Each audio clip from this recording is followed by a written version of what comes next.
What is up, everybody?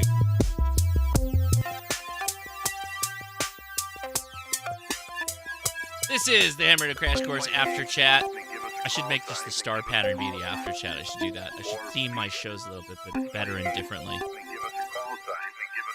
So the family is gone, effectively, so we can hang out for a little bit. I'm literally bailing on my brother-in-law right now to hang out with you all. My wife knows me pretty well, I guess, that she's like, didn't even ask me if I'm going to the brother-in-law's birthday. It is his birthday today. He chose this day. He knows this is the Ham Radio Crash Course live stream day. That was his bad. But we are here to help you out with your ham radio questions. Unfortunately, Ward Silver had to bail. He is at the station, his operating station, which is not the same location as his home, right? And his Discord, all his login information is home, and he doesn't have it on his phone.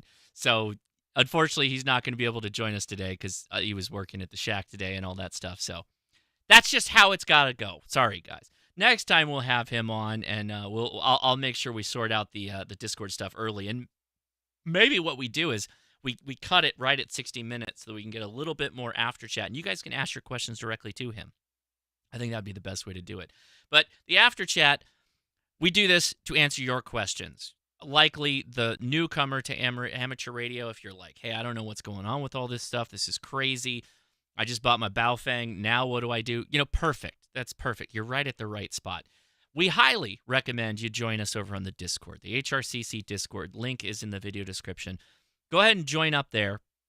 We have a ton of chat rooms that are devoted to different specifications, specialties, segments, hobbies within hobbies of amateur radio. There's a chat room for just about all of them that you can ask specific questions. Of course, you can just go to Ham Help. That's a good way to go to just text your question. But for the after chat, you're going to scroll down past the halfway point to hashtag live-stream. It's a text chat. You can ask your questions there. Of course, you can just hang out in the YouTube, like a lot of people are doing, and ask your questions there. Just make sure you put in question or at Ham Radio Crash Course on YouTube so I see it. Now, two below hashtag live-stream is live-stream/afterchat. That is a voice chat. There's already people queued up in there. I just know it. And to do that, you need to go into the settings for Discord and set a mic and speaker and a PTT button. That allows us to hear you directly. And that is honestly the best way. If you want to ask, like, what kind of radio should you buy or what kind of antenna should you get, or, you've got a problem with this, that, or the other, you should probably get on voice because we're probably going to ask questions to follow up with that. And those follow-on questions, it's easier if we're just talking with you directly as humans do instead of waiting for the text to come through.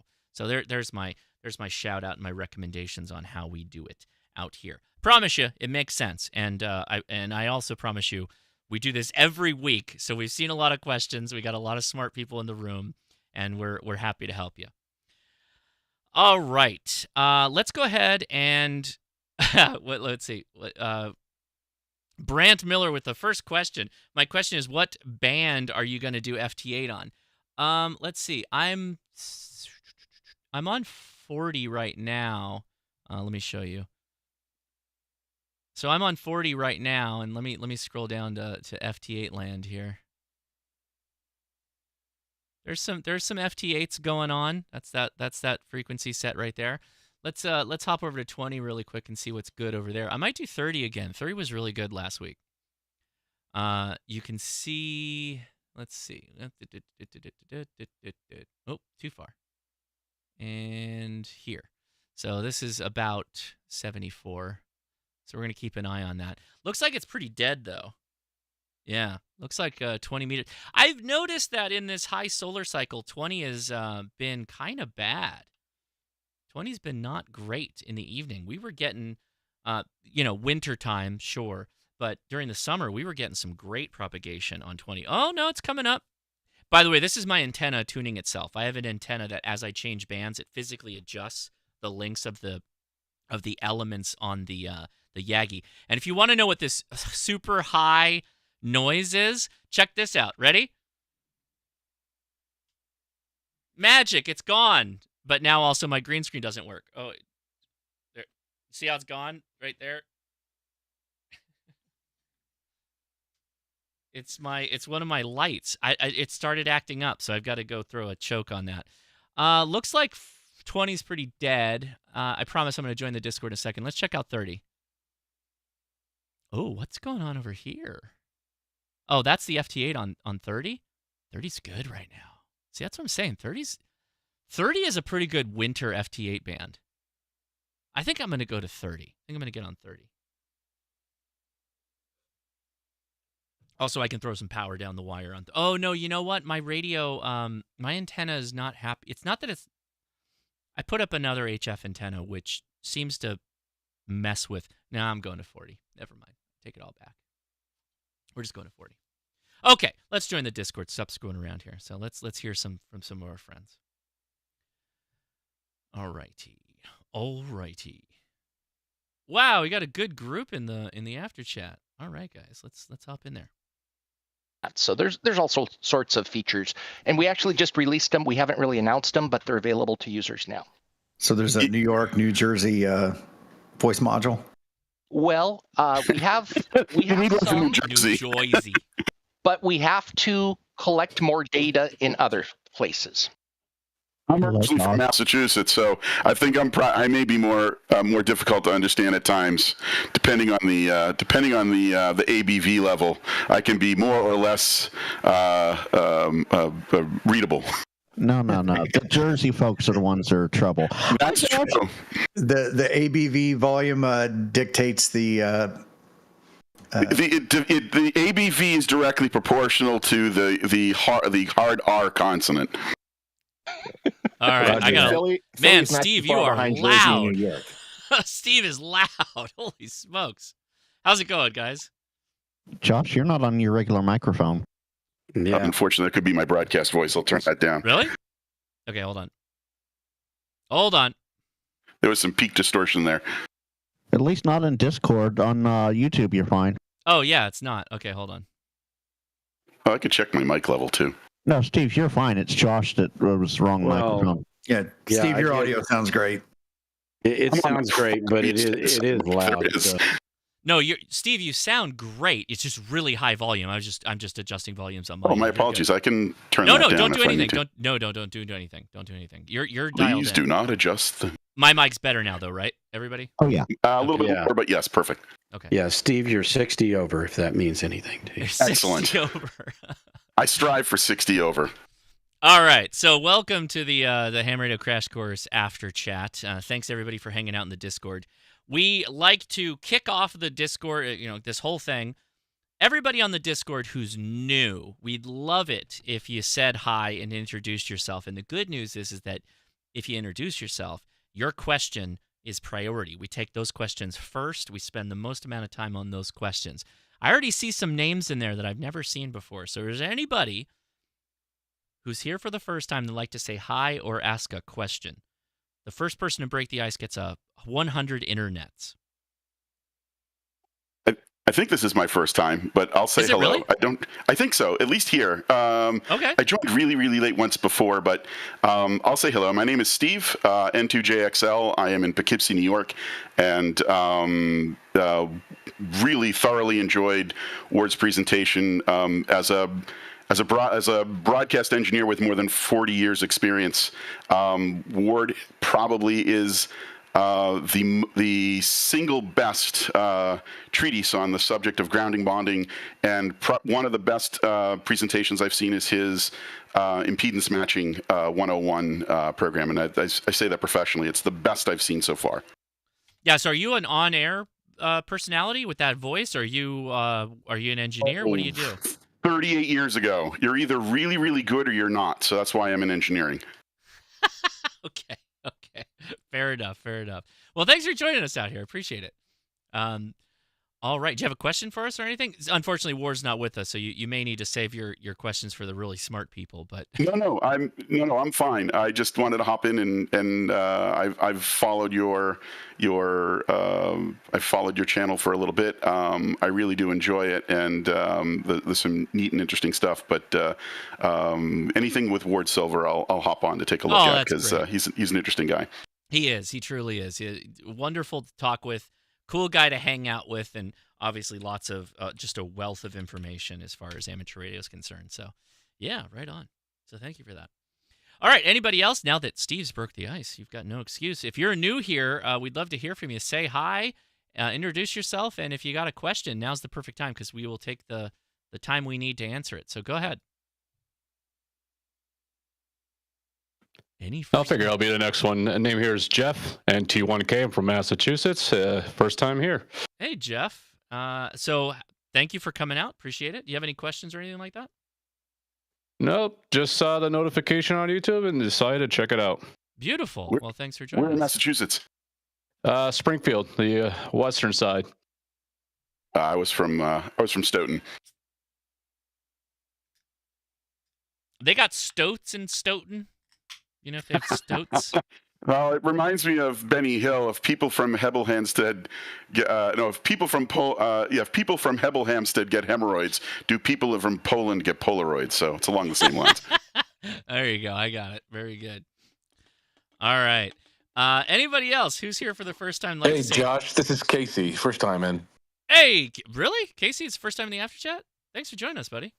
Yeah, thanks, man. Thanks for having me. So I got a quick question for you. I thought you were a different Casey. You sound like another Casey I know who I swore was in the after chat once. But okay, perfect. Go for it. You got it. Yeah, I'm a different guy. Different Casey.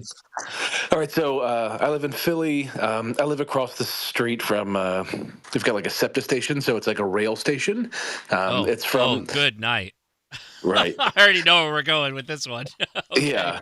All right, so I've got a 40-20-15 NFED Halfwave out of my third floor window, which is like my home office, and I've got that hung out over a tree, and it drapes down to about 5 feet off the ground. Mm-hmm. And on 40 meters, I'm at about an S9 plus. Yeah. I just got the tiny SA in this evening, and I ran around the house and was looking around for RFI, and I've identified it obviously in the Christmas lights and LEDs and all that kind of stuff. Yeah. Yet to go outside and check things out. But I'm just wondering, is a common mode choke my solution? Absolutely. 1,000%. I would. So the answer, of course, is yes. You should put a choke on everything, right? You should choke your radio, your computer, everything that touches your radio for connection, all the wires. Everything should have a choke on it, right? That's the easy answer. The reality is that you probably have a lot of close-in radiators of RFI that your radio is picking up through the antenna. And if that's the case, the only real thing you can do is suppress the RFI coming out of the device that's creating it. And that's where I find myself, and that's where a lot of hams find themselves, is that they have close-in RFI generators that they have to find and they have to deal with. I misunderstood the question. Is that RFI from the Christmas lights, or you're getting RFI when you transmit? I've had RFI since before the Christmas trees went up, so it's just there, and I get like a S7 on 20 meters, but I'm a S9 on 40. It's funny that you say that, because I maybe about an hour and a half ago just came in from tracking down a 30 over issue here, and it turned out to be my neighbor's motion sensor. It was the inverter in for the LED, and I actually helped him take it down. It was failing, and it helped him take it down and replace it. But absolutely. If it's my rule of thumb here is that if it's between the months of just past October through, I don't know, depending on how lazy people are, up into February when they don't take the Christmas tree down, it's just a lost cause. There's nothing you're going to do. Let me ask you a question. Steve, really quick. Hold on one second. Steve, let me ask you a question. Are you on good terms with this neighbor? Or is he kind of like not a neighbor that you don't know very well? Just out of curiosity. He actually, so it's interesting. He wasn't a neighbor that I knew very well. Perfect. Perfect. We are now very close friends. Okay, so how did that talk go? So you went to his house, you knocked on the door. How did this all go down? I want to hear the play-by-play, because you know what? This is what, to be honest with you, this is the worst case scenario, when you have to walk up to a neighbor's house and say, hey, I think the noise is coming from your home. So can you walk through that with us? Oh, sure. There's a couple of different tacks. It's social engineering at its best. And Here we go. so, but it actually worked in reverse in this time. So, I am that. I think the police department calls it an emotionally disturbed person. So I'm that EDP they'll call in who's got a ICOM 705 tucked in his pocket, and by the way, you may remember me, Josh. I was the guy with tape tenna at Dayton. I think you were the first booth that you hit me at. I had the removable 2-meter Yagi that had some 3D printed parts on the boot. So that's me. Yes. So, Okay. Perfect. Okay. So Gotcha. I've had this interfere now for the better half of 2 or 3 weeks, and every time I get on the radio, it kicks up, and every time I'm not on the radio, it's perfectly quiet. So I just decided I'm going to get my steps in, and decided to take a walk up the road and triangulated this thing. And I was sitting outside of this guy's driveway, and we've got snow on the ground. He came out to shovel, and first thing he says is, "Can I help you?" And I said, "Yeah, my name's Steve. I'm an amateur radio operator. I live right there, and I'm tracking a noise. And unfortunately, I think the noise I've discovered is coming from one of your lights outside." Mm-hmm. And the discussion says, "What's ham radio?" So I pulled out the ICOM 705, and it was like I pulled out stolen alien technology. You know, It's like, "Are you talking to drones?" No, but my buddy in Portugal was just on just a little while ago. And so we had an interesting conversation about that, showed him the antenna. Was really just, is that what you do with a tape measure? You know, it was, I think he was more horrified that I had cut up a perfectly good Stanley tape measure than anything else. But, you know, it went very, very well. And if you take the time to listen to him, and I said, "Hey, can we go check out your light?" And we walked up to it. He says, "It's been acting funny." And I said, "Well, look, I'm an engineer by trade. Let me see if I can help you." I generally try not to get involved or actually affect a repair unless I know that person very well. I just don't want to be responsible for for somebody else's property. But it depends on how well I know this person. But anyways, sure. it was very obvious that you could actually hear it. You could hear the buzzing from inside the plastic housing, and I said, "I think that's shot." Yeah, and you could see it had been up there for. It had been up there for an eon plus, and so I said, "Look, I can tell you how to change that." And he went out. He says that he went out to Home Depot that afternoon, earlier this evening, got a new light because he wanted the light on. And I'm listening to my Flex in the background right now, and oh my, it's the first time my beverage points right into his house. And the minute I go towards the east, it's 60 over, I think, as somebody said. It was 60 over with RFI every time, every time the Rare DX spoke. So, but yeah, that went very, very well. I mean, the key points are, always listen first, be humble, and present yourself in a non-threatening demeanor, that you don't want to go running up to somebody and say, "You got interfering with." Just tell them what you do, tell them why you do it, tell them where I happen to live locally, and I've never had a problem if you present that very nicely and pleasantly, and that's always worked every time. I've never had a confrontational issue at all with any of my neighbors, whether I know them or not, and it could just be the people that I live, the community where I live, but I've never had a problem with that at all. Well, thank you. I appreciate that. Yeah, no, I hear what you're saying. It always seems an easier path if you just be nice, work with people, explain what's going on. I always am curious about how you break the ice in that situation, because you're like, hey, just FYI, you're technically violating the FCC. You can't really start with talking about the FCC. No, that's definitely not the tack to take. That's definitely not the way to go, right? No, not at all. In fact, Usually what I try to do is just say I'm an amateur radio. Right there, the minute you say you're an amateur radio operator, what's that? And that's your opening line. That's your elevator pitch right there.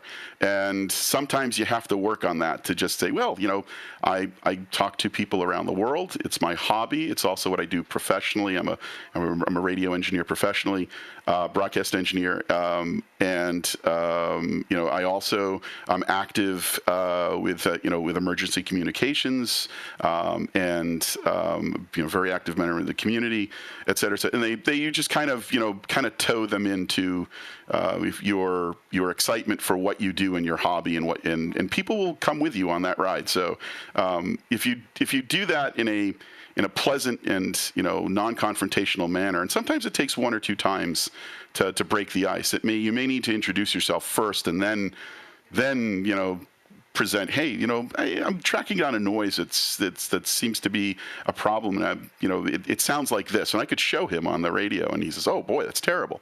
So he was 100% involved by the time we walked up the driveway together, and now cool. He's like, oh yeah, as a matter of fact, he's having a holiday party next week. He invited my fiance and I over to that's great. So it all worked out well at the end. It's definitely a hallmark moment, but I love it. It was very cool. I love that. That's fantastic. Well, thank you, Steve, for sharing that. Okay, so we got to get back to the question that we've got with RFI, but Frank has a question, so go ahead, Frank. Oh, thanks, Josh. Casey, Casey3YHP, you said you're near SEPTA. Which part of the system are you near? Are you near a bus with overhead trolley wires, or are you near the heavy rail system? Casey, you still there? Oh, he's there, but not muted, so maybe he stepped away. Well, no, I'm here. Sorry, it wasn't. Okay. He wasn't working. I don't know what you would call this. I'm kind of new to the city. I don't know what it's called. It's like it's a dedicated rail line, and I assume that it has overhead power. It's like the local rail. It's regional. Regional rail. Okay, that's the heavy. That's the heavy. It just takes it to like Chestnut Hill. Yeah, okay, so regional rail. Okay, I'm familiar with the SEPTA system. That's why I was asking. Okay, your RFI might possibly be coming from a nearby transformer from them, and I will just say this. Good luck getting them to fix it. They haven't fixed their equipment in 45 years now. So, except for the new buses that they got from 2019 onward, they haven't fixed anything for the heavy rail. So, good luck with that. I would take, a shortwave receiver or a small HT, like the 705. Yes, I called the IC 705 and HT. Take one of those around and just walk along the public side of the right-of-way, walk along the public side of the right-of-way, at the nearby station or whatever, see if the noise spikes as you're walking around or as a train passes. And if the noise spikes when a train passes, there's your issue. Yeah. Okay, got it. I noticed tonight there's a hill kind of across the street from us where the train line is, and there's lights there, and I was walking around there with the kids tonight, and I saw both LEDs and sodium vapor lights, or sodium vapor. Yeah, so they were like orange ones would be sodium vapor. Okay, cool. Yeah, so they were side by side. Someone replaces sodium vapor with a LED, so that's in like the same ballast. Could the sodium vapors be doing it? Probably not. It'd be more the LEDs. My experience has been, if it's one of the newer electronic ballasts, they're generally pretty quiet. I know that sounds counterintuitive, but I know that the municipality here, with whom I've had a very contentious relationship with, and the Public Service Commission, I could absolutely make some suggestions on how to approach that with a utility or a municipality. But they've since replaced most of the high-pressure sodium and some of the mercury vapors here with electronic ballasts that have been exceptionally quiet, at least so far. Well, that asks the question, do you notice this more during the day or at night? Exactly. Yeah, no, it's a fair question, and I'm really just kind of getting into it, just kind of slowly piecing everything together. Well, there was a question from Frank. If the noise peaks when a train is going by, then that might be an indication of arcing on the train if it's fed from Yeah, the overhead overhead- lines. Yeah, the traction Right. varies. Yeah, but we get a train that passes by during rush hour twice an hour. But I would say throughout the whole day, it might be 10 or 12 passes. So it's not significant enough. I have just straight up, I have a feeling that you're dealing with multiple noise sources. You're Definitely. probably not dealing with one. You're in a packed environment with a lot of people. You got a lot of noise that's coming at you, right? Yeah, it's very interesting, Josh, because I have they're old houses. This is 100-year-old houses around here. It's like old Philadelphia, kind of Germantown, and I've got a lot of space, so I can see the station from me, but it's 200 feet or so, and then up a hill. And then I have houses and neighbors. No one has a solar roof, but I do have utility lines outside of my house. So is my best bet to take this tiny SA and just walk around and just see what's jumping around? Well, let's go back a step. Have you turned off power to your home to determine where the noise, is it in your home or outside your home? That's the first thing you have to do, because you're praying for all things that the noise is inside your home, because that's the easiest stuff to deal with. So you got to do that first. Then you got to start hunting outside.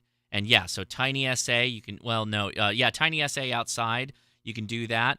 But you're going to have to start looking at directional antennas. And the difficulty you're going to have is you could just be inundated with signals coming from multiple directions. So you're going to have to kind of find where the noise is the highest, or some of those peak spurs that you got.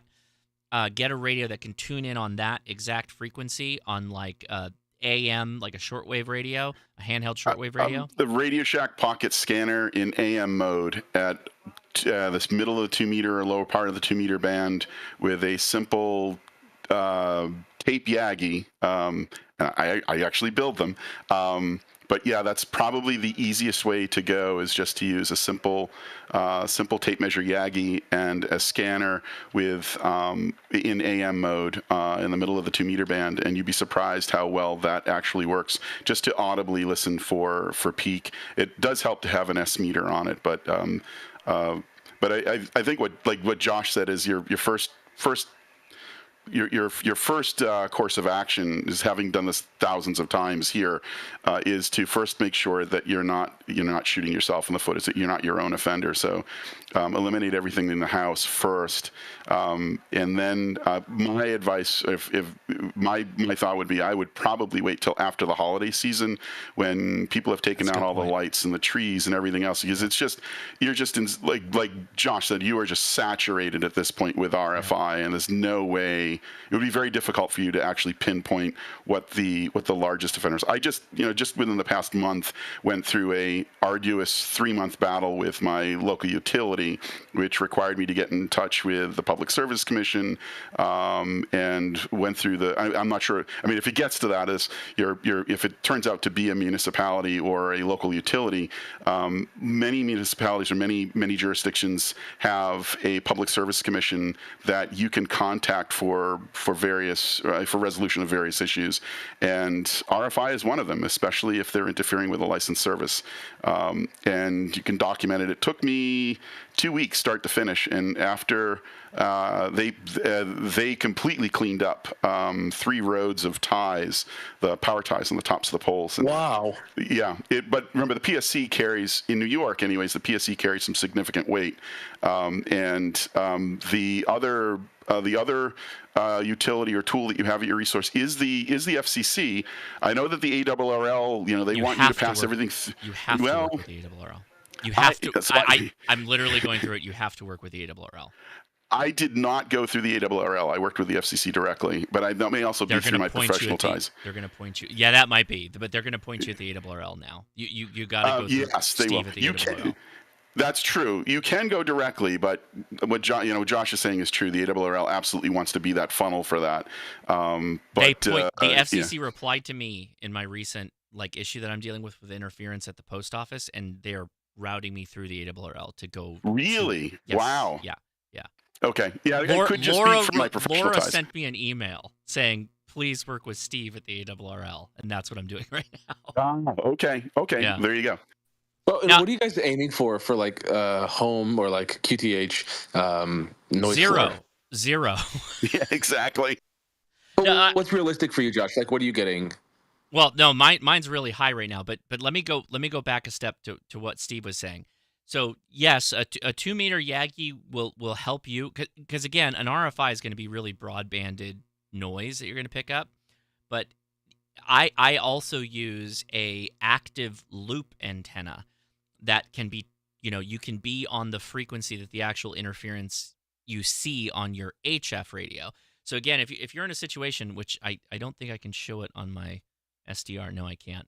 It's on 20 meters. But I have a huge peak on 20 meters. So I could tune my shortwave radio or my 705, which is what I often do. I'll put it in a bag, and I'll tune my 705 and I'll lock it on that frequency. And then I'll use a loop antenna, which is bidirectional, and I'll go around outside with it. I'm kind of like a really ridiculous looking Gandalf with a stick, turning it, and rotating it and figuring out what the nulls and the maximums are.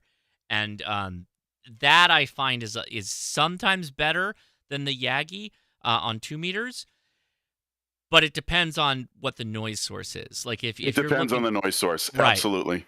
So if I've got an arrow antenna right now. Perfect. So here's my problem. Here's my problem is if you're dealing with power line noise, oftentimes power line noise will show up as being harsher and stronger on the lower frequency bands. So like 80 meters and 40 meters will be really, really bad if it's power line noise. But then if you come up to 10 meters, 10 meters might not be affected at all. And if 10 meters isn't affected, then you're definitely not going to be affected on 2 meters. So that's part of the reason why I use an active loop down in the actual frequency that you're listening, that you're hearing the noise on, to try and find the local interference stuff. If it's I find especially when I'm in the car, if I'm doing a survey from some distance away and I don't know the target, I find that first off, the impulse, if it's truly arcing, if it's classic impulse noise, the rise time of that spark is such that you will get a tremendous amount of energy all the way up into 400 megahertz. It was so bad, my garage door opener, which is AM at 315 megahertz, wouldn't work, which was really interesting. I took a minute to put one and one together. It's like whenever that's kicking up, my garage door opener doesn't work. But one of the things that I discovered using on frequency down at 20 meters or 40 meters, or even high as 6 meters, is that the local EMI RFI that you're going to be listening to, which is your ignition noise in your car, if you're actively driving around, if you're walking around, every burp, fart, and hickle that you're going to listen to on band is a source of oh, is that it? So one of the things that really helped me was especially at 2 meters. It seemed 2 meters and 220 seem to be the two magic bands for at least for here, being able to differentiate true Powerline RFI, which has a really, really super broadband footprint, and it's very easy to see on the scope or on the S meter than trying to listen to 20 meters in AM or a lower sideband. It's just too much background noise. But the idea is to just kind of get close. I use the Yagi. I've used the Yagi in clear open fields to try and triangulate to get close, which is I found a telephone pole that was 1.1 miles away. In fact, the utility company, Central Hudson here, said we'd never find this pole without you. And so I work with those guys now actually quite a bit. But from some distance away, I can triangulate to within a few square blocks, and then once you think you've found it, and I can generally do that with just driving around with the whip on the car in 2 meter AM. Once you think you've found it, I use an ultrasonic ear. MFJ used to sell one. It was a parabolic reflector with an ultrasonic microphone, and it's super sensitive to literally pinpoint optically to the inch, where you can actually identify the pole, write down the pole number, you send it into the municipality, and once they've been notified, they have roughly 30 days to get in touch with you to acknowledge that. Okay, and with this, are you just like turning squelch down and then just like listening to noise, and then you're just kind of following the noisy? I'm following the noisy. Yeah, exactly. In fact, with the flex, it's kind of nice. What I do is, and here's the problem: if you get too far away, you can actually start chasing rabbit holes. So what I've done is, I usually set up the flex. I'll watch my flex. I'll watch my pan adapter on my phone. So when I know especially if it's intermittent, so when I know it's kicking up, I know that I'm on the right interferer, because there are a number of interferers I found along the way that have no correlation to anything that I'm listening to, and they could be almost a mile away. So if I'm searching for something close in, just to verify that it's the one that's the interferer of interest, I can actually see that on the phone in the pan adapter while I'm listening to it locally, and that's how I can correlate a one-to-one and say, that's the one I want to follow. Wait, what do you do with the software on Flex to pinpoint? So what I do, Josh, what I do is, and I've been down this rabbit hole before, where I'm chasing. You spend a couple of days chasing a noise source, and before you start mobilizing repair crews, before you start making your stake in the ground that you have to fix this pole, before you start doing that speech to the powers that be, you want to make sure that you're putting their resources. No, I get that. In the right spot. I get so that. what I do is you have to verify it. Yeah, so to verify it, to make sure that you're actually on the interferer of interest, I set up you can remote using the SDR application. You can remote into your Flex. I got it. Oh. What are you doing at the site where the interference is coming from? I'm watching. So you're like banging on the interferer, or you're turning it off and on? No. If it's intermittent, I can watch it go up and down, and it'll correlate perfectly. Or even with the noise, just listening to it. If there's breaks in the intermission, like sometimes it'll arc for 10 or 15 seconds and stop, and then start arc for another 10 or 15 seconds and stop. I can correlate that perfectly with the one that I'm actually looking at with the antenna versus what I'm hearing at home, just to verify that I'm on the right interferer. I see. The pops ins and out. Got it. Okay. Yeah, you don't want to chase something that's not affecting you. Well, it's a wasted effort. Yeah. Okay, now I'm okay. I was thinking you brought a dead blow hammer with you and you're whacking the poles on the side of it. Yeah, I did that. I used to do that back in the day. Yeah. Yeah. And no, don't do that. That's bad. No, it's not. If it's like if you think you know the pole, hit the dead blow, hit it with a dead blow, and see if the arcing changes. Oh, absolutely, that works. It'll also get you a quick ride to the pokey. Not hitting the pole lightly. That's fine. Oh, maybe in New York. I don't know. Very quick question. Very quick story. Just very quickly. I used to live in a small town not far from here called Brewster, and I lived right across from a train station, and it was actually the same issue. I had the Metro North. We had a problem with there was a problem with one of the transformers at the Metro North train station. I didn't know it at the time, so I get out my 220 Yagi, and I'm like a crazy person. I'm walking up and down the road, and it was very funny. I had a Brewster sheriff pull up, stop, get out of his car, and the first thing he says to me is that 220 or 2 meters? It was hysterical. He was a ham, so it all ended well. But yeah, I've been told by local law enforcement, don't bang on the telephone poles. You will go to jail. That sounds like New York cop stuff. I don't know. Definitely. Yeah. I will say this: diesel electrics never have this issue compared to all electric trains. Well, wow, Frank! What a deep electric pull. Trains are killing ham radio. All electric. Yeah. So it's interesting. Diesel electric is north of Croton Harmon, which is halfway down the line. It's all diesel electric, and I lived on the diesel electric portion of the rail. The problem is that the diesel electrics still have it's diesel to electric to the motors on the train. So there's still a multi-kilowatt, multi-phase alternator in those trains that does that conversion. Okay. Let's go back to the question for Casey. Casey, do you have some information that you can work with right now? Casey just took off. He's not even here. You there, man? He's in the chat, but he's not responding. Yeah, sometimes I move out of the screen and then the button doesn't work for a minute. Yeah. I feel like I've got a good kind of strategy and path here. It's good to know that I have remedy if it's potentially the city or at least someone I can complain to. I guess the thing that I don't I guess I just want confirmation on Josh is I should just choke everything. I should just get ferrite beads, snap it on. I have my home computer. I've got, Elgato lights that today showed on the Tiny Essay that they're pretty noisy, but they're off when I'm on the radio. So, I mean, I've got some stuff that I could choke out for sure, like, my desktop's on and that kind of stuff. So let's narrow it down. Let's go back to what I said earlier is if you shut off all the power in your place and you run your radio off of a battery, for instance, and if that noise goes away, then the noise is coming from inside your home. Okay, it's cool. Not and that, then right? It. Right. And so then it becomes let's go breaker by breaker and find out which breaker has the noise generator on it. And then let's either destroy that device and murder it and throw it in the trash, or how we can, With the dead blow hammer. choke it. We can With choke a dead it. blow hammer. Right, exactly. Yeah, I feel like if I had to guess, just because of what I've heard, old transformers for doorbells? Like doorbell transformers, classic. lamps.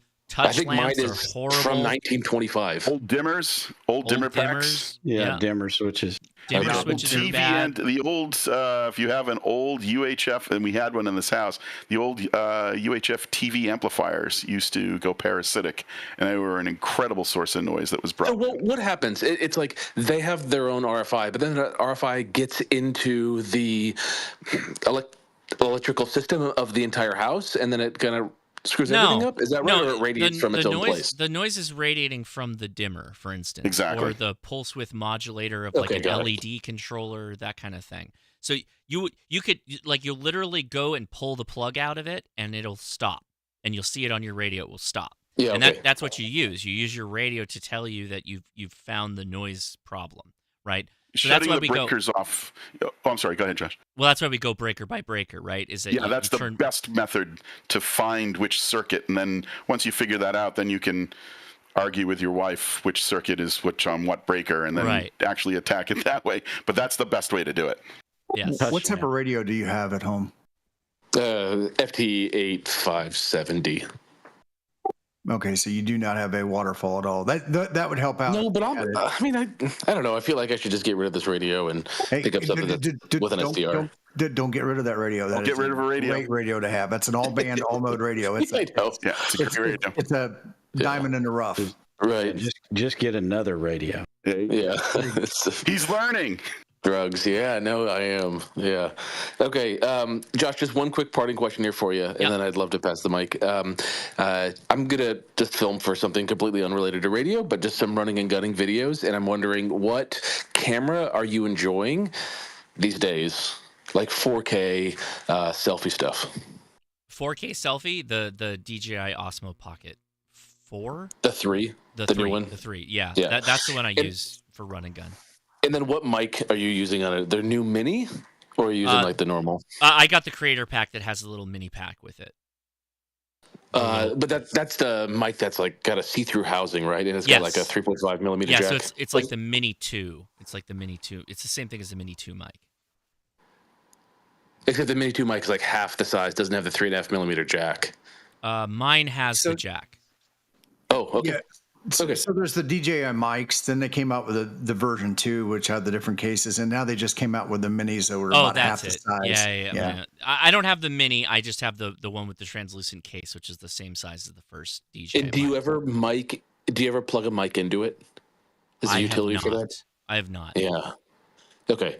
Cool. Yeah, I just picked up 2 of these. Can I jump in real quick? Minis. Yep. Go ahead. Hey, my name's Dave, K0PKE, and I'm embarrassed to say I run trains for SEPTA. What's up, dude? I'm at Stenton Station. I can testify that SEPTA does not fix anything. It's all broken. Yep. Wow. The overhead catenary is 11,000 AC, 25 hertz. Yeah, I knew it was really low frequency. I went through this once before on our local catenary lines, and it was it was like 25 or 30 hertz. It sounds like you might actually have to start doing a complaint with the ARRL. Start with them, build that form out, and get the audio recordings, and let them start fighting it with the FCC for you. Because at this point, they have to try and do something, right? Once it goes to the FCC, but it needs to go up a couple levels. But again, you gotta check out your stuff. You gotta kill the breakers and all that, right? Do that whole thing. Yeah, this is interesting. Public Service Commission? Who was that a question for? Oh, for you. Yeah. Do you have a clearly, this is a job for the FCC, but do you have a Public Service Commission? Because they have to elicit a response. PSCs usually carry a fair bit of weight. I'm unfamiliar with this. I don't know if you're asking Dave. Oh no, I was asking you if you have a Public Service Commission that oversees the regulation of your either utilities or public transit, et cetera, et cetera. Some cities, towns, municipalities are governed by public service commissions. Most large areas have them. If you have one, you may want to just do some, Google your public service commission, and they usually have an online complaint form. That's how I did that here. Okay, great. All right, you guys have given me a lot to think about. Just the last question on this, though, just to close the loop, is: should I just invest in one of these kind of larger donut common mode chokes? Is that appropriate? Should I consider taking everything? Wait. Hold on. Just as a matter of course. Wait. So again, it goes back to killing all your power. If the noise is not coming from inside your space, then no, you don't need to choke anything yet, right? Well, what's going to happen, I'm guessing, what you're going to find out is that your large noise contributors are probably not going to be from inside your home. There's the first thing. But then once you get to the point that you might actually be able to bring that noise down outside, then you might have to start looking inside for the local noise generators. But I could be wrong, and the best way to determine that is kill the noise to your house, run your radio on battery, and see what the noise level is. 100%. Yeah, that's absolutely correct. Or you can do what I did and just move away. I just moved here, done. Off grid. Hey, Casey, can I ask what state you on the Chestnut Hill East line? I don't know what East. I'm at Stenton, literally across the street from Stenton. Okay, that's Chestnut Hill East. As a matter of fact, once a week I make a trip on Sunday evenings out there. I'm the 720 out of Suburban Station. Oh, great. Suburban Station is Bill Gray, right? Say again? It's Bill Gray Suburban Station? No, that's 30th Street. Oh, Suburban is just Suburban. I live in Bill Gray's house. Oh, really? Yeah. It's he's Bill Gray. He's a congressman that was out here. Oh. Yeah, well, they renamed 30th Street Station to where they interchange with Amtrak. They renamed it to 30th Street. I'm living in the man's house. Yeah, great. Yeah, check out that third floor window. You can see where I'm at, Josh. I was just on the web. California has the exact same webpage that we have here in New York. It's the California Public Utilities Commission, and right on the front page, there's a link on the left-hand side for file a complaint or make a comment, and they have 30 days to comply. They have, if they accept your a complaint. I have a standard form that I usually use with New York utilities. If you write the complaint and tell them what's happening as it's interference to a licensed radio service, et cetera, they will generally forward this, and it will at least elicit a response from the company on what they're going to do to rectify it. And you can, believe it or not, that actually may happen faster than an FCC action. Okay, cool. Great. Would you mind if I reached back out to you via just a DM here if I had a question about the process? Yeah, I can even give you the template for the form letter. Well, the form letter, but at least the letter that I send, you can put in put your name here. You could do that. Awesome. Thank you, Steve. Thank you, guys. This has been really helpful. Good. All right. Going back. I'll give you a shave and a haircut when I go through Stenton. Do it, man. Thank you. See ya. All right, going back to the Discord voice people, everybody on Discord voice, who's here for the first time that'd like to say hi or ask a question? Go ahead right now, please. That was my first time. Thanks. What, do you have a question? Okay, so Hillbilly. No, I don't have a question. So Dave. Oh, okay, thank you, Dave. Hillbilly something. I think you don't have a mic connected. I saw you keying up there, but I didn't hear you. So you might want to go set a mic in the Discord settings. Yeah, I hear. Josh. Oh, can you hear me now? I can hear you. Go ahead. All right, this is KU6GA, the Hillbilly Ham. My name's Dave. My first time in the After Chat. I've been watching your videos for a while. Been a ham for 30 years, and I actually need to go back and watch that the video from tonight. I was at a meeting there tonight. Didn't get to see it, caught the end of it, so I definitely need to go back and watch that because he kind of piqued my interest just like he piqued yours when he talked about that single point grounding panel. So I'm going to do some studying on that. Don't really have a question, just want to jump in and say hi. Yeah, so the single point grounding panel, I think it is that metal box. If you go back and look at my video that was showing my 2-meter antenna build or setup on the side of my house, that box that I bring all the coax into, that has the lightning arresters that drops right down with 6-gauge wire to the grounding position of the service panel. That's the single point. Like I think that's what he's talking about. Yeah, it's exactly what he's talking about. Yeah. The problem I have is that I'm on a slab. I don't have ground to go to. So the other side of my house is where the shack's at. So how do we get the ground from the shack to that one collection point, that 1 point? I can panel? answer that for you if you want. Sure. Yeah, try it, please. Okay, so again, my background is broadcast engineering, and one of the things that we do is hang large pieces of steel out in the middle of nowhere. And and so this is a very near and dear subject. So, by the way, the treatise on the subject is Ward's book, Grounding and Bonding for the Radio Amateur. That is 100% absolutely what we do professionally, and it's a really good book. I highly recommend it. Okay. Ground isn't earth necessarily. So there's several different types of ground. There's ground that we think of outside on the earth, which is earth. And then there's ground sometimes that we think of, I'm grounding something. We talk of an RF ground, which there really is no such thing as an RF ground. There's a reference plane or a reference ground that we can talk about that's relative to Earth potential. Earth itself has an impedance, so it's not a magic, like he says. I love the analogy. It's not a magic sink that you can just pour electrons into and expect RFI, unwanted RF, stray currents, etc., to just find a direct path to ground. It's just not going to happen that way. So the fact that the ground, the earth ground that you talk about, by putting in a ground rod outside or a number of ground rods to create a perimeter ground, that is primarily for your lightning protection. It's also required by code. I highly recommend the NFPA 70. You can find that online if you want to. Article 820 is a good place to start for amateur radio. But what you would do is, in much the same way that I have in my house, my shack is of course, is by law, like Ward said, is on the other end of the house.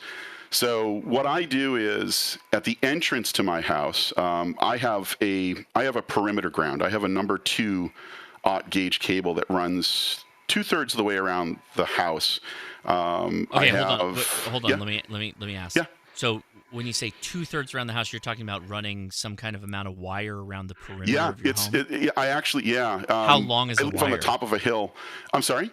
How long is the wire that goes? Oh boy, so that's a number 2, and I got a deal on this on Craigslist. It's roughly it's almost 180 feet, 170 feet, I think, total, in and around weaving, but very close to the house. And what it does is it creates my reference ground about every 12 to, it's about 1.5 times the length of a ground rod. You don't want to put ground rods too close. The sphere of influence on a ground rod is usually about the length, 1 to 1.5 times the ground rod length. Are exothermically bonded, or CAD welded, as you say. And the wire is buried about 8 to 10 inches below grade. And that I trenched all the way around the house. And it does 2 things. It allows me to bond to my AC electrical panel at the service entrance of the house at the single point. And it allows me to bond the single point ground panel, just like you have, to my outside ground system. As Ward says very correctly, you want to keep lightning outside. So for lightning protection, all my gas discharge, all of my rotor cables, all of the coax, everything that is going to come into the house shows up at that one panel, so that everything, all of the voltage potentials rise and fall at the same time. Okay, hold on. Yeah, This sure. is not helping me at all. So you're not helping me at all. My shack is on the other side of where the service entrance is. I haven't gotten there. Okay, we'll get to that point. Okay. Just go so straight once there. you've done that, right? So what we've done there is, we've.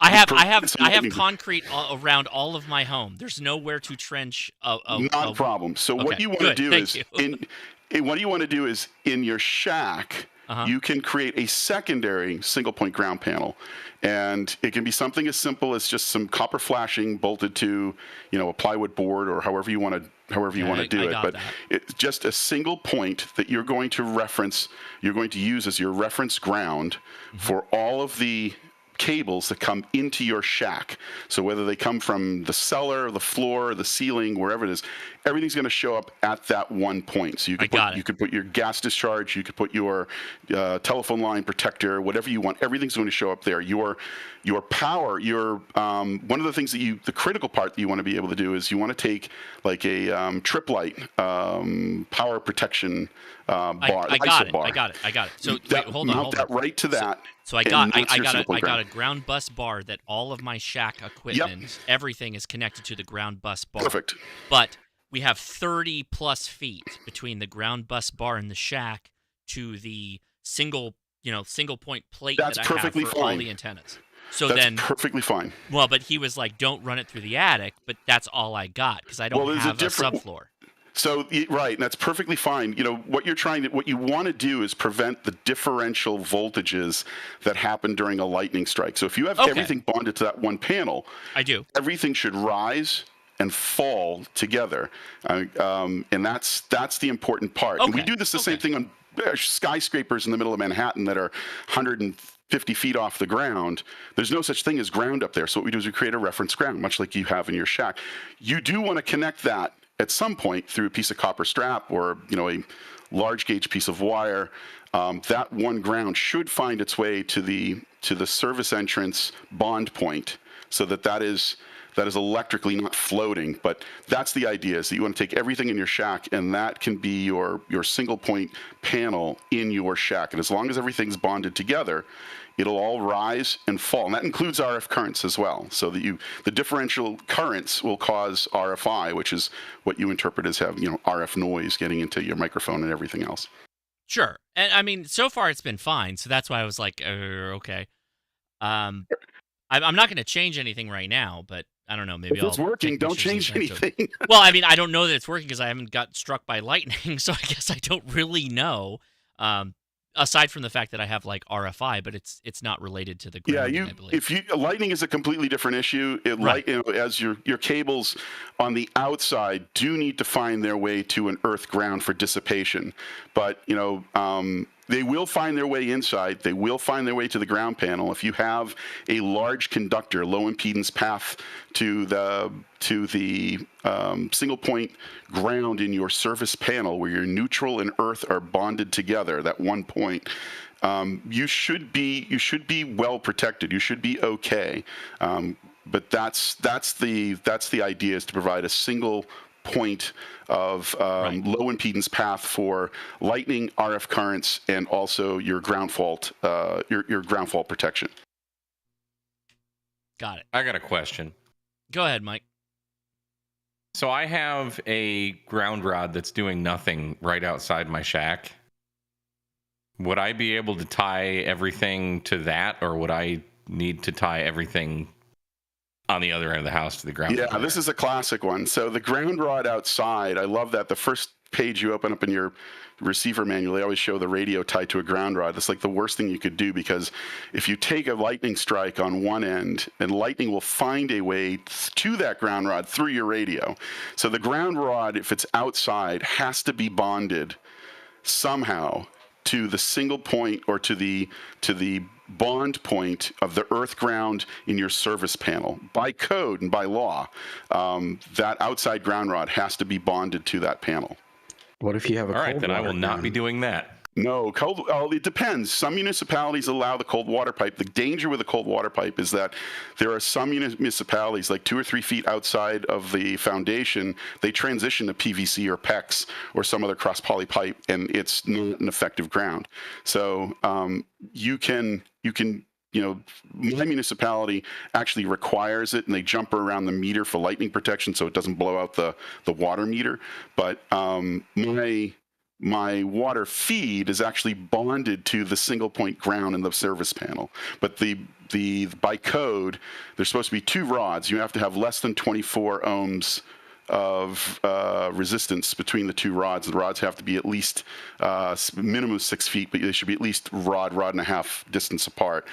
Right outside your service panel. And then you would bond from that earth neutral bond point, that single bond point, to that ground rod. If you put a ground rod outside for your shack, regardless of where it is, that has to be bonded back to that panel in that one path. That's why I have an outside perimeter. It has to go into the physical panel. I can't just run a wire outside and then 30 feet down the house and attach it to the ground rod that's outside that connects to the electrical system. That's exactly what I'm talking about. That ground rod outside that has a lead that goes to your service panel entrance in your house, that ground rod, those ground rods are by code bonded to the earth ground and the neutral in your service panel entrance. And those 2 ground rods are outside your house.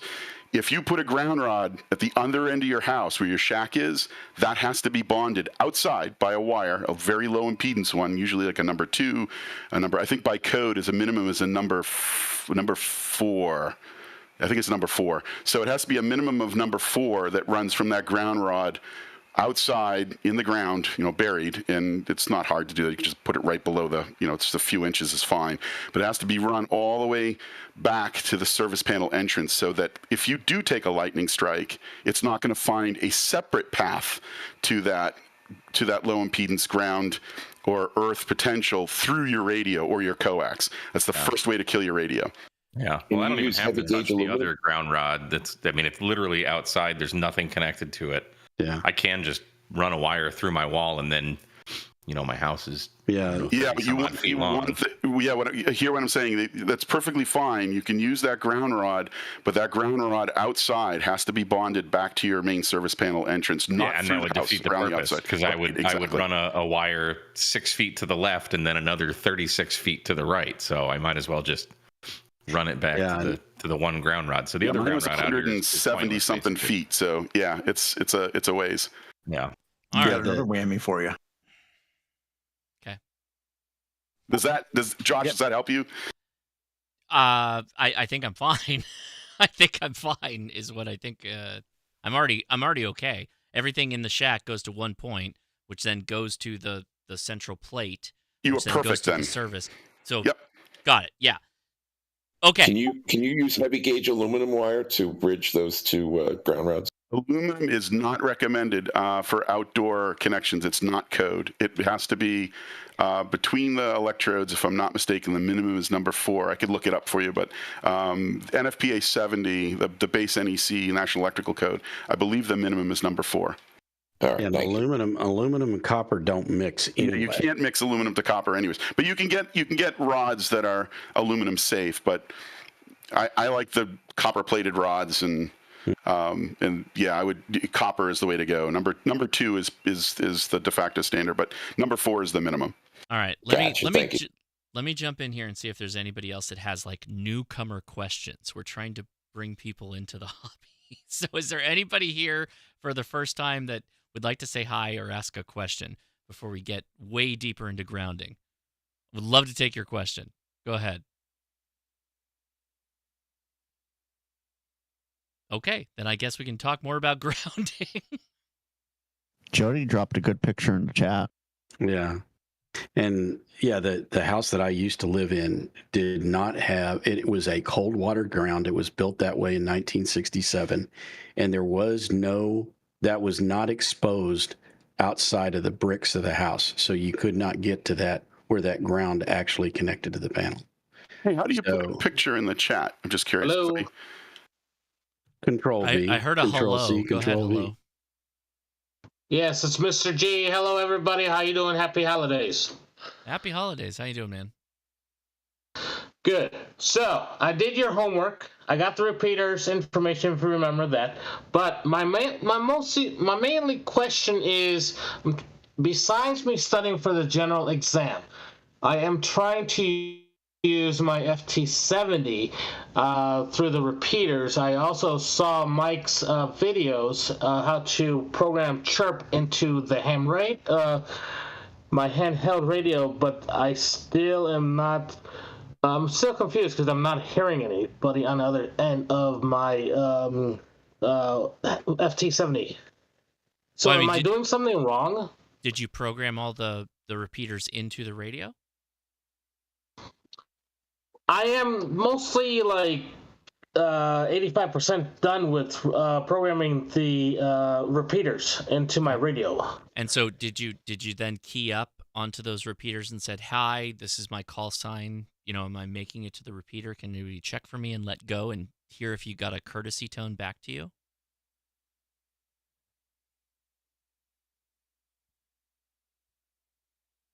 That was a question. Are you there?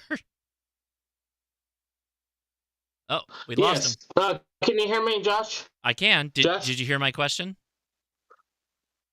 I did hear your question.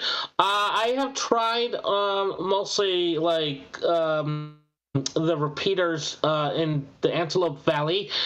Still, I don't know if I'm doing it correctly or not. But you also gave me a channel to program. Yes, sir. So when you keyed up on that repeater and you said, "Hi, this is my call sign. Am I making the repeater?" and you let go, did the repeater come back with a tone, like a beep or a noise, like a hiss, a courtesy tone? Did you hear that? No, I did not.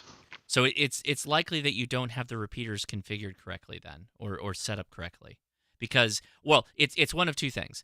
You either have the repeaters set up correctly, or you just can't hit the repeater. So the recommendation is go outside, maybe use a little bit better antenna, and see if you can hit the repeater from where you're at, and see if you can get that repeater courtesy tone back to you. Because if you get the courtesy tone, that lets you know that the repeater can hear what you're sending and responding back to you correctly. Okay, I will try that. I will try that, and then I'll come back next in 2 weeks after the holidays through the after chat. Thank you, Josh. I mean, well, try that first. You know, I mean, make sure that you can try and get a couple good repeaters that you can get the courtesy tone on, and then occasionally throughout the day, check in and see if there's anybody talking and see if you can make a contact with them. Okay. Okay, I will try that. Thank you very much for your time. Yeah. Very good. My only question on that, Josh, would be, is he transmitting digital or is he transmitting analog, being an FT70? And what is the repeater? Is analog or digital?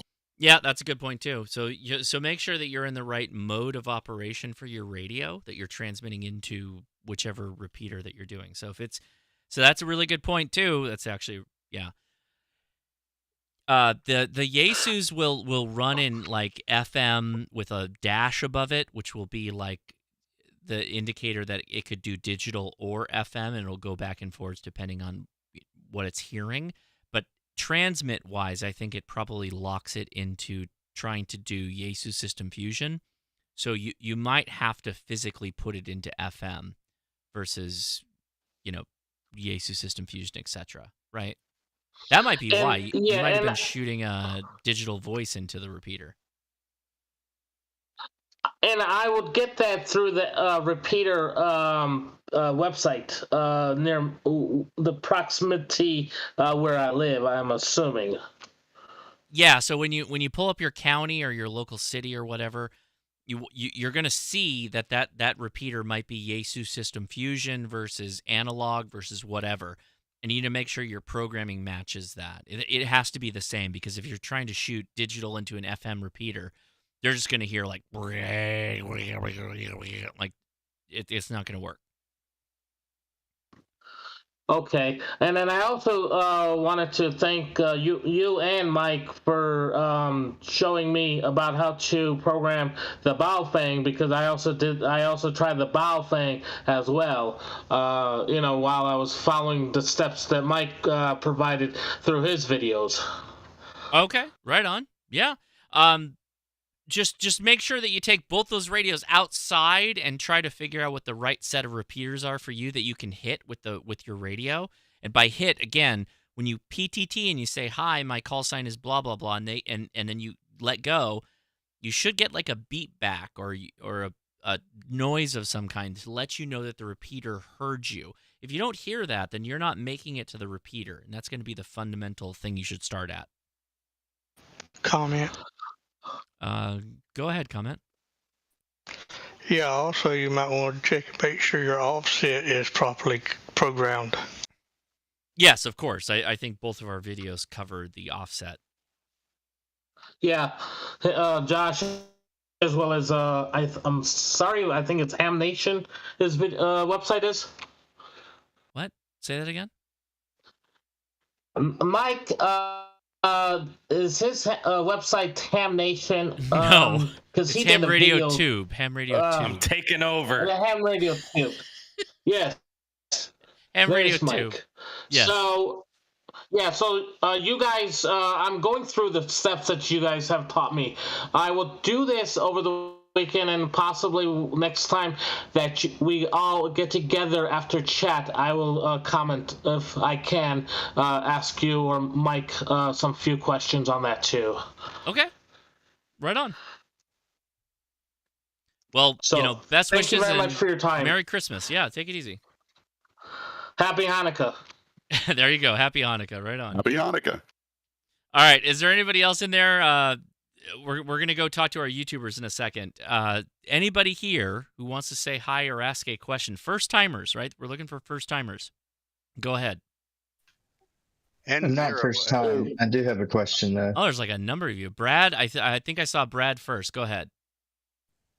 Okay, so I'm not first time, so I can wait, but I do have a question at some point if it's possible. Oh, we got a couple of first timers, so let's hit the first timers. So who is the other first timers? Go ahead. This is Chris. N0SNO. Go ahead. Hey, just wanted to say the awesome content. And the only question I have, I picked up a Yaesu 897D a couple weeks ago for $50. What would be a great 10 meter for my first POTA? Build it. Build yourself a dipole. Copy that. Any tuner you recommend?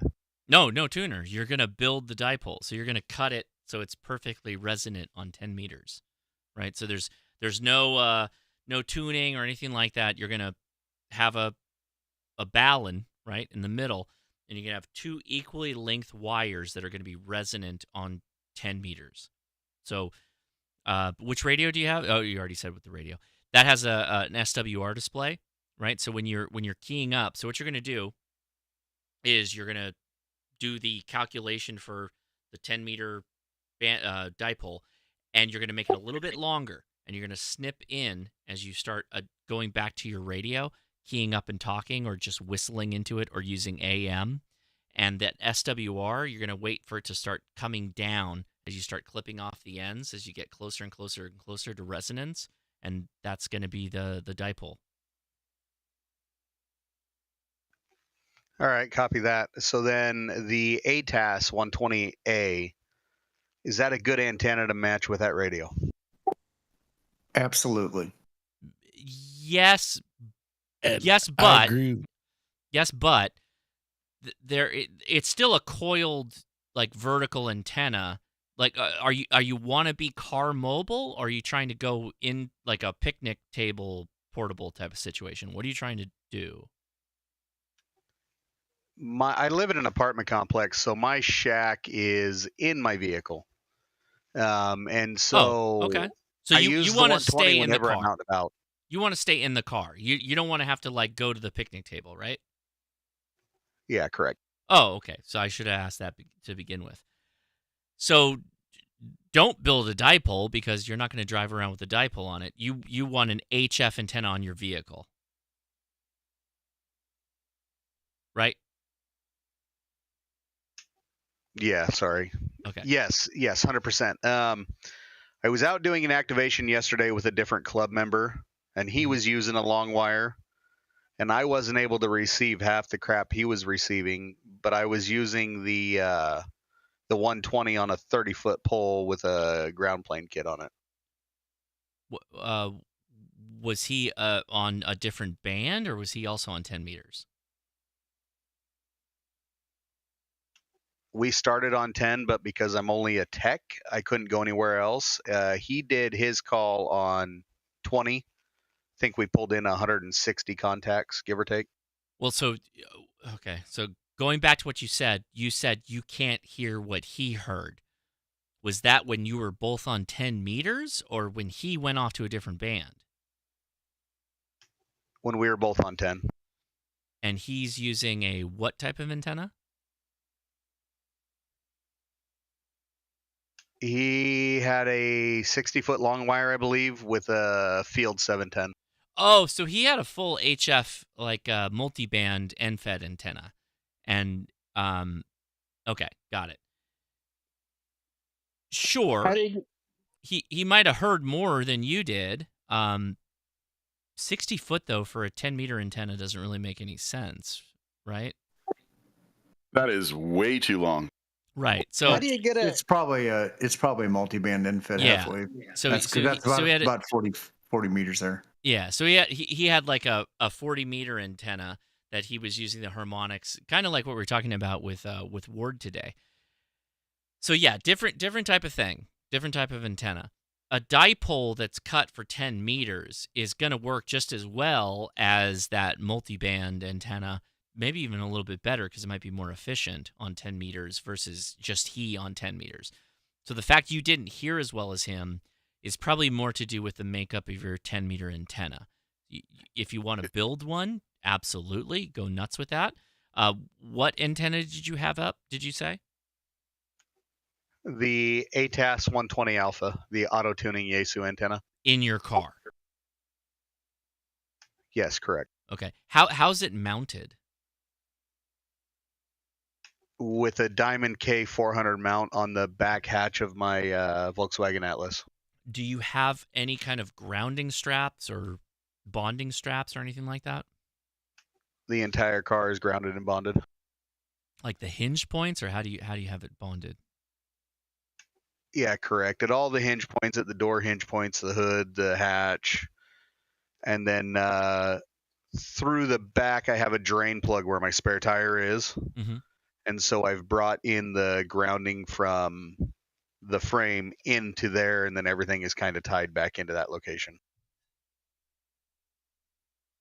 Did you say you got this for $50? It's a $50 $897? Yes, correct. Is that? Did you confirm any contacts on that thing? Is it totally deaf? I mean, $50 is like a steal. I got it at an estate sale. The screen was out. I was able to find another radio with the burnt bottom board, and I took the whole head off of that one and put it on this one. Does 100 watts out. I can get all over the place. Your buddy is like on his own radio that he's hearing these different signals.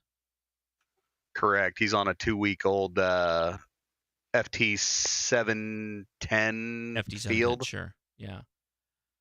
Yeah, there's a considerable difference in the generations of those radios and how well the receivers, how selective they are on the reception. What I would do if you get an opportunity to go with your friend again is to actually swap the antennas. You use his antenna, he uses your antenna, and see if you get the same results. Mm-hmm. Yeah. I think you guys are overcomplicating this. Go ahead, Mike. You're comparing a 40-meter NFED half-wave to the ATOS. The 40-meter NFED half-wave is going to hear better than the ATOS. That's just that's no two ways about it. Even on 10 meters, the ATOS is a dummy load. No, even on 10 meters. But I mean, I've made plenty of contacts with my ATOS on 10 meters. Sure, it depends on conditions. Yeah, I mean, I've run from Texas to California on 10-meter FM. You can talk the world on a watt too.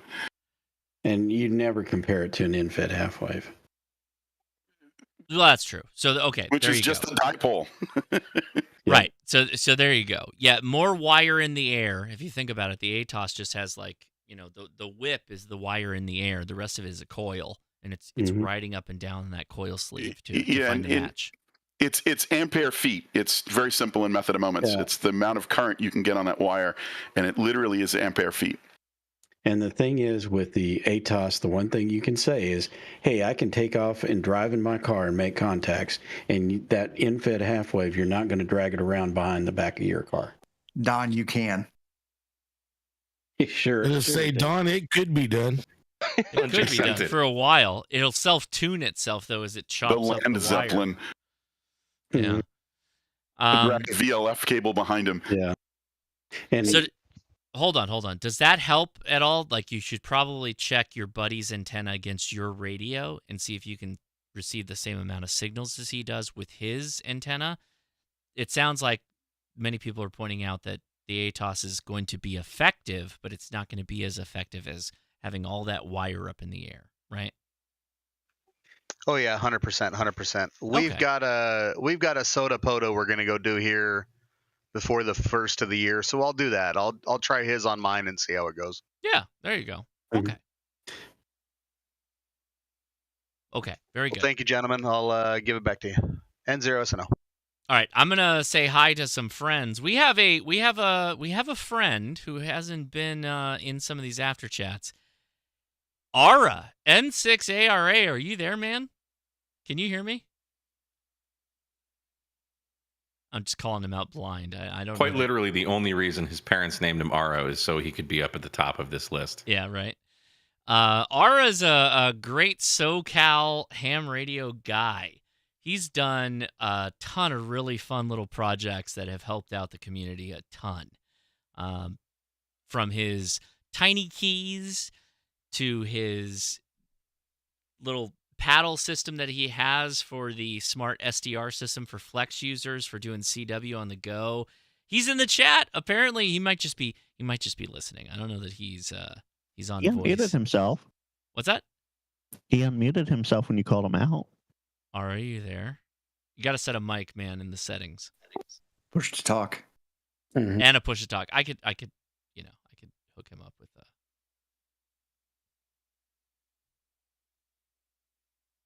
Hold on, let me see if I can sort him out.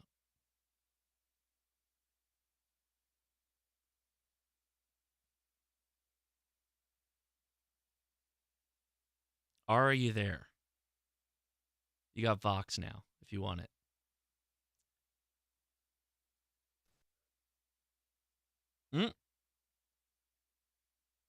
I saw a little pulse of information. All right, go ahead and sort out your... Oh, there you are. I hear you. Oh my gosh, man. Okay. Sorry, this is like the first time I'm running Discord on my MacBook Pro, and I had like none of the settings set. And I'm like, I heard you call me. I'm trying to like undo the settings and get things working. Great to hear you, Josh. How you doing? Yeah, good, man. What have you been up to? How's it going? I'm doing good. I've been putting off building these Meshtastic nodes that I bought from Rockland a couple months back. They've just been sitting in my office taunting me. So I'm like finally during Christmas break putting these things together and hopefully going to get them up and running. Right on. Well, I was checking in with you. That was it. There's more. I've been brewing up some new antennas, portable antennas. I might post a picture here on Discord in a couple of minutes. It's a tiny little QRP antenna that has a built-in tuner, so you just plug it into your, in my case, a QMX, and you could dial it into resonance, and it has a whip that comes out of it. And you can make CW and probably digital contacts with it. Nice. At least that's the goal. So, and you can kind of like wield it around like a KH1 essentially. Oh, that's cool. I mean, I'm really enjoying the tiny MIDI for plugging into my phone and doing CW on the smart SDR side. Oh my gosh, dude! I am like the worst marketing person in the world. I probably should have led with that. In fact, the tiny midis are just got back in stock. You sold me out, dude. I bought 100 units thinking, maybe I'll sell them, throughout the year. And like after your video came out, all of them sold out within like a week. So I panic ordered a bunch more, and they just hit the store yesterday or the day before. I can't remember now. It's a bit of a blur. My buddy's got a tiny paddle. It's very cool. No, this is the tiny MIDI. So let me see if I can drag this over here. Hold on. So, you'll like this. This is a device for doing. Oh, it's not Tony MIDI. It's tiny MIDI. How does it keep going to Anyway. Tony MIDI dabbles in politics and sanitation. Right, that's right. Tony MIDI. Tony and Joey. So, Steve, check this out. So, this is a USB-C little device that connects in your phone or your whatever device you're using for Smart SDR for the Flex, and it's a paddle. And it has a jack if you want to use your own paddle. Oh, did you put it in the chat? I don't see it. I'll drop I'll drop it in the chat right now. Yeah, so this thing is like that sounds really, very cool. Yeah, it's really slick. All right, I dropped it. There it is. Was there a USB-C to Lightning adapter? Yeah. In fact, the manual, the user manual in the webpage, if you go to the bottom, has a list of recommended peripherals, all of which I've actually bought and tested with. And one of those is Lightning cables, because inevitably not everyone has a phone that has USB-C, although it's like super convenient. But for the folks who don't, I actually went on Amazon and bought all the every adapter I could find and tested all of them, and then linked the ones that worked with it. Yeah. So the right adapter is getting an iPhone that doesn't have a Lightning connector. That's the right adapter. Well, the right adapter is not have an iPhone. No, the iPhone. No, is they have USB-C now. The newer phones have USB-C to be EU compliant. Yeah, and unfortunately, I have yet to find a Android app that supports Flex radios and ICOM radios for sending CW. So if you know of one, please let me know. At least for the tiny MIDI, you can use a Smart SDR app or SDR Control, and then aside from using this as like an iambic paddle that just like hooks up to your phone. To send CW out your SDR, you can also use it to practice CW. So like apps like Morsit, and then for Android and for Mac or iPhone, there's also the web apps, the V-band web apps that you can use with it. So this will support an iambic key, right? Yep, iambic and straight key. And how fast? Well, not that I'm a speed demon on CW, but no delay, no issues with lag. This looks very cool. Yeah, I spent so much time doing latency characterization on Bluetooth and like dialing in the right negotiation for the connection to minimize latency. Unless you're going like 40 words a minute, you're not going to notice it. Gotcha. Yeah, and then my hope is to have a USB version of this available in a couple months if you like really care to be a speed demon. But for like 99% of users, it's gonna. That is so cool. I can absolutely appreciate the latency issues coding against BLE. Is not trivial. Yeah, this is one of my regrets was like in the middle of it, I was trying to get the product launched and I didn't write down a lot of my like journey through this. And I wish I did like a technical blog post because it was a ton of fun trying to characterize this and bring down that latency. It's legit. It's really, really good. I pack it with me all the time. I take the key everywhere, and yeah, I can. So this is a product now. Oh yeah, it exists right now. You can go watch my video. As soon as we get on, placing an order as soon as we get off. That is very sexy. Yeah. Why are you waiting until you get off, Steve? Do it now. Yeah, Steve. Come on, Steve. Yeah, Steve. Okay, y'all talked me into it. You got to do it now, or he'll be sold out by the time the show's over. That could happen. All right, Josh, you have maintained your record. Once again, you have separated somebody from their money. Oh, good. I'll tell you what. I seriously take it everywhere with me. I use it all the time. There's nothing better than being able to, like, wherever you're at, just to chase a POTA. That's the best. Or a soda, even better. Dude, totally. Man, I Josh, love it. Thanks for saying that, man. Yeah, as soon as I built this, and then I gave one to my friend, my buddy Mark, KD7 DTS. Dude, Mark is like the biggest brand advocate you could have. He's the best. He's the best guy. He's the best guy for this.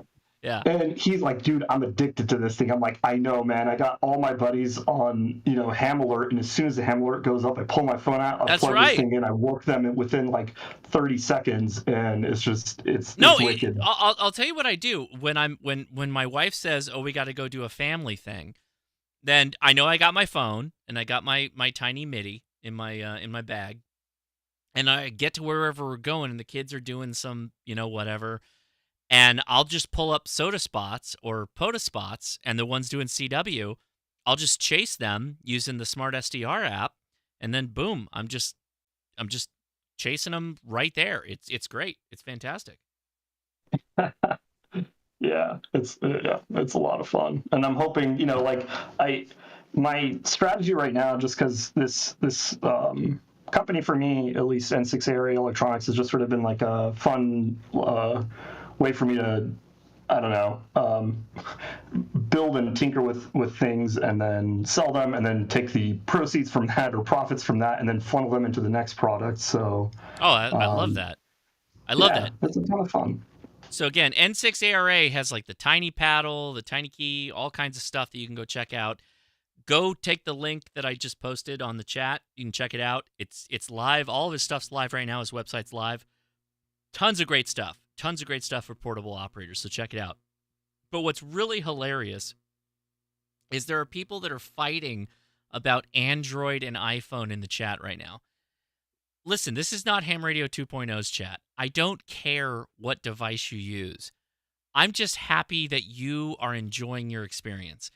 If your experience is good, have the best time possible. That's all I care about.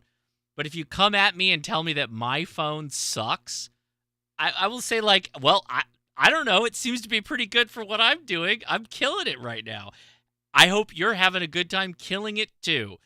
I just don't know of anything that Flex Radio does that's on the iPhone, so I don't know that you're doing the same things I'm doing. So, whatever. That's fine. I swear, though, people get so brand loyal about stupid things that don't even matter. It just doesn't matter. Shampoo is better. Hey, Josh, I didn't mean to start a war. Seriously, oh my God. All I got to say is I got to agree with Mike. Razer, that is peak phone right there. Peak phone. Oh yeah, I had the like version plus Razer, all that stuff. Razer was the best, man. That was one of my favorite phones. Back in the day. Yeah, man. Yep. That was great. Well, I have one now.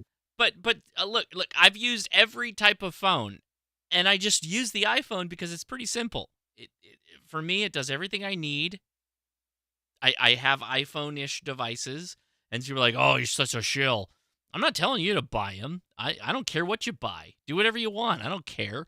I just happen to find something I like, and it's good. It works really, really well. Android's good, too. I'm not even mad at Android. I got Android phones. I don't care. Again, I think that people have, like, one thing they buy, and they're like, I'm ride or die this thing I bought, and then that's it. Like, it doesn't matter any capabilities of other things. They're like, oh, no, I already sunk money into this. It's called a sunk cost fallacy, actually. There's actually a term for it.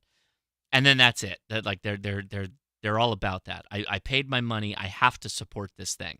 It's okay that people enjoy their life without them using your product that you like so much. It's okay. Doesn't matter.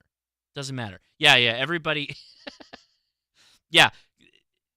You're all up in my chats about chameleon antennas and how expensive they are. So stop buying American products and start buying Chinese crap. There you go. Go buy Chinese crap. That's the way that you can really send the message. All like right. I said, Josh, I didn't try to start a war. It's the same way with ham radio. You hear that with the radios too. I mean, I've got a Yaesu, Totally. I've got a Kenwood, I have all the radios. I've I got have all every of them. They're all great. manufacturer in my shack. You know what's the crazy thing is, like, we live in such a really good, amazing time for amateur radio where the radios are the best they could ever be. And everybody's like, not everybody, some people have put up these fences that, like, this is my brand and I'm going to fight or die. Like, this is my whole life right here. And it's like, bro, they're all good. All of them are good.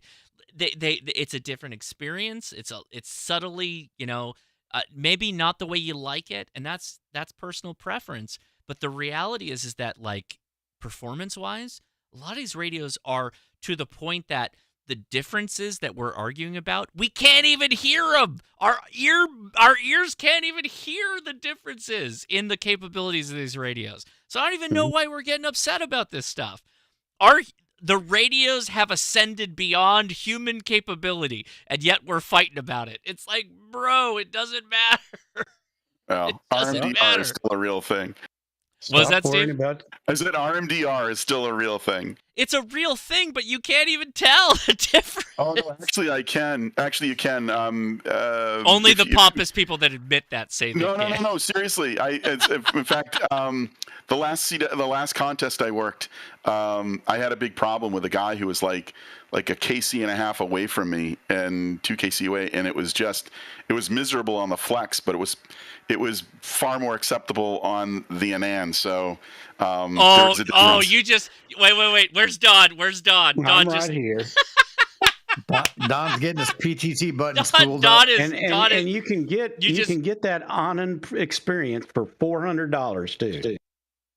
Steve, don't get me started. By the way, I'm good with anything, and I wholeheartedly agree with you, Josh.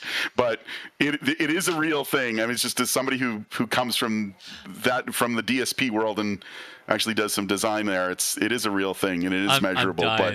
I'm dying that you said, like, like, if there was any statement you could make that would have made Don your best friend, you said it. Uh-oh. I don't know if it's good or bad. No, it's good. It's good. I love the Anand. I have a Flex. I have an Anand. I have a 101D, and I have a Sun SDR, and they all have their place. And they all 100%. You switch from, but I mean, my daily driver is the Anand. Yeah, really simple. Unfortunately, my daily is the Flex, and I do like it, but unfortunately, my next radio is going to be the new Anan. So it's I think the that's G2, I think that's where I'm going, and it's only because these guys still can't fix the noise blanker. My Pro 3 still works better. Absolutely. God, that noise blanker 2, I mean, NR2 on the Anans or even the Hermes Light is just amazing. I swear it is better than RM noise. Yeah, they just haven't put any effort into that. It's my biggest gripe with Flex. Other than it's a very I love my Flex. It works very well as a daily driver. I absolutely love it. But when you get into situations where there is some noise and you want to punch in that noise blanker, boy, it's just not there. And if you've tried diversity receive on that thing, there is no diversity receive. My favorite was on the Anand. There is. Yes, there is. There is on my SDR Play. Oh yeah. Right. I'm taking it back. I gotta get through the rest of our friends. I'm sorry. No, you're good. You're good. It's good discussion. Just wait till we get through all these folks. So the next is Bill, Ham Radio Tectonics. Are you in the chat? Maybe. Can you guys hear me now? We can't. Oh, you made it. Yes, All right. yeah. You've been driving, buddy, right? Man, I was hauling butt, and I'm glad you guys delayed. I just got in. I'm freezing here in the trailer, but I'm all set. This conversation this evening was full of energy. How it about was that? a lot of energy. A lot of engineering information and energy, but it's always good to hear this stuff. How you doing, Josh? I'm good. What have you been up to, man? Good. I've been working my butt off. So I got to go back tomorrow and do it again, but the holiday season is crazy in the transportation industry, so got to do what I got to do. I did get home. I got a couple of new toys sitting here. One of them is that Hobby hobby PCB amp. I'm going to take a look at that and probably take it to the airport tomorrow with me and fiddle with it until they make me work. And other than that, finished the little series on remote switching. And that's about it. Glad to hear all you guys talk. Glad to be part of the community. And happy holidays. Merry Christmas. Right on, right on. Well, thank you for being out here. Don, you're up next, man. I got into my shed today, but it's not the same kind of shed you have. It's for storing things. So what have you been up to lately? Well, to be honest with you, Josh, you heard it all last night. So do I really need to go over it again? I did hear you, but like I think there was a couple of people who were like, oh, we got that echo back a little bit. Yeah. I know where that's coming from. It's coming from because if I'm on the 101D, I don't have it, and it's because it's a hand mic. It's coming in through the mics from the desk itself or from the table itself, coming up from the floor.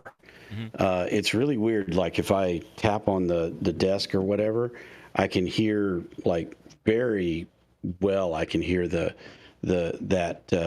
deal, and if I talk, you can hear. It's hard to explain, but I can tell that it's coming up into the microphone from the desk because. Both the microphones, even the one on the that's on the boom, is clamped down on the table, and it just picks up like everything that you say or whatever because it's amplified by the table. So what I'm going to try to do is get some carpet pieces and put those. And see, the thing about that shed is. If you look at it, it's noisy. You got some background noise in the shed, right? It's all like metal reverberating, kind of, right? Yeah, there's no metal in it. It's all wood. But the thing is, though, it's got joists like 4x4s or whatever that run underneath it all the way down, in about every 8 feet, and that's what its base is. So it's kind of sitting up off the ground. So, and I mean, you can almost crawl underneath it and, it's suspended on those things.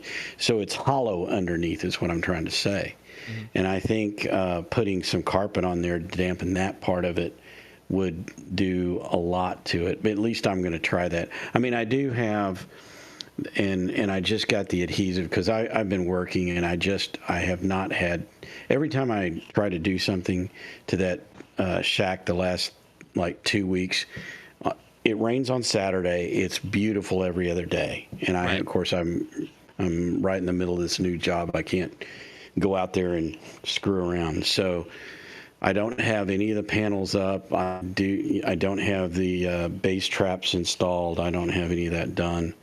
So, there's work there that I need to do. And, I'm off until after Christmas. And so. Me too, buddy. Me too. I'm going to try to do some of that. In fact, I was out there all day today, but I spent most of the day messing around with the Onin because some stupid Realtek driver was having issues with detecting gigabit Ethernet, and so I wasn't getting a gig connection to the Onin. And the Onin really needs, it pumps a ton of data out to the PC to be processed, and that's the reason that you see all of these innovations in the Onin is because they're doing so much in the software on the PC, which is out in the public domain, as opposed to the Flex doing a lot of that stuff in hardware. Which is why, like, when they that's say, why it's better for remoting. No, Flex is all in software as well. But that's why it's better for remoting. No, it's not, because that's why they have the 8600, which they're trying to add the Pure Signal. The Pure Signal's not done in the radio. Pure Signal is hardware. I'll tell you why. I'll tell you why. Oh, that's software. I'm sorry. I'll tell you why. A ton of the work that gets done in the radio is all in the FPGA. When you're like on your phone and you're remoting into it, it's almost like a video stream you're watching. it's not processing the audio feed, the RF audio feed. That's exactly correct. Right, but that's why it's so effective as a remote radio. That's why it's one of the best options for that. The most of the SDRs don't do that. And that's nothing against any of that stuff. It's just it's a different way of doing it. It's just an easier way to do it. It's because otherwise you'd have to have a JTAG port and be updating FPGA code every time there's a new release. Yeah, and your phone's going to be taxed to the max, and everything else you try and put on it. And laptops, even your cheap laptops that you take out into the field or when you go into the hotel and all that, they're not going to be as good with remote versus using a Flex. They just won't. The Flex is going to be a lot easier to use. But if you look at the Anons and you look at the software updates that have come out for them, they're software updates. And like even the Anon 10E, which is the first one that ever came out, will run the same Theta software that I'm running today because the hardware model is pretty much the same. They've updated that hardware, but it's the same. They're doing all of this new work in the software on the PC, and that's why you see these guys and they on the Anons they want a gigabit connection directly from the PC into the radio rather than running it over a network, because the more of that data they get, the better that software can perform on it. And that's, it's really hard to explain, but the code's out there. You can go and look at the code for Thetis. Sure. That's why there's so many actual versions of the software for the Anon as well. You've got Linux software, you got Mac software, you got all kinds of stuff. Now, Thetis doesn't run on those deals, but there are other ones that do. There's Pi HPSDR, so there's stuff that runs on the Pi. So, and it's all basically, software, but, those all have varying capabilities based on the capabilities of the processor. So a Pi is not going to be able to do all of the things like the diversity receive and all that stuff that the PC will. And I'm not real familiar with the Mac stuff. To me, I think it's just re-rolled Pi SP or HPSDR. Okay. Well, thank you, Don. Anyway, Appreciate you being out here. Thanks for hanging out. And always share your stories. We like to see those videos coming. Yeah. Next is going to be. Oh, go ahead. What were you going to say? Oh, I was just going to say I just came in with some ribs, and they're sitting here.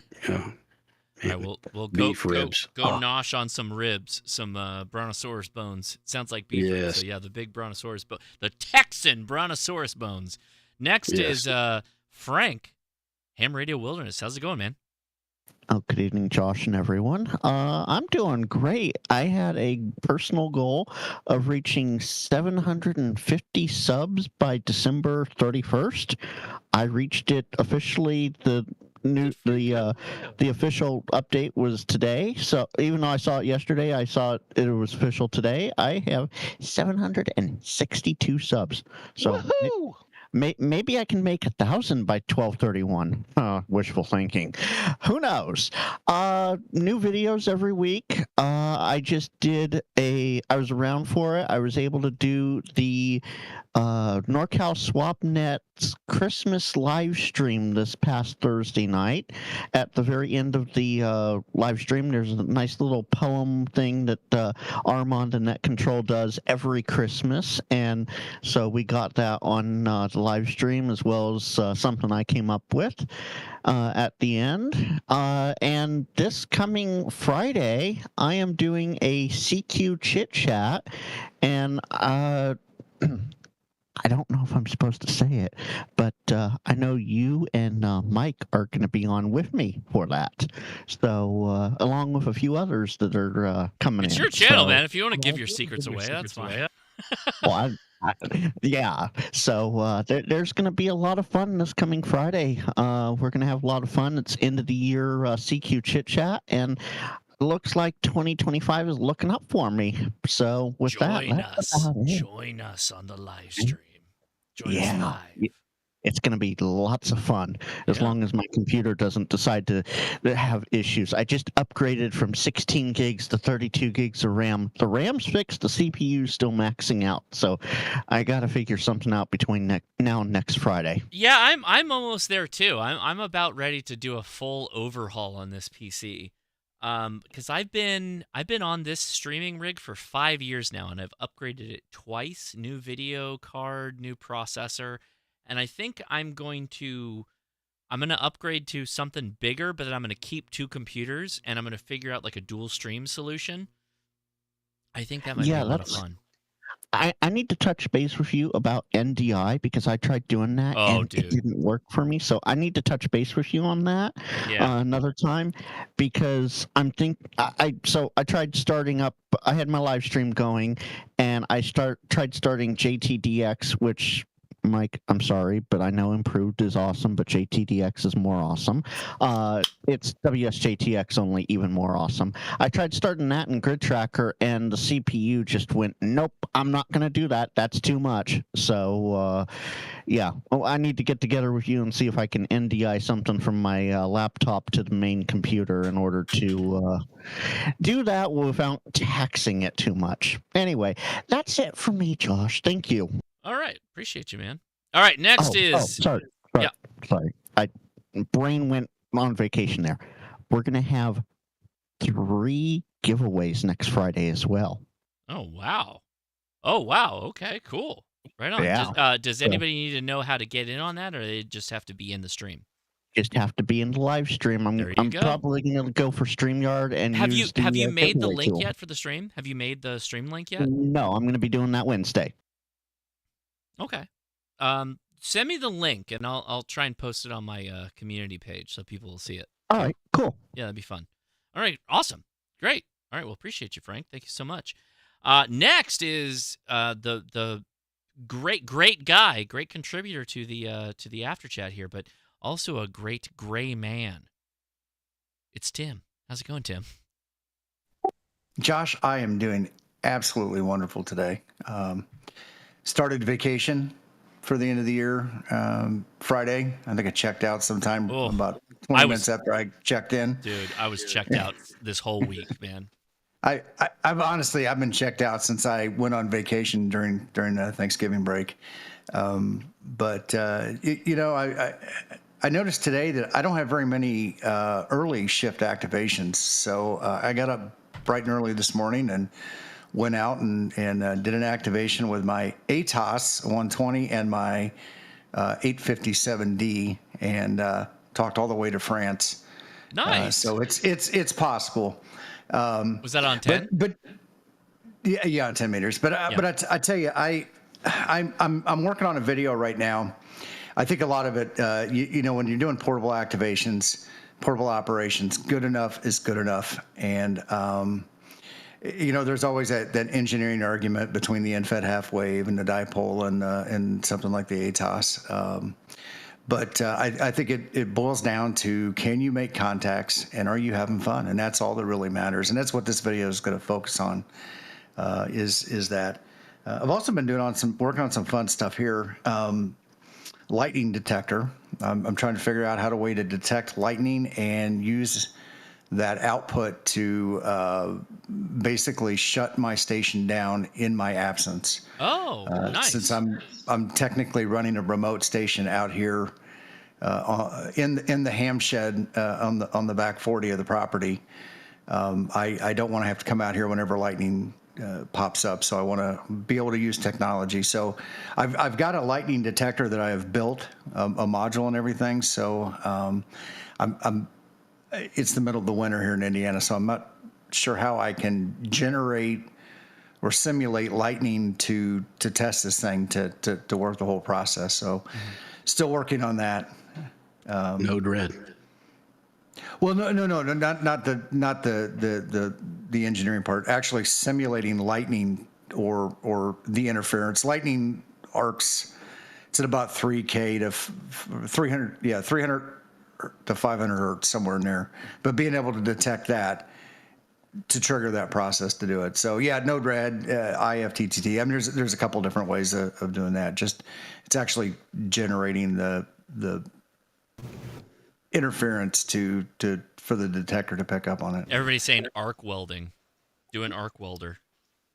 Well, I was thinking about sticking a couple nails into the light socket. I think that would probably do it. But yeah, arc welder might be. Somebody said like the piezoelectric thing on a barbecue lighter. I've tried that. I'm not getting what I think is valid. I don't know if it's producing enough. So if you do a Google, there were a number of companies in the aviation community that used to manufacture or still do lightning detectors. In fact, I remember we used to have a storm or a lightning detector on the panel of one of the aircraft I used to fly. But a company named Biral, BIRAL, and I know Honeywell. If you do a Google, somewhere along the line, I remember there was a brief white paper on how that system worked somewhere out there. There was like a architecture or it was just a white paper on how that worked. It was a pretty interesting system, but yeah, that's in the aviation community. That's actually a very real thing. Yeah, he's trying to simulate lightning though. Yeah, I've built one. I run it on a small Raspberry Pi 2W with a sensor that actually picks up the lightning. What I need to do is simulate or generate the interference. Yeah, the problem is the interference is like you may not be able to get the amplitude. It's the amplitude. Yeah, I guess it's the amplitude and the frequencies that you need because you need that kind of current and you need that kind of field and discharge to trigger those things off. Personally, going back to my experience as a young child, I think whack the end of a power cord off and just smack the two ends together. You're gonna make a suicide cable and see if you can make this happen. I actually kind of think about that. A small, probably a small DC charger. 12-volt charger, something like that, and arcing would do that. Van de Graaff for Tesla, yeah. Yeah, I was gonna say I'm thinking of Electro Boom channel here on YouTube. Go build yourself a Van de Graaff, like a Tesla coil. I bet you a Tesla coil with the arcing would probably get you pretty close if you're close into the sensor. I think it might get you there. High voltage. Are you doing this acoustically or is this using electrostatics? Well, he wants to trip the sensor. Right. Yeah, it'll be electrostatic. Yeah, the electrostatic field that's generated, in a typical lightning strike, the amount of joules, that would be you'd have to be like, I once heard a description to be like trying to listen to a sparrow fart across an airport. So it's, I think without the magnitude that you would get from a air to ground, cloud to ground strike, I don't know that you'd be able to simulate that locally, but that would be interesting. So you're saying he's got to contact Doc Brown if he wants to do this effectively. Absolutely. That's the real answer. My town courthouse has a clock. I think I might just roll this out in the truck. Is it very big? Is it very big, Tim? Is it very big? I'm going to take my Bronco and my ATOS and this little detector and go hang out in the parking lot of the courthouse and wait for the next lightning storm. When you hit 88 miles an hour. If you hit 88 miles an hour to Bronco, you're gonna feel a lot of death wobble. Is what's gonna happen. No, it's a Ford Bronco, not a Jeep. No death wobble. Make sure you have a roll of flux core solder in your car. Yeah. To act as the flux capacitor. Ah, yes. Very good, Mike. There we go. There's the words of wisdom. Well, next is Mike, KNMRD, Ham Radio Tube. How you doing, man? So you remember how I was last week? Dude, I got your text message. I got your email. I was like, Mike's in. Yeah. Winlink fully in. And I watched your video today with your impassioned message to purveyors of Winlink and trying to capitulate to them to explain why they should open up the doors a little bit. I'm with you, dude. And I commented that. I was like, hear him. This is an incredibly... I didn't see your comment. I did. I was like, incredibly important point. You're spot on the money. I agree completely. I think Winlink has been too cordoned off. I think they need to open the doors a little bit and let some other platforms into the corral. And I think your point is probably the best one. If they wanted to make money on this platform, It's the Mac users that will pay immediately. Mm-hmm. We'll all pay. We'll all pay. So I have a story. Okay, we have story time with Mike. Here we go. So I got a phone call this morning from a Mac user. Okay. Let me say that again so I make sure we're clear. I got a phone call this morning from a Mac user. Mm-hmm. That Mac user's name is Steve Waterman. Okay. Steve Waterman. I thought he was going to say Steve the Wozniak. founder of Winlink. Oh. Yeah. Wow. Okay, where are we going with this one? That This is just wild. happened. Okay. So he and I were on the phone for about an hour and 45 minutes today. Mm-hmm. And everything that I have heard, just like what you have said, has been reverberated around the ham radio community about Winlink and their unwillingness to play with others. And I want to clear the air right now that is an untrue statement. Good. Okay. Let's go. From the founder's mouth. The only reason he has a Windows computer is to use Winlink. Winlink is 100% on board with having having everything available on all OSs. I love it. And they have been. There's actually a thing on their website that says we that are. in the video. I mean, you got to go down. I don't think I mentioned that in the video, but it was talked about in the comments. Yeah, no, you pointed out that we are looking for Mac developers. You mentioned that in the video. Oh, okay. Yeah. That is 100% true. Good. What I also learned is that the Winlink team, or let's just say Winlink in general, the ham radio, from a ham radio operator's perspective, we are not their main user base. Well, sure, because they don't have a platform that's on Mac. No, like, yes, I'm not saying course. we Mac users. I'm saying we ham radio operators are not their main user base. Got it. It's all the sailboat guys. Many multiples government agencies, FEMA, Red Cross. He cited all kinds of government agencies, both U.S. and Canada, who are really their primary users. Sure. And they are 100% open to having people come and develop software for Mac. 100%. The doors are wide open. Good. So all these rumors of gatekeeping for Windows, all of that stuff, completely untrue. Okay. That's good. So glad to hear the problem is resources. Everyone on the Winlink development team is a volunteer. And due to the incredibly vast scope of everything that Winlink encompasses, the challenge of, and it's not just porting it over. I said porting over because I don't know computer lingo. But basically, the software needs to be designed from the ground up for that to happen, which they are completely supportive of and willing to help make that happen for Mac or whatever. But they need developers. And they've had people join their team to develop for Mac many times. Mm-hmm. But once they see the breadth of all that they need to do, for whatever reason, they've always backed out.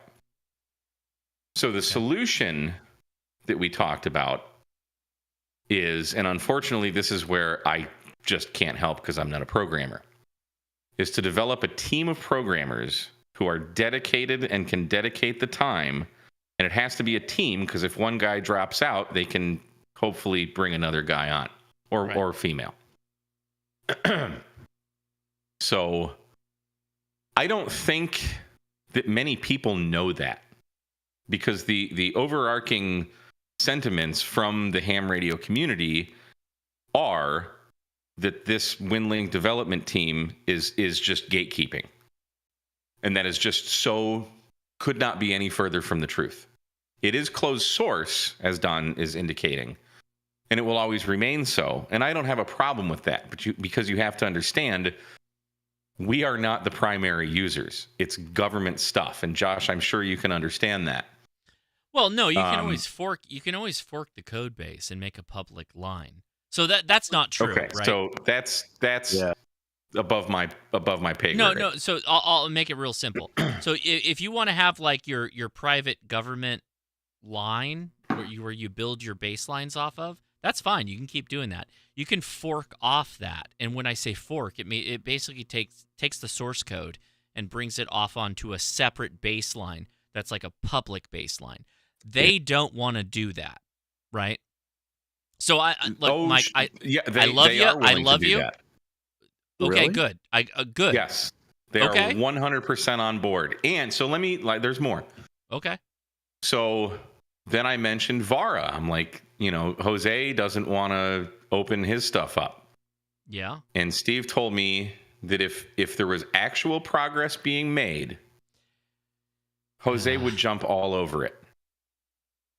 But there's not been enough progress made to make it work for Mac, to make it worth his time. If I may, for a moment, and I'm not saying this is the case. I'm not saying this at all. But if everything requires like kissing the ring, then you're never going to create a situation for this type of rapid development to happen, rapid growth or change. They've got to let go of the reins. If they want to fork off their development and make like a government standard baseline, which that team is focused on, and they want to have like a open source baseline, that's probably what they should do at this point, because you're not going to bring in these free developers by being so close-reined on all of this. They got to let go. They have to let go of all of it to be able to make it happen.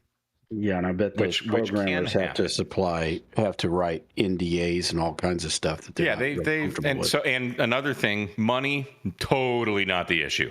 Oh yeah, no, at I know all. it's not. They wait, the board members. Wait. His words: the board members are zillionaires. They don't care about money. Well, so if Those that are was his true of the words. case, then they could pay for a developer that is a Mac developer to develop their product. If that was the case, right? I'm just telling you what. I'm just relaying the message. I wish I was in the room for this conversation at this point. So, are they owned by venture capital? I have no idea. They're all volunteers. So sure. I'm wondering, because I'm always thinking, well, what can we do to help? So I'm wondering if now, from what Steve tells me to do this, I asked him, I said, if one guy were to take on this challenge, how long would it take? And he said, like a year or two. Like, it's huge. Right. But if we could make this known that they are in fact actively, well, I don't know how actively, but they are open to other platforms of it being available. I don't know how many people actually know that. But I would be shocked if there weren't people who were wanting to help. So I proposed to Steve, I'm like, well, what if we do a live stream, bring some of your team on to really kind of discuss to our audiences the entire scope of the project to get people interested that want to help. If you have a large enough team that's managed properly, something like this is 100% achievable. And you will have full support from the Winlink team. The problem is, it sounds like they're not willing to let go. I think they want to vet everyone to develop the platform. Well, those are conversations that people who actually know how to program would need to have with them. No, so so Mike, this is where I'm going with this. I can go to a ton of projects on GitHub, for instance, and I can just pull down a fork, and I can get all the code, and I can look at it right now. If Winlink is not willing to do that, then it's not really a ham radio software. It's something that they're trying to make money off of on the side or do whatever they're doing, and there's nothing wrong with that. I'm not upset with that. I just money know is that, not their motivator. That's not what they're in it for. But it kind of is, because they're not willing to just fork it out and make it free and make it available for people that are willing to code. No, the source code. They're not willing to release the source code. They got to release the source code is the point. Or make it available in an easier fashion than what they're doing. It's the same problem that Flex has. So they want so much control over but Flex is willing to pay for people to develop for them. That's true. That's right. That's true. That's true. But still, like to your point, it's not as like, for instance, even for myself, the hoops that they wanted me to go through to be able to be a part of that process just wasn't worth it to me as a ham who does this as a hobby. And the thing about Flex is that they've got a full API though. Well, I don't want to go down the rabbit hole of Flex. It's non-Flex. Yeah, it's a different. Well, but these guys aren't even willing to do that. I mean, that's my point. There's no published API for Winlink? Right. No, there's not. I mean, right there, that just means that it's so closed. Yeah, it's a walled garden. Yeah, it's like Apple. It's the same thing with Apple. So you're still running with the problem. Most ham radio software it's built on 1990s code. Could be. Listen, they're not. The doors are open. Wait, okay. Mike. I have to run to the restroom. I have to run to the restroom. You guys keep talking. I'll be right back. I will be right back. Keep talking about the open doors. Keep talking. If the doors were open, there would be a published API. Well. So, and there would be source code out there. You guys are just a bunch of naysayers. I'm trying to do good for the ham radio community, and all you guys are doing is pooping. And I know what it takes to develop. Yeah, I'm not going to go and work for those guys for free behind a closed door. Hey, Mike, I'm not moving on it. I like it. I like your idea, Mike. Most software engineers are not going to go behind their wall. You can focus on the problem, or you can focus on the solution. Well, here's the thing. That's the solution. Get them to release the code. Okay, but I'm not the guy to do that. Well, none of us I'm are. the guy that has a big enough mouth and a YouTube channel to make these issues public. And you're exactly the producer, the guy if you will. So here's the thing. So you had a conversation this afternoon with Steve Waterman, who is a very sharp guy. In the course of that discussion, did you ever ask him or bring up, hey, how about making this more available? For example, a published API, or what hooks are publicly available? Okay, so if you have, I'm not a computer guy. I don't know completely those questions. Completely understood. So if you have Steve, I'm going to shut you down. But this is so out of Mike's realm of what he is comfortable with. It's just going to go down a hill. The reality is that they have software that was written in the 1990s. What I think would be great is if they would look to something Philosophy Jared from Hammers uses, where he writes in a new platform that he can then port that, or not even port it. It could just run in multiple operating systems. So it's one program that they have to work on and develop, and then you don't have to worry about a Mac developer and a Windows developer. And completely understood. Yeah, and I know exactly how to do that. That's something for the future. But remember, APIs are generally platform independent. So it's it's just if it's right. If it's an API, it doesn't matter whether you're coding for Linux, Mac, anything. But APIs are assuming that you're talking to a host, right? Yeah, from to a piece of software. It doesn't necessarily have to be a host. It could be any piece of software can have an API. Right, exactly. It can, but that means that there's something running behind it to accept the calls. In this case, the whole thing from the ground up needs to be written, or they need to give us the entire thing, and then we can port it. What needs to happen on this thing is it needs to go to the Qt library set, and Qt can run on Mac, Windows, and Linux. Yeah, sure. Okay. And it's the GUI. It's the GUI that's the problem. It's not the code. The underlying code is fine. It's the GUI. Don, all I gotta say is I gotta thank Mike because no one else, I mean, literally no one else has stepped up and done what he did that I'm aware of with this video, and he is 100% spot on. The walled garden aside, whatever, they need to. Mike, first off, thank you for the video. Secondly, thank you for taking the time to talk to Steve. That's. I mean, it was a fascinating conversation. I was happy to do it. Thank you. That is wonderful news, and yeah, that dispels a lot of ham rumors about Winlink and what's online about it. So I don't know. The problem is, I don't know. You guys are getting your feelings into this, and they need to do this. There's no I need feelings. to do that. No feelings. I don't think it's feelings. Hang on. Slow down. My Slow down. 40 years of experience, Mike. Okay. Yeah, you made a statement, Mike. I don't know there's That's any great. feelings involved in this. And Don, by the way. Last thing from me, Mike.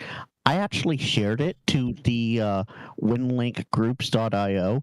I don't know if the admins or the moderators or whoever have approved it yet because I haven't seen it in the Daily Digest yet. But I did share it to the Winlink group. Great. The founder got it, so that's went straight to the top. There you go. So my thinking, and I, again, not a computer guy. Okay. This is a thing that can happen. It's a thing that people have tried. It's like think of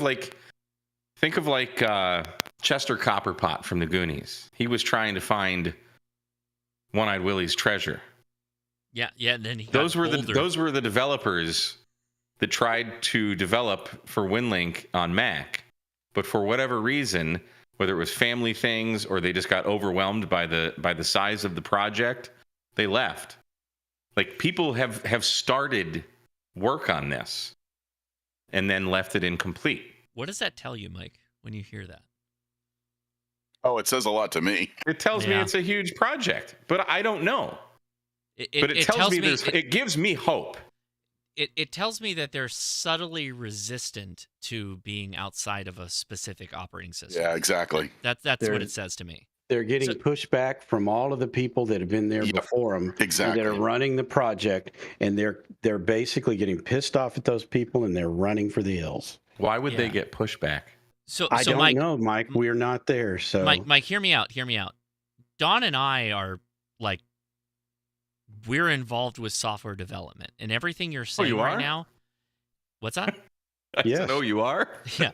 So everything you're saying right now. And Steve, I don't know you. You I probably are too. I have a background in code as well. Yeah. But everything you're saying right now screams a smoke screen that the main guy is telling you to make it look like they're being really inclusive and want all this like traction from other platforms, but they're doing nothing to make that actually happen. That's what it screams like to me. Yeah. Okay. I understand.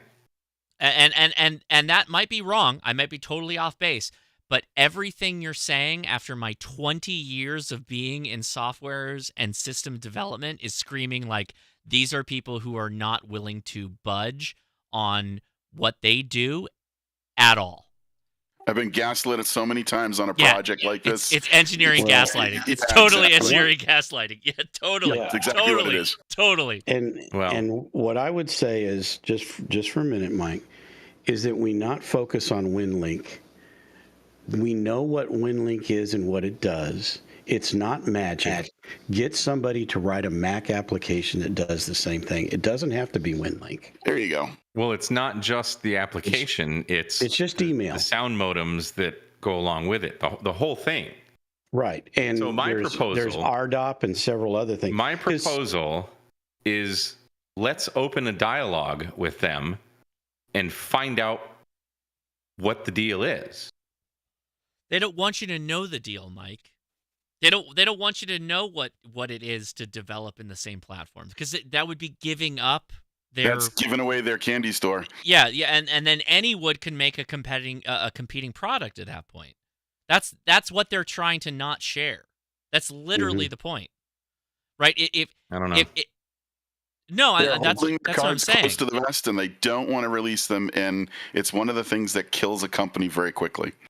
Except they're not a company. They're not a company, right? Well, are they making money from the federal government for using this software? Because they can't be using it on the ham bands. Yeah, my guess is that they are. We didn't talk finances. Yeah. Yeah. And so there's a lucrative, there's most likely a lucrative government funding source. Yeah, and to be fair too, they could be getting pressure from some of these government entities, whether they say they're not or not, getting pressure from them not to release it or not to let them have it. I mean, I'm not even willing to go down that road. We can speculate all day long. Right. Oh, of course. That's all we do. So Josh. Yes, sir. And here's my proposal. Okay. Why don't we invite them onto your channel? Okay. And talk about whatever they want to talk about. And make it publicly known that they're not against doing what I'm proposing. It is a resource problem that they don't have the manpower to do it. And I can ask them whatever I want. Ask for volunteers. But I can ask whatever I want. Serious volunteers. And then you can ask what you want because you are a software engineer.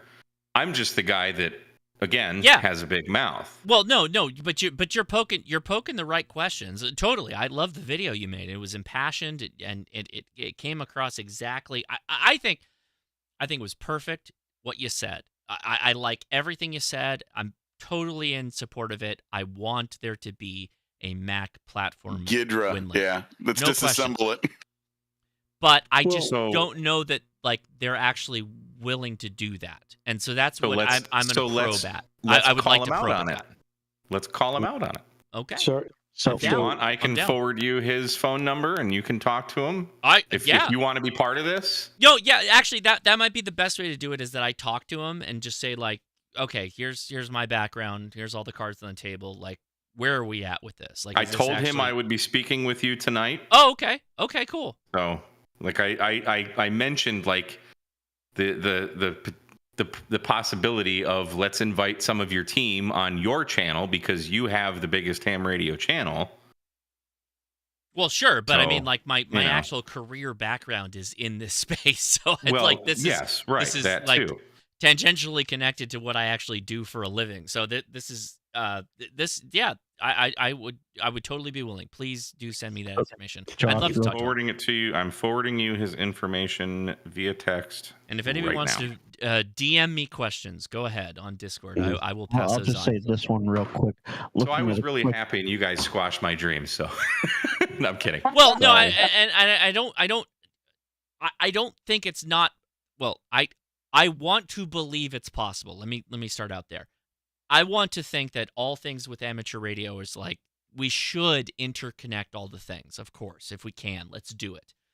But at the same time, there's all kinds of interpersonal stuff that gets in the way, and the reality of the government being involved and all this other stuff. I don't know all their baselines that they have to work with. There's operating requirements that they have to abide to at this point with the government and all that. And we need to have these discussions with them, which they're open to.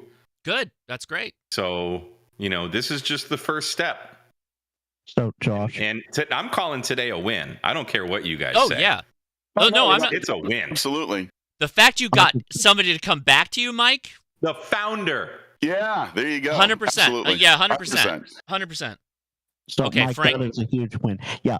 Okay. Jody posted this, and I also looked it up real quick. There's a bunch of organizational involvements that have donated money, if you will. One of them I noticed was Department of Homeland Security as well as DOD. So, yeah, there's some big government interest into the Winlink protocol. It's huge. And let me I will echo a point that Mike made on his video, which is completely spot on and is already in effect. Winlink is used at the local VHF level. I want everybody to understand that. Some of the most prominent adjacent to government situations where Winlink is used is VHF, line of sight communication. We use it at a hobby level on HF, but most of the situation is line of sight communication, and it's not even like email. It's exchanging the emergency forms. It's exchanging all the stuff that's built into Winlink, right? We are one particular user doing one specific thing, but the package of Winlink is way broader than that. It does a ton of other things. Yeah, I think that's an important point, Josh, too. And that was actually maybe that's part of what I was missing. Yeah. As a former DoD contractor, it doesn't have the look, smell, and feel or pass the scratch test of something that's either ITAR controlled or has some other controls. Yeah. So if it's a component of a larger project, then again that goes back to the gaslighting thing where it's we could tell you, but we'd have to shoot you. I don't think it's not dipping into those realms at all. Because I again, don't think so at all.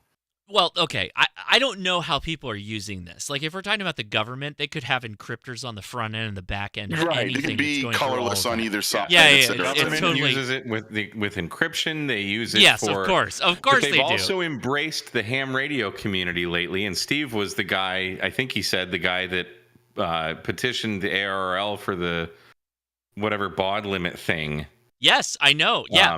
Okay. So the government is realizing the importance of ham radio operators and are getting more receptive to the value that we provide in emergency situations. Let me elaborate on this point a little bit. So for a long time, the government has been deep into satellite communication, protected communication, right, via satellites. And they've realized really quickly that those are kind of vulnerable to a certain degree. And because of that, they've dipped back into HF, high frequency radio communication. It's not something that they didn't know about. Their entire lineage of the military is from World War II is based off of HF, right? If you think about Coast Watchers and bomber planes and all of our Navy ships, all of that stuff has been running HF forever and still has all of that equipment and still uses that equipment.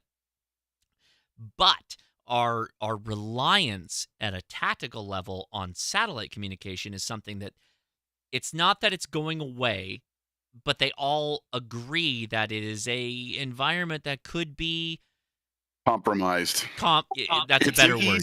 It's an easily deniable space. Right. So in that world where you admit that, you have to start looking at ancillary options. This is a PACE plan. It's a simple PACE plan. What's your primary?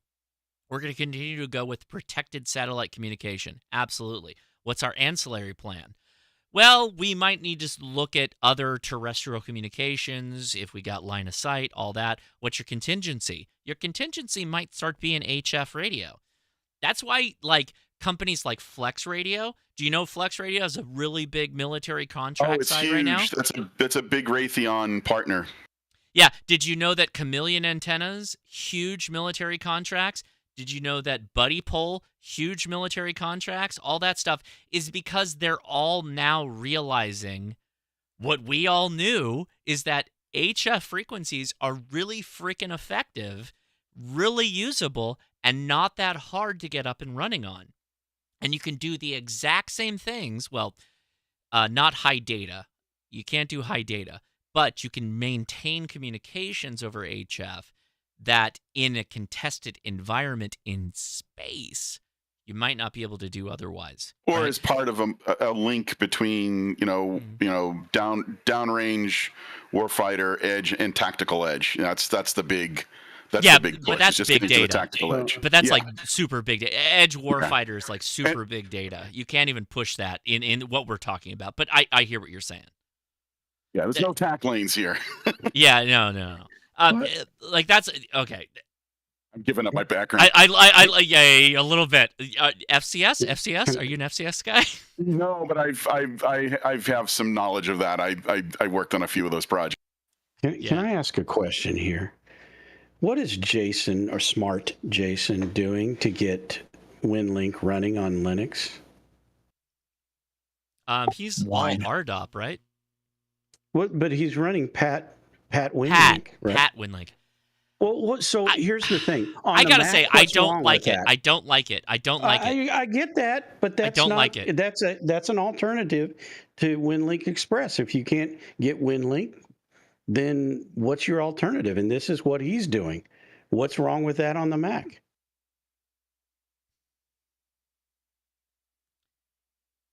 I don't know. So, to be honest with you, I don't. Like at a development standpoint, I don't know. That's a right. That's the honest The answer. thing is that Pat Winlink apparently is already an alternative to Winlink.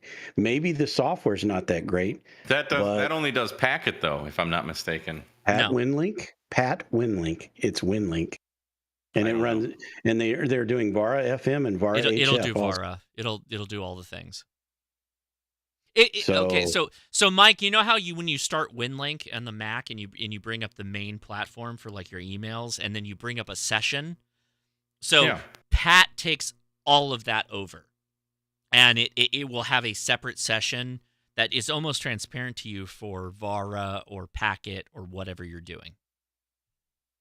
It's the Winlink platform on Linux, basically. Yeah, Jason sent me that. He sent me a link to Pat, and I downloaded it on my Mac, and it was a pain in the ass getting it off, but I finally got it off. Yeah, but that's all like terminal stuff and command line stuff to set it up, and right. I'm a user. That's all I am. I would never be able to. I would never be able to do that. Jason has scripted this to the nth degree on Linux. Ask him to do it for the Mac. Oh, yeah, I've been poking that bear for a while. He doesn't want right, and I get it too. But he's a Mac guy. He actually is a Mac guy. He's a Linux guy. No, he has a Mac for too. work. Yeah, I know, but he's Jason and I have been talking a lot these last couple weeks about Winlink. So, and yes, virtual machine is not the solution. Yeah, my guess is on him is that he doesn't want to pay for a Mac. He has one for work because he has to, but then the cost of having it for fun is too much. Well, I mean, he runs his own business, so he owns everything you're talking about. Yeah, he's a photographer. He's got to have a Mac. That's what he does. Right, exactly. And you know what computer he uses for his Linux? The crap top that I sold him my two. Evolve 3s at Dayton this year. Hey, they work great on Linux. They work great on Linux. He's got that Wemo. He's got that Wemo mini PC, and he's kind of switching over to mini PCs now. I mean, we talked about it a lot. Half of my user group is like hardcore nerds that are watching right now. So, I mean, I think, again, I don't want to... I'm going to be a little hard on this. We got to let go of the boomer control of code, right? And you just got to open it up. Like if this is truly an open platform that they're willing to let people develop on that platform, then did you just say boomer control of code? Dude, it's a real thing. It's a real thing. In the engineering world, in the engineering world, there are so many people and I gotta say, it's a lot of boomers who look at like what they have accomplished as career protection. Oh, right? I'm with you 100%. I am a boomer, and I'm with you 100%. And it is a real wall. That is a real brick wall. Yeah, and so I've been an engineering manager for 10 years now, with over close to 200 people in my organization. And every one of those situations I've found where I have accomplished any kind of mentoring, it's where the older senior individual had like a friendship that was built with the younger engineer. That was the only way we achieved it. It didn't matter how many like mentor programs, all this stupid business stuff. It's where two individuals had an adjacent interest or friendship, and they got together, and we were like able to actually do the mind meld, the Spock mind meld, where one engineer helped the other one to learn. Oh, totally. And we were so big on TI and KT to try and overcome those barriers. No, it's never worked. It's never worked. Can I ask you though, were those Unix guys, or are they some proprietary OS, guys. Don, because I've seen Linux, it. It doesn't. It's irrelevant. It no, doesn't. it isn't, because in 1985 we were going out and getting MIT code to run on our PCs that was free code under the MIT license, which is still the best license. Still the best license there is. Yeah, absolutely. Yes, and we were doing that. I have never encountered. Well, the only time I've encountered that are from Windows and Mac programmers, where they have been in that proprietary stuff all their life. But in Unix, even with Sun OS, man, we were taught to, hey, Sun was like, hey, go out and grab stuff. There's stuff out all over the place on the network, or it wasn't a network back then. You'd have to go on FidoNet and all these other places. But you could get free code, and we did. I've been doing that all my entire career. Yeah, there is a certain amount of I don't want to call it job security, but there's a certain amount, and I think Josh touched on it correctly, where you get one generation looks at the the generation up and coming, and it's like, I work so hard for this, I'm not sharing it. You have to pry it out of my cold dead cranium, and it's right. It's a real wall. I've encountered it, and it's really hard. Might be the same thing we see with the OMs and the clubs too. Yeah, a little bit. They only want to tell you their version of it. Well, okay. But there's another. But Josh, there's one other thing you haven't touched on, and it's funny. Maybe you haven't encountered it yet, but there's also a variation of that theme where it's, they really don't know when to admit to the code base they've created. So it's like, well, we're not there yet. But I don't know. It's all speculation. Oh my God! Don't even start me on. Okay. Yeah. I cannot tell you. I cannot tell you the amount of code. Mm. I cannot tell you the amount of code bases I've looked at that is like less than 40% commented, with also less than 40% unit test code baseline that is available, and you can't. What are those? Right. What's your now, code coverage? This is also sounding like I could be talking about the Primarchs in 40K. Top 1.1. We're completely off the register at this point. The complaints I have in coding. My problem is, we live in a world right now where we can automate code testing, where I don't have to have a human being clicking a button, and so we should be automating everything. So that means that your unit test should have at least 80% code coverage. And if it doesn't, you got to explain you're in why. trouble. Yeah, ATS should span hardware and software. Yeah. So the only thing that I have to say about that as a programmer is that we're not given the time to do it. Oh, no, you have to have all of this work done. Oh, and unit tests. Don, you're your totally time. right. Don, you're totally right. Don. You're totally right. I totally agree. Yeah, I'm 100%. At the project level, I totally agree with you. Don, I 100% agree.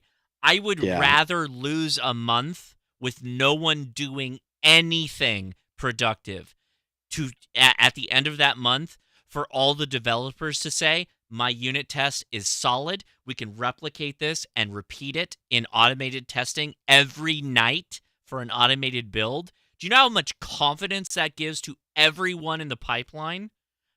Yeah, no it's question. The dream. It's the dream. I have I've brought never this worked for that company ever. But I have brought this forward to my to get there, and you'll never get a story out there. You know what I just said? I would let you stop working development forward, make no progress on development to make the unit test work. I would say a month, all the money, spend all the money you need for a month to get the unit test working. Are they hiring? As long as you can, at the end of the day, when that delivery has to be made, you can make it. And that's where we're at. I'll figure it out, man. That's my problem. That's not your problem. That's my problem. It's all our problems, because we have that deadline that we have to get to, and there's X amount of work, and we meaning us and the managers and the program managers and all project managers and all of the people have gotten together and said, yeah, we're not going to make this unless we do X, Y, and Z. And Yeah, unit testing. Well, geez, I don't know. And what we're doing is we're pushing it off to the test guy. And the test guys are the know. worst abused people in the entire process. Know. And it's a friend of mine, too. You push it off to the test guy. The test guy will fix it. I want to point out, M. Grimes said 100% code coverage is not ideal. I said 80% code coverage. I wasn't even saying 100%. Oh, absolutely. Absolutely. I said 80. And I agree. Okay, wait, hold on. We gotta stop. We gotta stop because I'm getting full. I'm going way beyond. I'm going full 40K on this at this point. I'm gonna start talking about Primarchs right now. I'm gonna make you all listen to me talk about 40K and how Henry Cavill is gonna make a 40K TV show happen. That is me going hardcore. Are you watching Secret Level? No, I'm not watching anything right now. I am so locked in at work. It's crazy. Oh yeah. It's insane. Well, Secret Level is like there's these little 15-minute things, and they take a game and they take the game environment and then they tell a story, a very short story within that game. And I mean, whoever's doing the storytellers on this are top notch, because within that 15-minute window, you get like.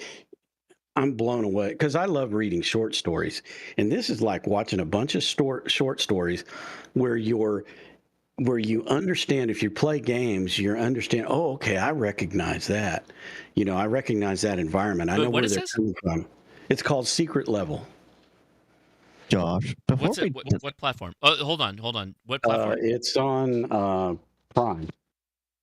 Okay, I'll double check it, but I'm pretty sure it's Prime. Okay, I got it. Okay, go ahead, Frank. Oh, isn't that where they're like making like video games into like a TV series? Yeah, that's Secret levels. Yeah. Oh, okay. Yeah, okay, Josh.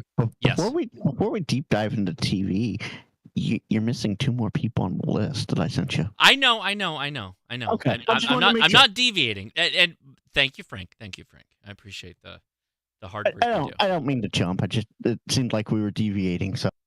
You don't understand. Mike's video. Also, I would like to point out something. Mike's video. Please give me all the praise. No. I'm going to. Mike, as a creator, I'm going to put this onto a certain level of perspective here.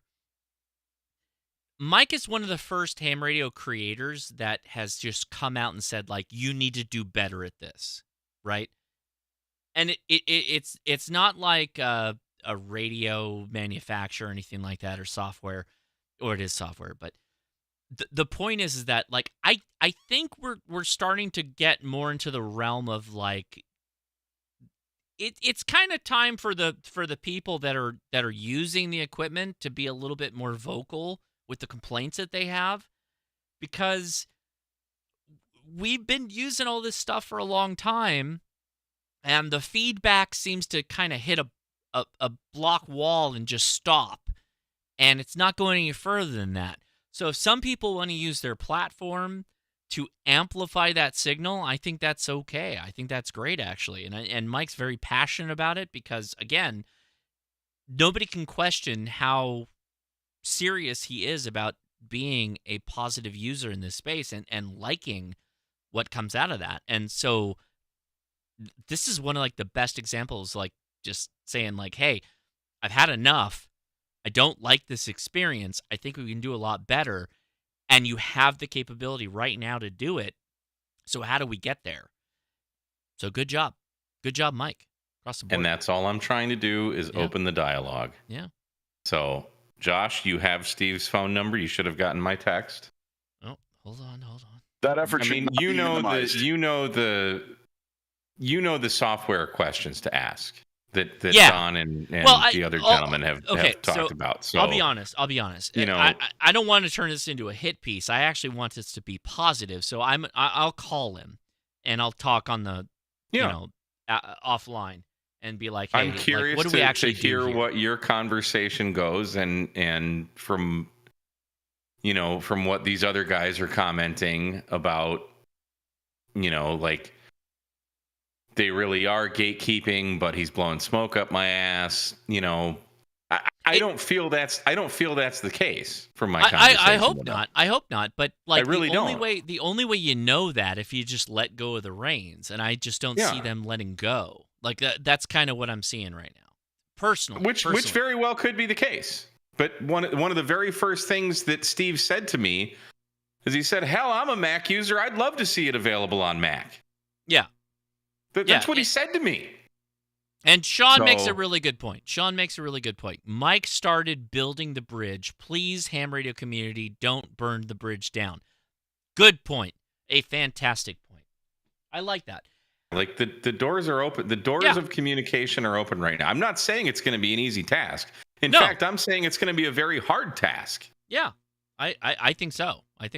But from my conversation with the founder of Winlink today on the phone, is that they're receptive to this. Now, whether or not, what comes of that is a completely different story. But if we as a community can make this information public and somehow ask with our channels for volunteers to form a team with the complete backing of the Winlink team, why would we not try that for the betterment of ham radio? Exactly.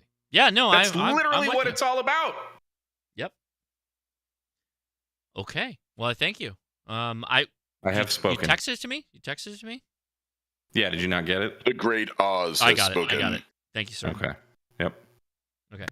Very good. Next on the list is Mark from Boondock Echo. Are you still here, local boy? Did anybody say Boondock Echo?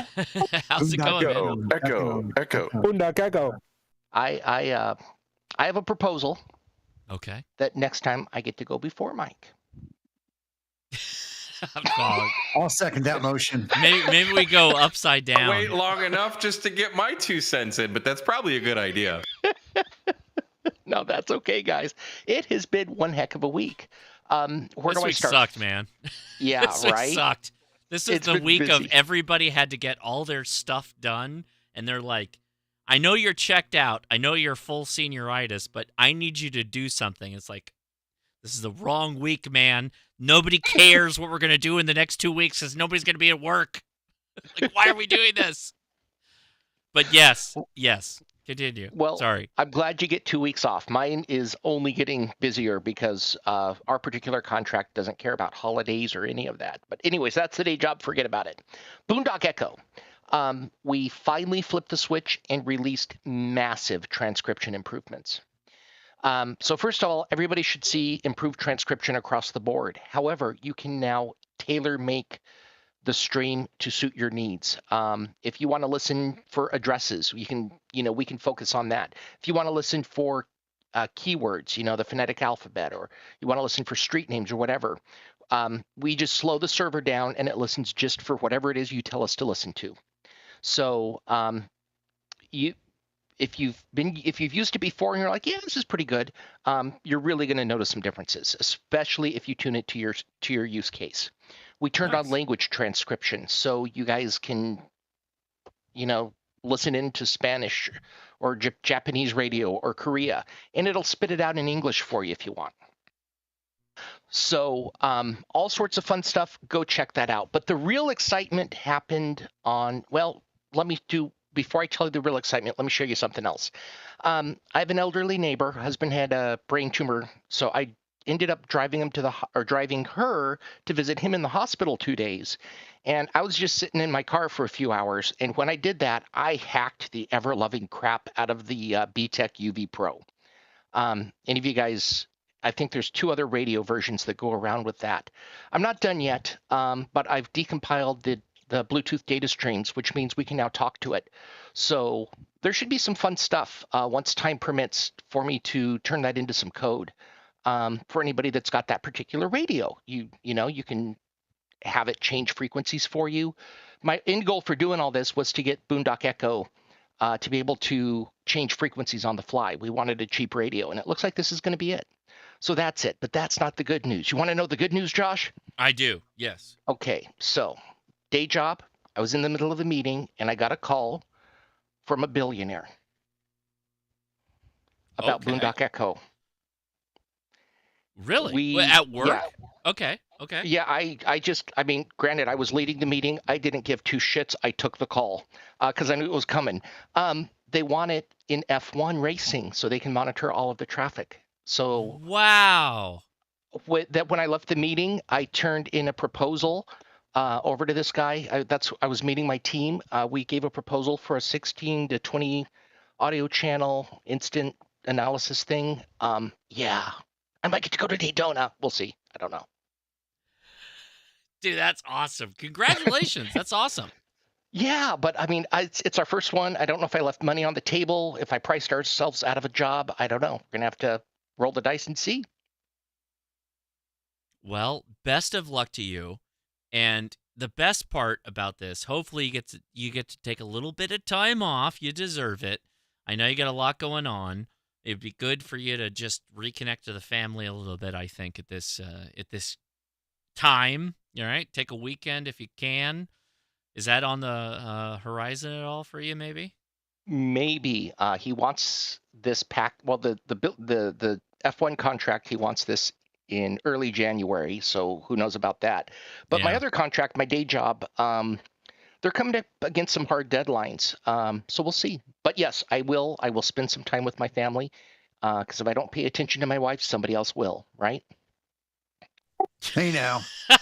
Oh, okay. You know what, Mark? Looking at I you, got a gray man. super chat. I got a super chat with a question for Boondock Echo. Could Boondock Echo be used for reverse beacon network for POTA? I don't see why not. The only issue with that is we currently are at our 200. Okay, so when we deployed Boondock Echo, our first was to 2 users and then to 20. Right now we're at the 200. We're about to roll out to 2,000. At the point that we have enough infiltration in the market, it'll be useful. But right now, I don't think there's enough Boondock Echoes online for it to be of value. I think we need more. Well, also they're kind of wide banded with the listening capability, right? For reverse beacon, they have to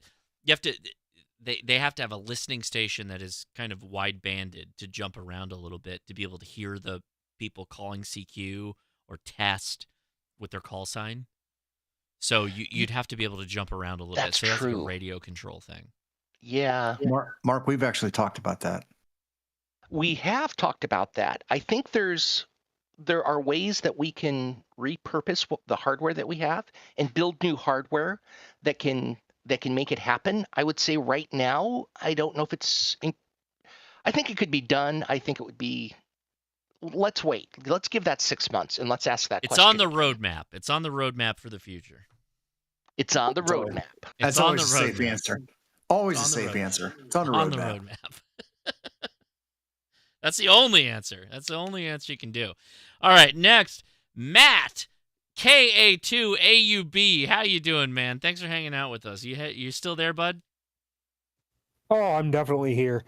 Just loving the Discord after chat tonight. Been interesting. Yes, it has been. It has been. That's right. For sure. The couple of things I've got coming up for the channel, I actually ordered one of the TID Radio mystery boxes. And just to see what I got, and I'll do an unboxing for that. And you talked me into another lightning of my wall. I ended up ordering a N76, so I'll unbox that and play with that for a little bit. Yeah, I think I'm gonna knock out a bunch of videos tomorrow. So I'm gonna do the probably gonna do the TID Radio H3 video. That's it's really tough. Like I'll just go ahead and give you the spoiler alert on what's gonna be on the video a little bit, but it's really hard to say Baofeng killer these days because those things sell for $17. So there's nothing that can compete with them. They've been on the market for like 10 years at this point, almost. Yeah, what do you have to cut out to beat a $20 radio? Yeah, like how do you beat a Baofeng at $17? That's insane. There is no Baofeng killer. The TID Radio H3 is pretty good, though. It's really, really good for what it is, to be honest. Are you just getting one of those? Well, that I've taken enough time to test it. I've had one for a while, but I haven't actually looked at it. The little one, right? The little one, yeah. Yeah. Okay. That's I thought that was so like either earlier this year or last year, but yeah, whatever. Hey man, we all take our own time to get to where we're going. No, it's a cool radio. I think you'll like it. But yeah, I agree. Like Baofeng Killer, I wholeheartedly. I mean, you and I are on the same page with that. Well, no, well, I think actually Mike and I have a lot of similar mindset when it comes to radios. I think you and I both agree that like big battery is big battery is different. Big battery is killing ham radio. No, big battery is good, but the radio that actually can stay alive throughout the day is the best type of radio, right? That's always been my thing. ID50 for the win. It would be great if my radio could continue to be a radio throughout the whole day. You mean on 2 meters? Because hell, there's nobody there. What are you listening to? Of course, Where you're in I California. live, there's a ton of people on the radio. 2 meters is wall to wall here. Yeah, there's nobody here. Yeah, that's the thing. 8 repeaters in a half-mile distance here. Oh, we got tons of repeaters. Nobody uses. No, I mean he's talking about simplex. Here in Southern California, our simplex is like wall to wall. There's tons of people on simplex. There's yeah. Okay. Simplex isn't Don, here. Don, did you hear the podcast? Did you hear the podcast this week? The one last week, Saturday that you released, but we dropped it tomorrow. When do you drop them? I apparently don't get the notifications. Usually on the weekend, so the new one's up. But right. So randomly, this happened. Like this is a thing that happened. I'm gonna tell you my little ham radio story. We were doing a neighborhood watch meeting. We had 20, 25 people over. We got pizzas and fruit platter, little plastic dishes and shit. Had a bunch of people out. And that's a byproduct of the whole SWAT situation that we had. Oh, yeah. From a couple weeks ago. That I've heard. Yeah. So from the SWAT situation, we had the mayor pro tem and the chief communications officer come out to our house and talk to the community. And really what it was the community was just ranting at them about how badly they handled it, right? But at the end of all of this, like everybody's leaving, they're packing up. We had a little old lady roll over. It's like, so it's California. It's not that cold, but it's in the 60s. And she has a thin little blouse on, and she's just like all energy. She's a ball of energy. And she's like, oh yeah, I came over. I thought this was like a little block party. I just wanted to introduce myself and say hi. And I'm like, well, that's great. I love that. How are you doing? And she's like, I'm doing really well. Thank you. And I was like, well, this is a neighborhood watch meeting that we were doing, but we got some pizza and we got some fruit and vegetables. Go ahead and whatever you'd like. And she's like, no, I'm actually I'm here for my neighbor down the street. He's 3 houses down. I always come up every Sunday with a dessert, and we do a little ham radio net. I went, what? She's like, yeah, no, we do a little ham radio. We're all ham radio operators.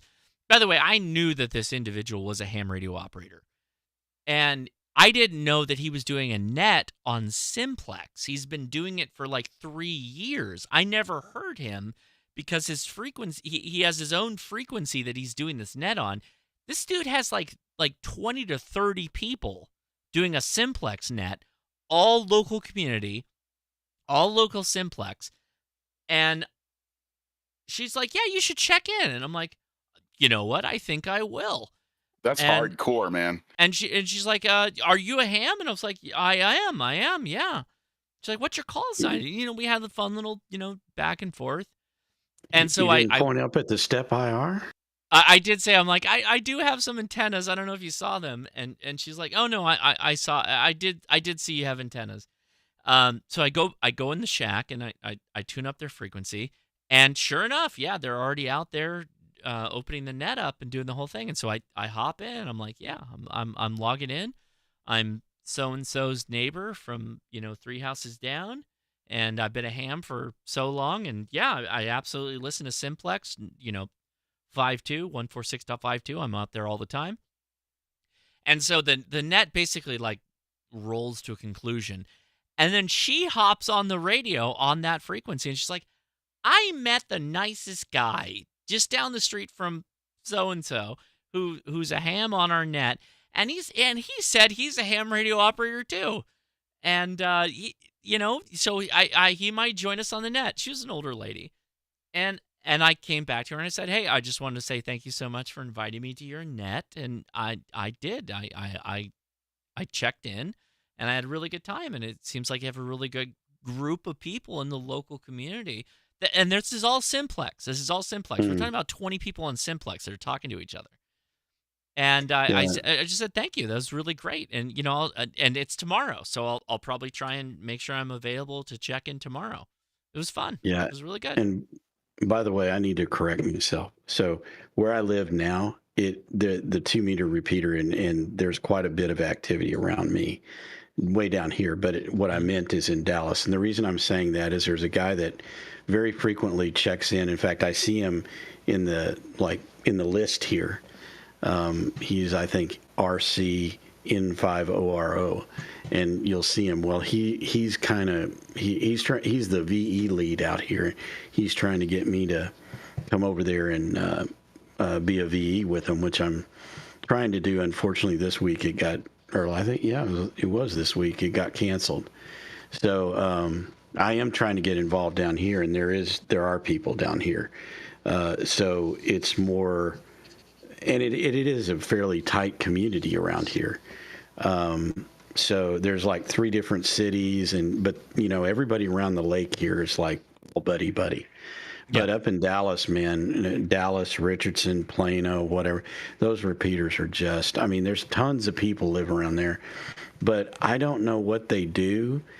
But they don't use the 2-meter repeater, and I don't really hear them on any of the 440 repeaters. In Richardson, we've got repeaters from 900 megahertz, several on 440, 2 different 2-meter repeaters, all of the, everything you can think of covered out there, and there's just nothing on there. I'm literally going to drop a video next week about exactly what you just talked about. That is like the crux of my entire argument, and I will say no more. I can say no more. Yeah, John, you're right. Like you're right on the pulse. You're right on the pulse of where is all the activity at. I don't know. Where did it go? I'll tell you where it went. Well, I have a pretty good idea.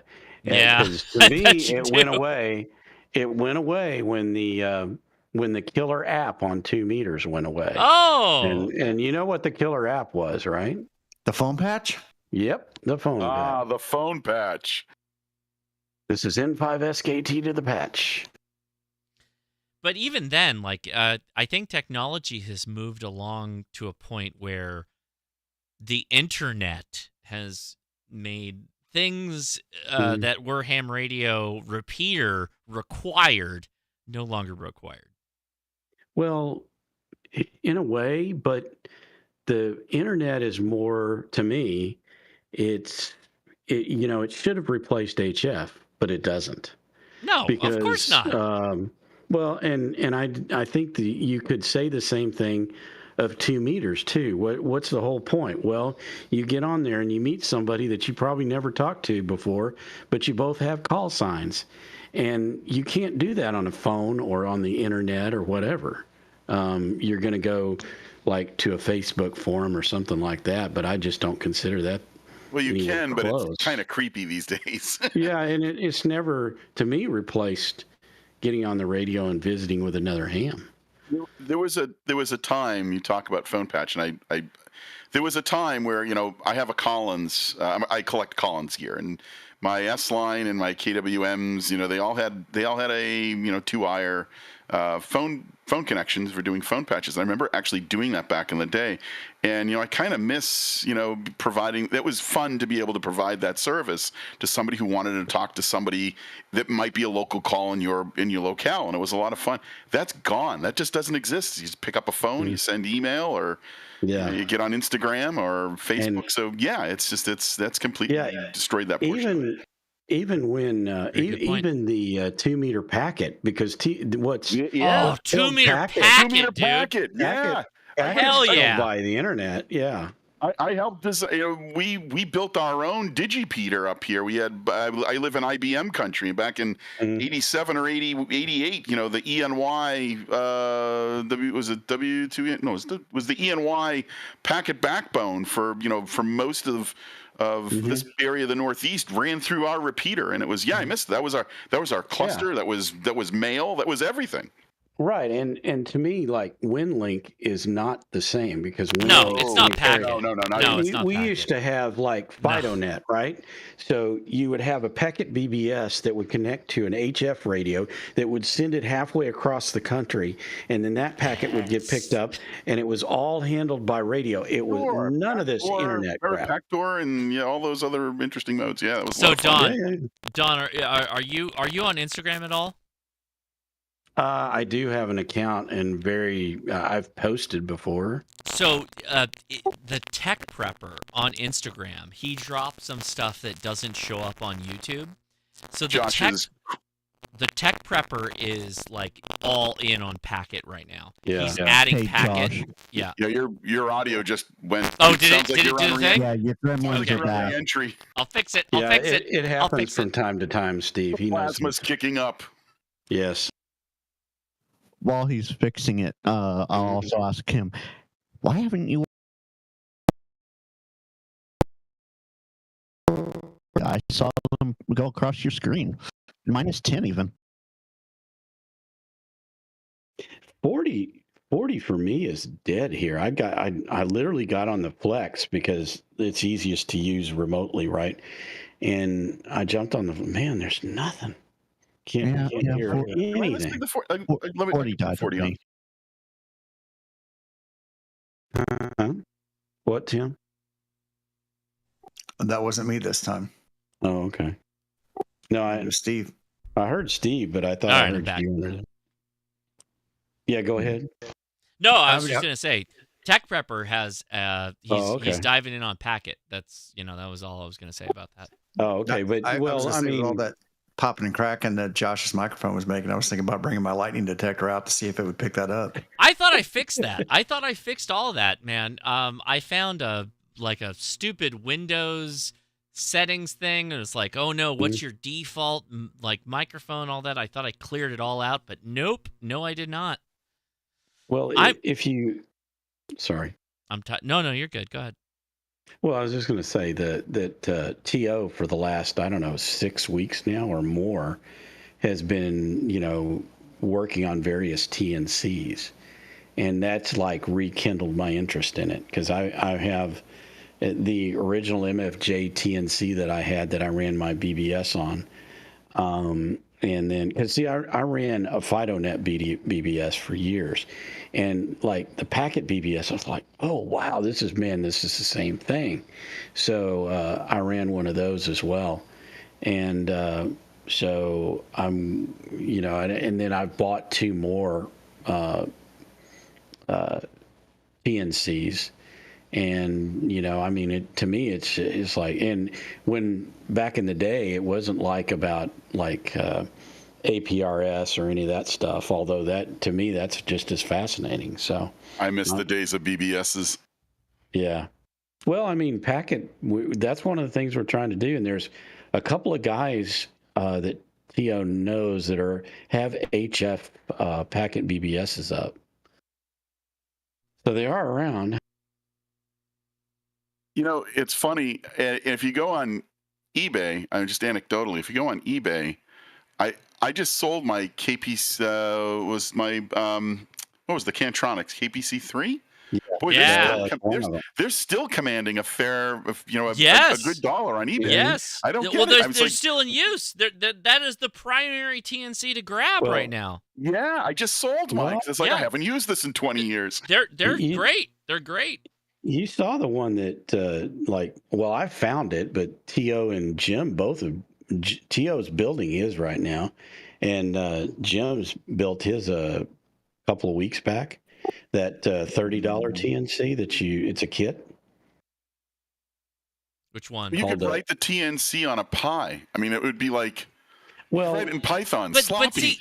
But see that. This one is way sophisticated. I'm not fully on board with the TNC Pi solution. I like having the discrete memories on a box that maintains the users that have a mailbox and have all that stuff. You know what I mean? Like I really like that you just have a discrete unit that handles all that. Like if you got users coming in and they're exchanging messages and all that stuff, I think the Pi is okay for that. But I don't think it replaces a TNC. No, I think you're 100%. Yeah, 100%. Yeah, you add 12 volts, get mailbox. It's so dead simple. Like you just have to learn the protocol, and it's not that hard. It really isn't. Yeah. Well, there's KISS and there's several other protocols. Well, no, but if we're talking about the Cantronics has a manual that is like thick. It's a thick. It's a Magna Carta. It was like it's insane. How you should do documentation. Yeah. And good documentation. Good documentation. My MFJ has three books that are, half an inch to an inch thick. You guys are making my eyeball twitch. I just want to say that. Well, part of it is the fact that, building the cables.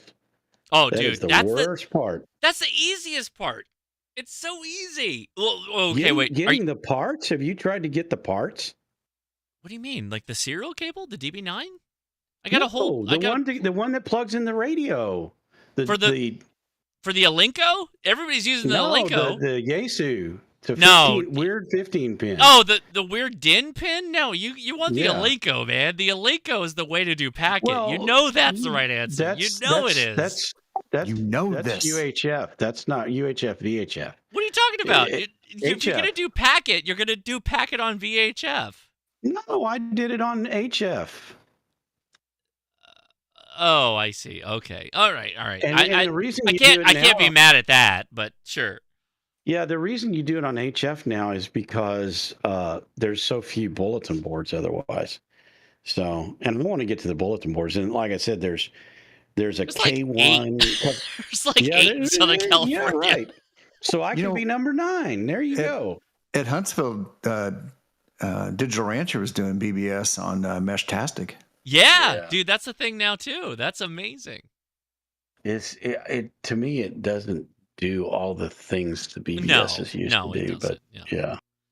Well, I mean, that was fun. the coolest. I mean, that was the coolest part about having a packet setup is that you could just connect into it, and you could still be doing all the packet other stuff, but you could just straight go simplex packet through the command line and just be chatting to people. Yeah. Oh boy, I remember that. Yeah, that's was crazy. Beautiful. That's amazing. That's Absolutely. amazing.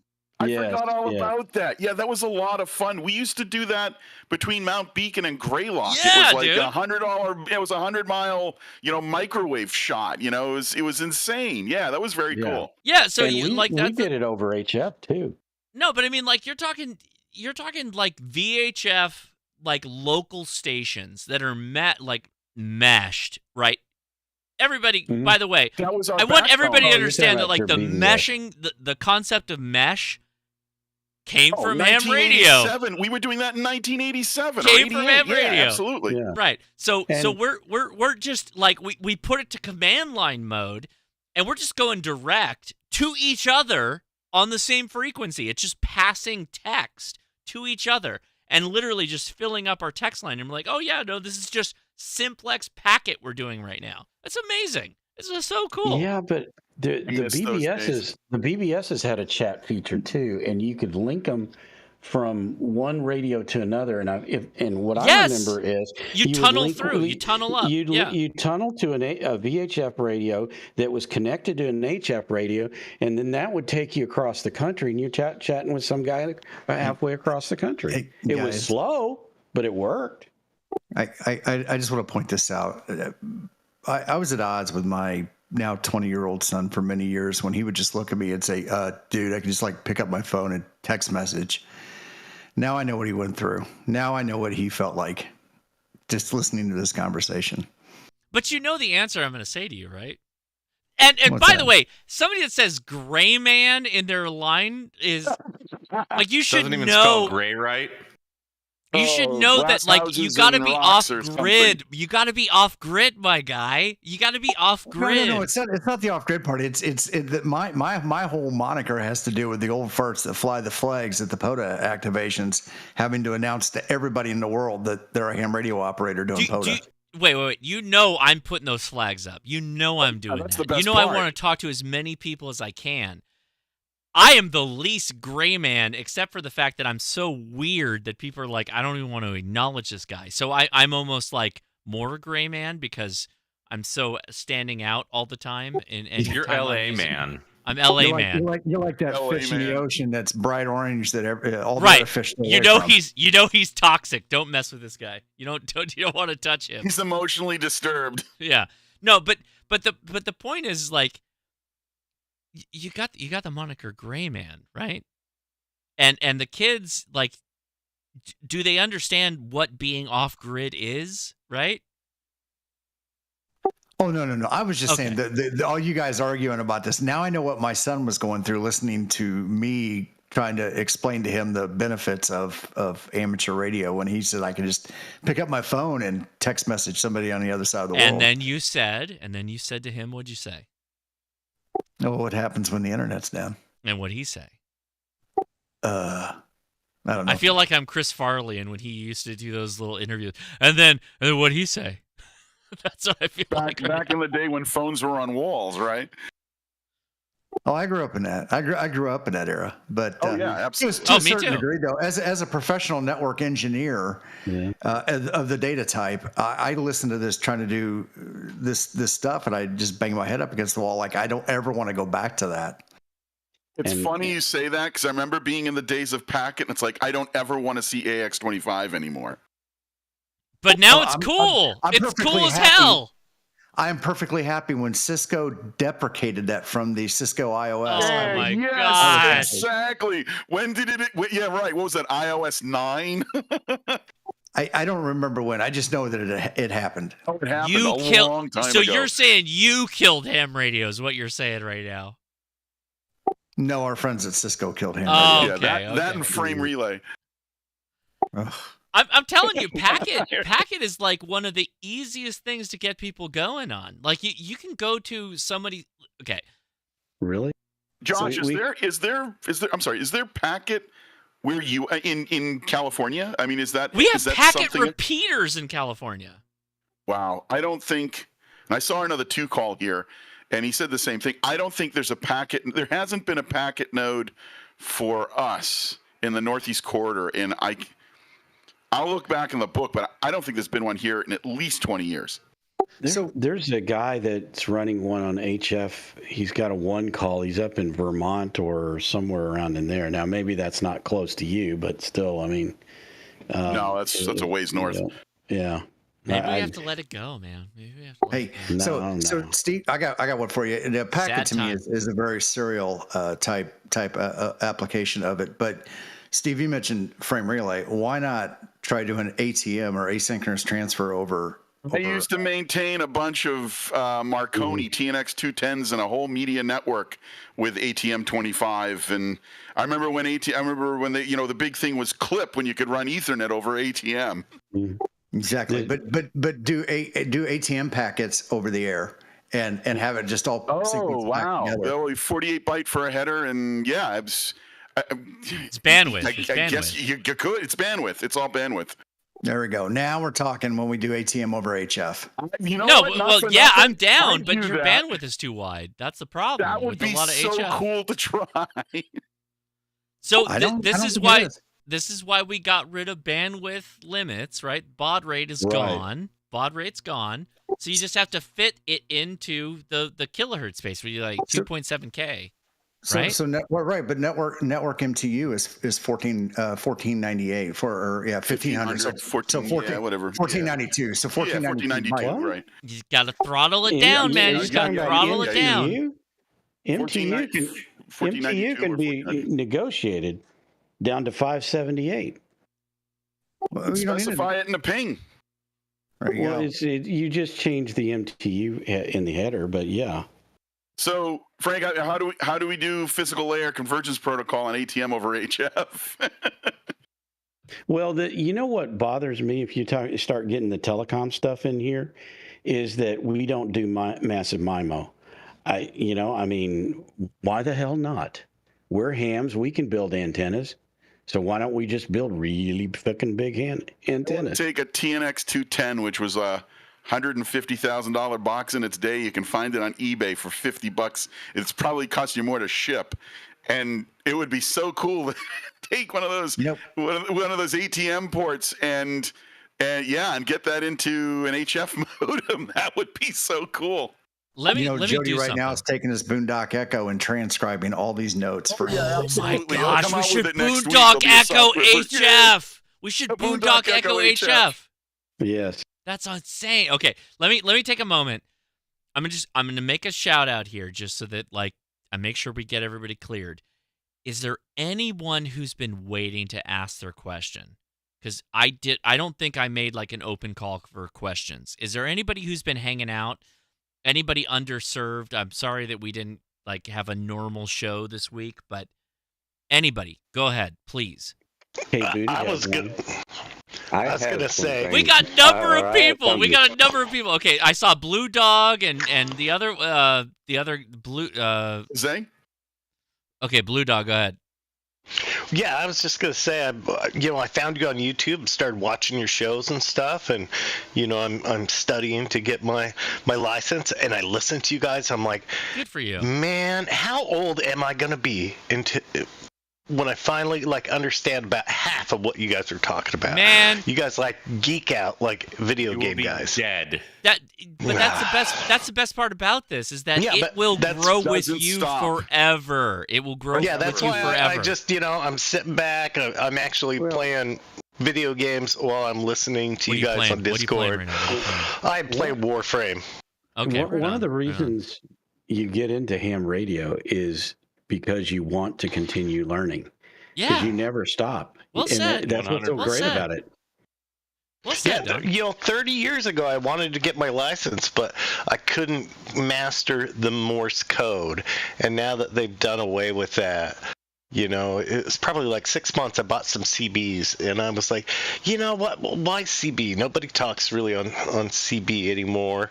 Even Skip. I was like, I know ham radio. They have the repeaters and stuff. I don't know much about it, but it's that would be much more useful in an emergency.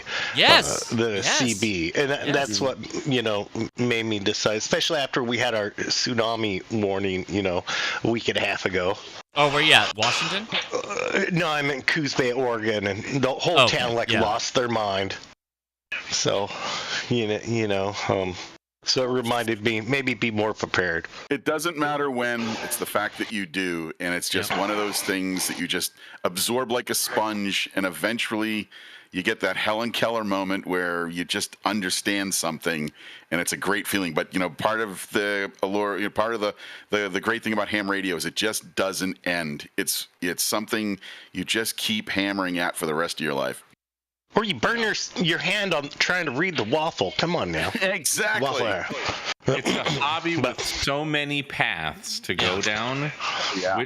Whatever interests you. Well, that's why I just wanted to introduce myself and say, hey, I'm listening. I'm trying to get a grip on it. So I'll let you guys we all are too. And we did notice you're on a PlayStation. So when are you taking your test? I still got a lot more studying to do, but I did buy the ARRL app, the ham study. So I've been using that, and then I've been watching some of Josh's videos. Yeah, the Ham Study app. So I've been doing that. Good. Spend a half an hour every day. Well, Big Blue Dog, welcome, and thank you for joining us. We really appreciate it. If you guys play on the PlayStation, that's what I play on. Well, once that's you my get handle. once you get on Path of Exile 2 right now is what I'm playing. So that's where I'm at right now. I thought you were still playing Raid Shadow Legends. No, I never played Raid Shadow Legends. I used to play that. That was a lot of fun. I did play a little bit of Helldivers. I was big into Helldivers, and then the developers they something the bed on that one. But Path of Exile 2 is insane. So I was a big Diablo 2 player. Diablo 2, Path of Exile 2 is just it's the perfect. It's so good. With Have that you said, ever played Warframe? No. It's like Space Ninjas. It's been around for 12 years, and it's still free to play. I haven't. I'm still trying to crack the Oregon Trail. Space Ninjas. I played. I had a moment where somebody posted it on the Ham Radio Crash Course Facebook page, and they had an Oregon Trail floppy disk, but it was the 1.44 floppy disk. Mm-hmm. And I was like, oh, I was Oregon Trail 5.5. That was my Oregon Trail. That was 5.5 inch was my Oregon Trail. 5.25. I played Castle Wolfenstein. 5.25 was it 5.25? No, Yeah. no. Yeah, 5.25. Did you play Castle Wolfenstein on the original Apple II, or did I played it on Apple II and on a PET, but my first computer was a Kim 1. Oh, okay. I run a NetHack server on You played Castle Wolfenstein on an Apple II, so it was green screen? Yes. Yeah. Oh, I did not do that. First time I ever played it. I did It was not. in color. On an Apple II? Yes. Yeah. it Oh, was yeah. color. Absolutely. Apple II had the best graphics back in that day. Yeah, and an Apple TV. the some of the sounds were made by the disk drive. Speaking of video games, Joshua. Yes, sir. What has become of the Ham Radio video game live streams? Or your progression through that game? Have you just given up? Or Nobody watches Full Quiet. I would play them if people watched them, but they don't watch them. Nobody watches me play the Nobody video game. watched the replay, but we all watched it live. So There's a Ham video game? Yes, yeah. There's a video game. There's a video game called Full Quiet, and it's like Mega Man meets Ham Radio. It's very hard. It's very difficult. And don't you have to spend real it's money? like teaching Mike how to use digital modes. No. I mean, I have the cartridge. It's right here. Like literally, it's. Let me grab it. Cartridge. Oh boy. Yeah, I love you. I have an NES. Bring back Full Quiet on Ham Radio. I have an NES. I have an NES HDMI out that I bought to do this live stream, and nobody watched it. Like it was really, really like underviewed. It's a great game. Everybody should play this. It's really good. And in fact, like you lost me at cartridge. I was expecting him to say Atari 400, and then I realized the age gap. No. You can play this on Steam. You can play this on Steam. I think you can play this on the Switch even. For like the dads out there that are ham radio guys that have kids, they can play this game, and it's got a ton of radio stuff in it. It's actually really, Is it really on fun. Steam? Yeah. Yeah, it's on Steam. It's on the Steam. only problem, I actually bought it off Steam, and then, it requires a controller, and I don't have controllers on my PC. So, Josh. Yeah. Before we go too much further, I want to say we still got to go back to questions because there's somebody else in there, I think. But go ahead. I had a comment for Big Blue Dog. I got to jump out for tonight. I got to go to that nasty 4-letter word called work. I want to thank the 19 new subs that I got since 19 new subs. I'm up Right to on, man. 781 Good for now. you. So Congratulations, Frank. I'm out of here for tonight, and I'll catch you all later. Right on. Take it easy, Have a man. good one, Frank. Well, thank you for summing to Frank. Oh, the 8800. Oh, yes. I lusted for one of those. My wife sold those. All right. So let's clear out the questions if we can. Anybody who's been waiting, I think we got like one or two more questions. Go ahead. Let's take them. I have a question. Can anyone hear me? Yes, So Andy, I hear Andy. you, but I saw Jose. Jose, go ahead. Hey guys, I've been enjoying the conversation, and I really enjoyed the live stream. I just wanted to thank you, Josh, and you too, Mike. You guys have gotten me back into ham radio. Oh, right on, man. Yeah, I got out about 20 years ago, and life just got in the way. And I'm retired now, and I've been looking for something to do, and I ran into your videos on YouTube. And the more I watched, the more I wanted to get back in it. So I bought a little G90, retook my test, got my general back, and I'm ready to play. But I wanted to thank you guys because you had a lot to do with it, and I don't think I would have ever gotten back into it without you. Well, thank you for the kind words. I appreciate that. Mike, if you want to say anything, go ahead. Where's Mike? Did he? No, he's still here. He's muted right now. I will speak on behalf of Mike, and he says, I love you very much. Thank you so much for the big support of watching all of our channels. I appreciate that. Only problem is I'm running out of videos to watch. I've seen just about everything you've made, so you need to get on the ball. I'm telling you, dude. I put out. So I get crap from people who are like, you go do all these live streams, these long form videos, blah blah blah. Why don't you make the short form videos? I'm like, I do like twice a week. I put out a short form video that are all like under 20 minutes, and people are like, oh yeah, no, those are fine. I watch those too. It's like, just make more. I got a job. I gotta work. I gotta go to work. Unfortunately, I do this as a, like, my YouTube experience and all this is as a hobby. I do this for fun. I look at this as like my giving back to ham radio. I want more people to be licensed. I want more people to be engaged in ham radio. I look at this as like me having fun in the experience and doing all the things I can. Sure. Like, I can tell. I can really tell. And I really appreciate it. Well, thank you. Thank you. But I mean, I still got a job. In a little town where the only club is a bunch of old people that don't want to do anything. And I listen to 2 meters. Nothing ever happens. It's sad. So hear me out, Jose. So I'm not going to put this on you. I'm not going to tell you to go like solve this problem. Not at all. But we had this exact, like, very similar question come up on our podcast that we do every week. I do a podcast with my wife every week. Ham Radio Crash Course Podcast. You can check it out. But there was a comment on a Facebook group where an individual said, like, all these ham clubs and all these, ham radio operators, they need to get better at getting the young people on the air. They need to get better at getting people in the air. Every time, he's not wrong, but the problem is that he's trying to put that on somebody else. The real solution to the problem is if you, and I'm not saying you, Jose, specifically, I'm saying everybody, you have to become the solution to the problem. If you want more people involved in ham radio, then you need to be in a spot where people can learn more about ham radio.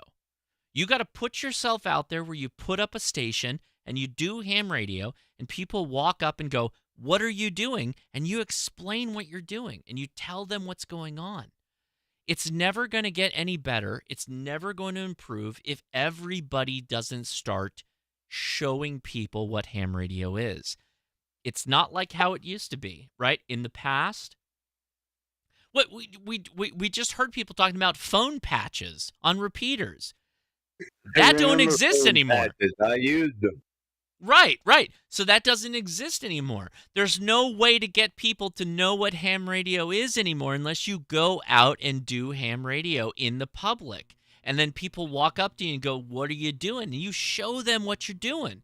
If you're unwilling to do that, then don't say anything about other people doing something to grow ham radio or this, that, or the other. I'm not saying you are. I'm not saying that at all. I'm saying that, like, the point is that you have to be able to be willing to put yourself out in the public to show people what radio is, because they will never experience it otherwise. They may not find my channel. They might not find Mike's channel. They won't know anything about this unless someone breaks the ice and says, this is what ham radio is, shows them, and then they go back home and start looking it up. That's the only way they're going to get more engaged. That's it. That's the only way. Reach. I agree with you wholeheartedly, Josh.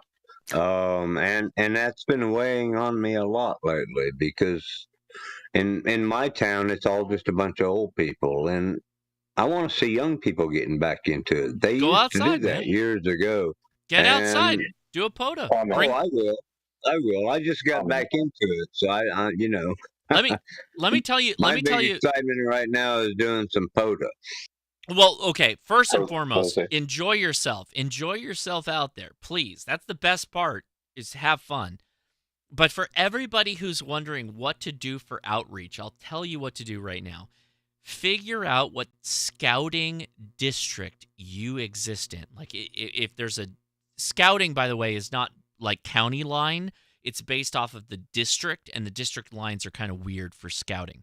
It used to be called Boy Scouts. You mean like Boy Scouts? Yeah, exactly. It used to be called Boy Scouts, but it's now scouting. Scouting BSA. You need to figure out what scouting district you're in, and you need to reach out to those district representatives, the heads of those districts. You can look those up online and say, hey, I'm an amateur radio operator. I'm willing to volunteer to help out some of these kids working on their merit badges. That's a great idea. That is a wealth of opportunity because you're talking about kids that are already interested in STEM projects. They're kids that are already committed to like getting badges and achieving something, accomplishing something. And once they get a little taste of it, I think it's better. I think scouting is better than trying to get into elementary schools and middle schools and stuff like that. I think that's where most Elmers in the ham radio space should be looking at right now. So Josh, I just want to comment. Steve touched on this with the school districts. In scouting, you're going to have a lot of the same hurdles that you have with trying to get in as a volunteer, just trying to come in and help with the unit. But to that point, though, you have to have qualified volunteers to help that and have the requisite knowledge to be able to help young scouts understand those things. And I did want to say, Jose, once again, not picking on you, but as the unelected representative of all the other ham tubers out there, there are plenty of channels to watch and gain information from. And if you just think about the progress of the last 5 years on how few channels were out there 5 years ago compared to today. Oh, it's awesome. YouTube, social media is the classroom of today. It's not, and although they serve a purpose, it's not clubs.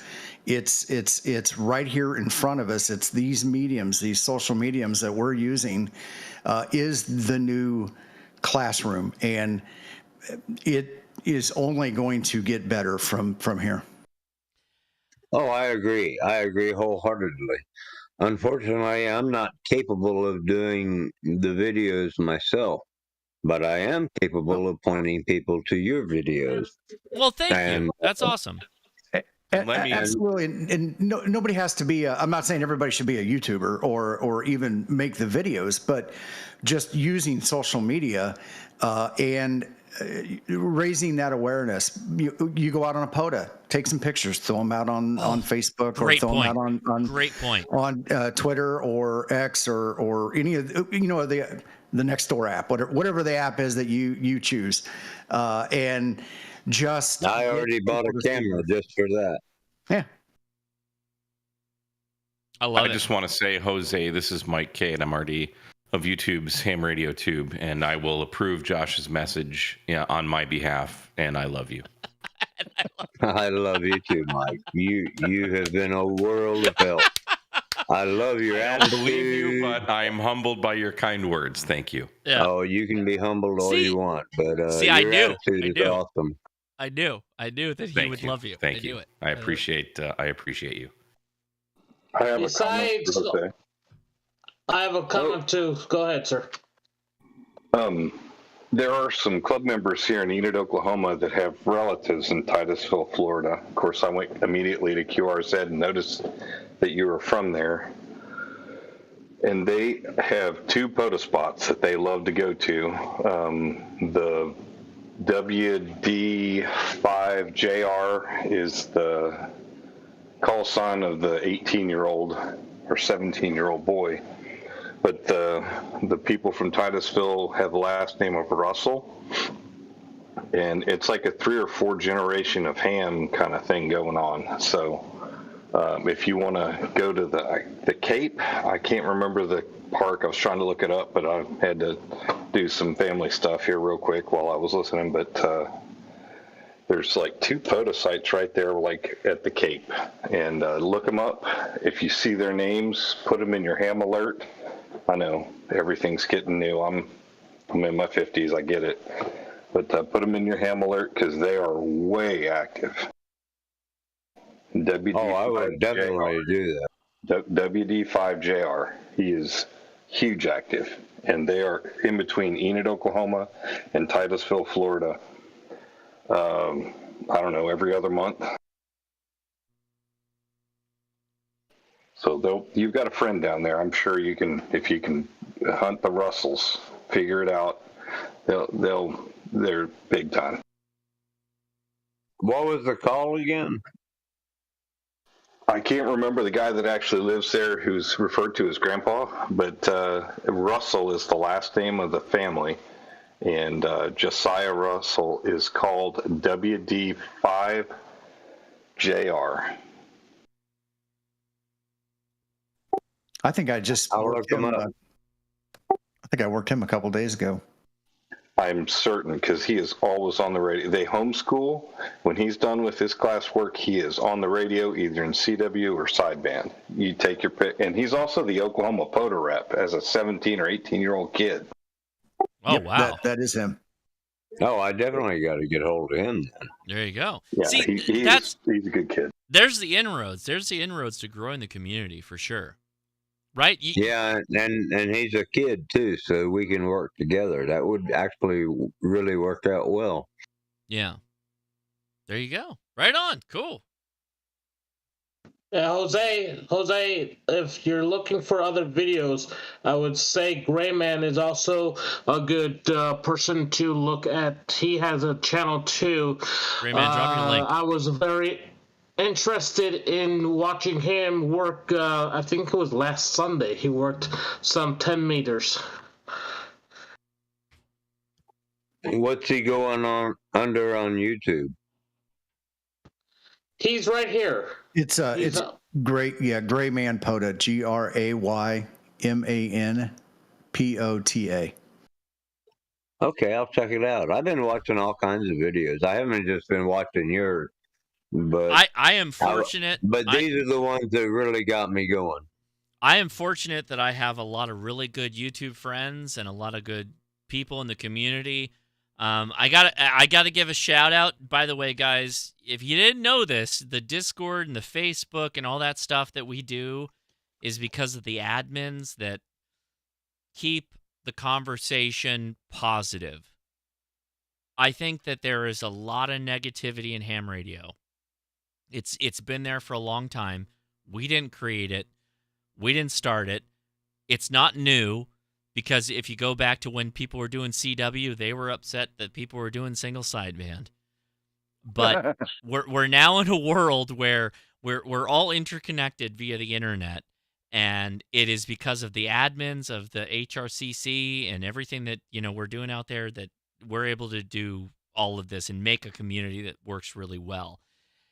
But a huge shout out to all of my YouTube friends who keep coming out every weekend. Grayman, Mike, Frank, Radio Tectonics, Boondock Echo, all of these amazing people who keep coming out here. Digital Rancher, always out here, talking to people. DX Commander doesn't come out that much, but I'm going to give him a shout out too because everybody likes Callum. We love He's Callum. in a different time zone. He's in a different time zone. He's asleep right now. And Hayden, Ham Radio DX. Like, I can't tell you. I cannot tell you how fortunate I feel. Mike, you feel to jump in after me on this one. But I look at YouTube and I look at all of the drama and people fighting and all this stuff, and it's like, yeah, we don't get along all the time. We don't agree on everything. But that's also kind of ham radio. That like we got our own little things that we're about. I can hang out with Steve T.O., temporary offline. Love that guy. We have a lot of fun. I've had him on the live streams.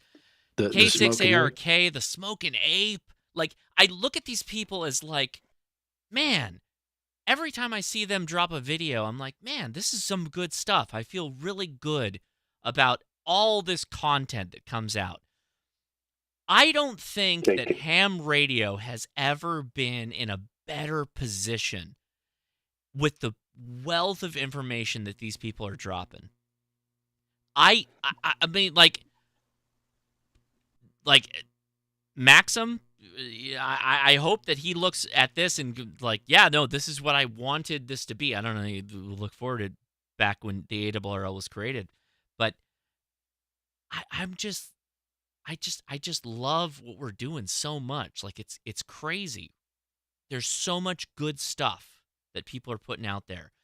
So much good ham radio content. It's only helping to grow the community more and bigger and better, and I just love it. I love it so much. That's it. You had me cracking up there a minute when you were talking about sad hams, and reminded me about that. Not a Rubicon guy. No, and sad ham stories. So that's the other thing is like a lot of people give me crap for like hanging out with Randy, but at the same time, like he's out there telling people to get on the air. So like I can't really. Well, okay, I'll give him a little bit of hate. I think he's splitting his brand a little bit because a lot of the GMRS users are just hams. Like they're just hams. He's fighting with ham radio operators who are GMRS users. I'm a GMRS license holder. A lot of people are GMRS license holders. So it's like, what are we even fighting about? Like I don't get it. But he's drawn the distinction, so that's why, okay, we're going to fight about it a little bit, but well, it's all hype for your brand, right? Well, yes, yeah. He is the second largest YouTube ham tube channel, and he doesn't even do ham radio. Well, okay, let me be really clear. Randy is making videos about GMRS radios, and the reason why he propelled up so quickly is because there's no one else making GMRS radio videos. Like, he exploded because of that. I don't think he's making ham radio videos, and I'll tell him that to his face. I like Randy a lot. I would consider him a friend, but I would say it's like, you're not making ham radio videos because you're not a ham radio operator. You can't be making ham radio videos. He loves to talk about the Baofeng. He taught me how to use my Baofeng. No, and no question. You didn't hear the discussion on car this morning. The corollary action. Ham things. What's that? He does ham things. He's not a ham. Right. Exactly. Per se, but he listens. Yeah. And he absolutely. does good radio stuff. And that is exactly what your point is he does positive things for radio. I'm not taking anything away from the man, except that, like, if he tries to say that he's the best ham radio YouTube channel, like, at some point, being the only... That was me that said that. Well, that was me that said that. That wasn't him. I'm going to go to the inevitable conclusion here. Like from my point of view, at some point, Randy is growing probably larger than I am, if you think about like how this all works out. So at some point, he might have more subscribers than me, and he might have more views than me. He might already be at that point. Does that make him the better ham radio YouTube, the biggest ham radio YouTube channel? Well, I don't he think wears so. better T-shirts, Yeah, that's true. That's true. Nobody can question that. But he's not a ham radio. But he's not a ham radio YouTuber because he's not ham radio licensed. Period. Do we know this? Do we know this for sure?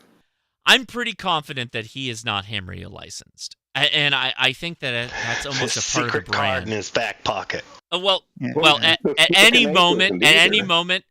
Now, again, I consider him a friend. Everything I'm saying right now is not me like throwing shade at him. I think that at any moment he can turn that around in a second and be a ham radio operator. I know that he will pass that test Ape in a claims to second. be a ham radio operator too, but nobody can validate Well, yeah. that. So nobody gives crap to Ape, but they're talking crap about Randy. I don't know. I don't know. To be fair, Ape is actively trying to pass his GMRS test. Actively, consistent. So yeah, That's a rumor. yeah. Allegedly. By the way, these are all people I really like. Like I like Ape. I like Randy. I like all these people. Yeah, that's a good point, Josh. Let me touch on that to add on what you're saying about the YouTube ham radio space is where it is. Like, there's only one guy that I can think we might butt heads with. Oh yeah, but for sure. All of us are friends. Yeah. Even my arch nemesis KM4ACK, because he can't shut up about APRS. Behind the sines, we're actually really good friends. We're all friends. Right. There's smart even Jason. guys like what's his name? Matt. Jesus, escaping me. Let's go with Lewis. That's an Ringway old school Manchester. Not Matt. Tech Minds. Yeah, it is Matt. M-A-T. Yeah. Like, I I've don't never know met the him. guy, but I don't know we've him. exchanged pleasantries.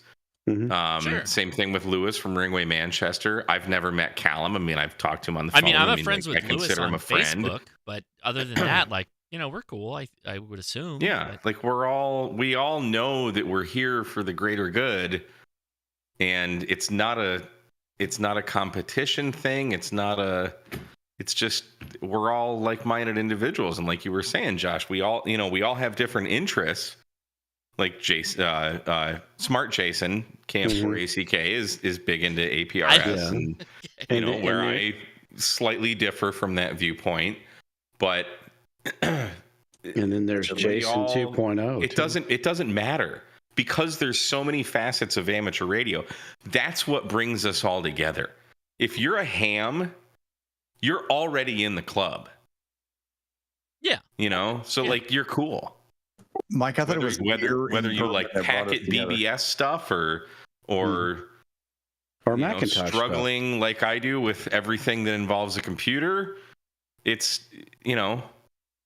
we're all here for the collective good. You have different perspectives on the same thing. I love all the different perspectives in ham radio. That's Love actually to the watch them best. all. That's the best point, is that like if I review a radio and you see Mike review a radio, you should probably watch his video too, because we have a different take on all this stuff. And like for me, like if you go back to like 2012 and you're looking at like the gun community and all that stuff, everybody like got all camped up on like, oh, this gun's shit, or this gun's good, or this gun's bad. Ham radio's not like that, because we all, I think, understand that the features of all these radios, they're going to be a little bit different for everybody, and some of them are going to be a little bit better or a little bit worse, but they're still in the wheelhouse of like, let's have a talk about it. And Mike makes a video, I make a video, Jason 2.0 makes a video, Smart Jason Frank makes a video about tank radio. Like everybody has a different take on that stuff, on like how they're coming at it, and it's good. And we're all supportive of each other. Like I can't tell you, there's like literally no better feeling that I have. I get off the plane, I get my rental car, and I start driving out to where all the guys are out at whatever Hamfest we're going to, and I get to see everybody. That is awesome. And I want everybody to experience that. Like, come out to the Hamfest, get engaged with the community, get engaged with your clubs, meet some people, get some friends. Like, that's what this is about. It's about having fun. And if you're doing it all cloistered up, like, you gotta build the best antenna, like, why I gotta have the best antenna? Like, yes, yeah, you gotta have a good antenna, yeah. But you can also do it while having a lot of fun with other people that are about what you're doing. And we're all kind of weird like you are. And we're gonna have fun together. You just gotta get out there and like venture out a little bit. Have a little bit of fun. And Comment. We haven't even brought in the EME guys. Hey, Jose, are you still out there? Yeah, I'm still here. Hamcation is coming up real soon. Jason, go. Jason? Oh, I intend to. Anybody? Jason's not here, man. I have a comment. I'm not going. I didn't know Smart Jason. Sorry, I'm going. Mike and I are gonna. Maybe there will be another. Maybe there'll be another event. Who knows? Mike, we could only pray that she comes back. I did just book my flight today, though. Actually, yeah, I'm all booked up. Yeah, I'll go to Huntsville again. I just don't think I'm ever going to make it to Dayton. I cannot. Hamcation is different. Like they're all really different. They really are. If you think about it, I don't know how to like other. Yeah, the big ones are and they're some of the most fun, but it's just I can't make that many a year. I'm lucky to make one. I think if you had to go to a Hamfest, if you've never gone to a Hamfest before, you should go to Hamvention for sure. But like if you had to split the difference between Hamcation and Huntsville, if you really are about the YouTube scene and like you want to hang out with YouTubers and all that stuff, that's Huntsville for sure. For sure. Stay at the campsite. Oh, shizzles. Like Yeah, get a cabin at Huntsville at Monsanto. Stay there if you can. That is the best way because you will be hanging out with people all weekend long. And you don't be like Josh who stays at the hotel. No, always be like me. Always be like me. But go early though, because that's the thing. They get there like a week early. Like the whole week is YouTube Huntsville Hamfest week. That's like the best time for sure, no question. I rolled in on Monday. I rolled in on Monday at Huntsville. First time I'd ever been there. Ran into Steve, and I think Mike, was it Monday that I ran into you, or was it Tuesday? Yeah, I had just gotten in, but I have my campsite booked. I think from Monday to Monday for next year. I just booked it when I was there. Same thing here. So, I mean, and it was all week long, every day. Couple more people would show up. By the time the Hamfest started, there was already like 60 or 70 of us there. The entire campsite is like YouTube ham radio people. We literally take over the entire state park. It's crazy, dude. It's crazy. And we've got the pavilion there rented God knows how many years in advance now. Oh, really? It's that far? Plus, we're friends with the park police. The park police is a ham. Yeah. The ranger's a ham. Yeah. He's the best guy. Weren't the hosts? Weren't the camp hosts also hams too? I don't know. Are they? I don't know about the host. I don't think so. But the park ranger is a ham, and he. Oh yeah. Yeah. And he hangs out with us. Yeah, he parties with us. Mm-hmm. Well, on duty kind of thing. But yeah, but I understood Vern or somebody to say that Vern had rented it for several more years now. Let me put it this way: like if you go to Huntsville and you go to Orlando, no, I take that back. If you go to Huntsville, there's no question where the action's going to be. It's going to be at Monsanto. Like Monsanto's where everybody's going to be at. At the end of the day, we're all going to Monsanto. We're all going to hang out there. No question. That is like the easiest answer for like ham radio stuff because we got the pavilion. They set up antennas. We're doing radio contacts, the whole 9 yards. If you go to Orlando, it's a little bit chaotic because this year, I was told this year is the same year as like Comic-Con, the same weekend. It's going to be crazy. So when we all post on our YouTube feeds like, oh, we're going to go eat, come on out, like that could be like 30 minutes, 45 minutes where you're driving out. It could be crazy. Is Comic-Con there as crazy it is in San Diego? I didn't think so. I don't think so, but also Comic-Con is nuts here in New York. It's huge here in Indianapolis. I mean, we have furries running all over the place. Well, again, Should we crash Comic-Con with a bunch of ham radio operators? We might do that, Mike. We might do that. Most of those guys are hams. It's where most of the Comic-Con people I've gone with are hams. Well, I didn't realize Comic-Con was going on. That explains why it was like the tickets are $400. They're way more expensive. Everything is more expensive. I'm flying into to Tampa just to cut the cost down. I bought my tickets and everything like a month ago because somebody said, "Oh, it's Comic-Con this weekend." I was like, "Oh, okay, I have to buy right now. I gotta lock in right now." I haven't been in years. Last year they had some international cheerleading competition going on over at Disney too during the same weekend. I don't know anything about that. I don't know.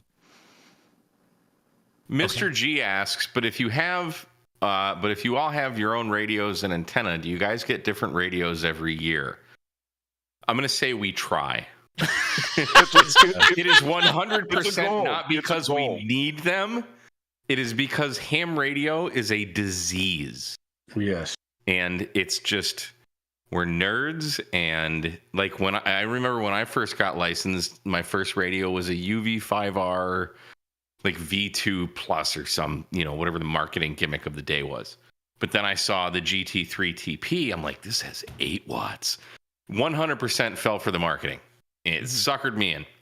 I still have my 02AT. To this day, it is the exact same thing, but the radios just cost more. I got my reservation in for the new the Yaesu F, whatever the heck it is, that QRP thing. I'll probably end up buying it. I'm already looking at that Yaesu 150 to replace my 300 in the car because I wear polarized sunglasses and I can never see the screen on my FTM 300. So kind of looking to get rid of that. My buddy was just over here. He has an FTM 500. We took it out of his car, put it in mine. I'm like, yeah, that head's a little too big for my It's for a my little setup. too big, So, that yeah, big head.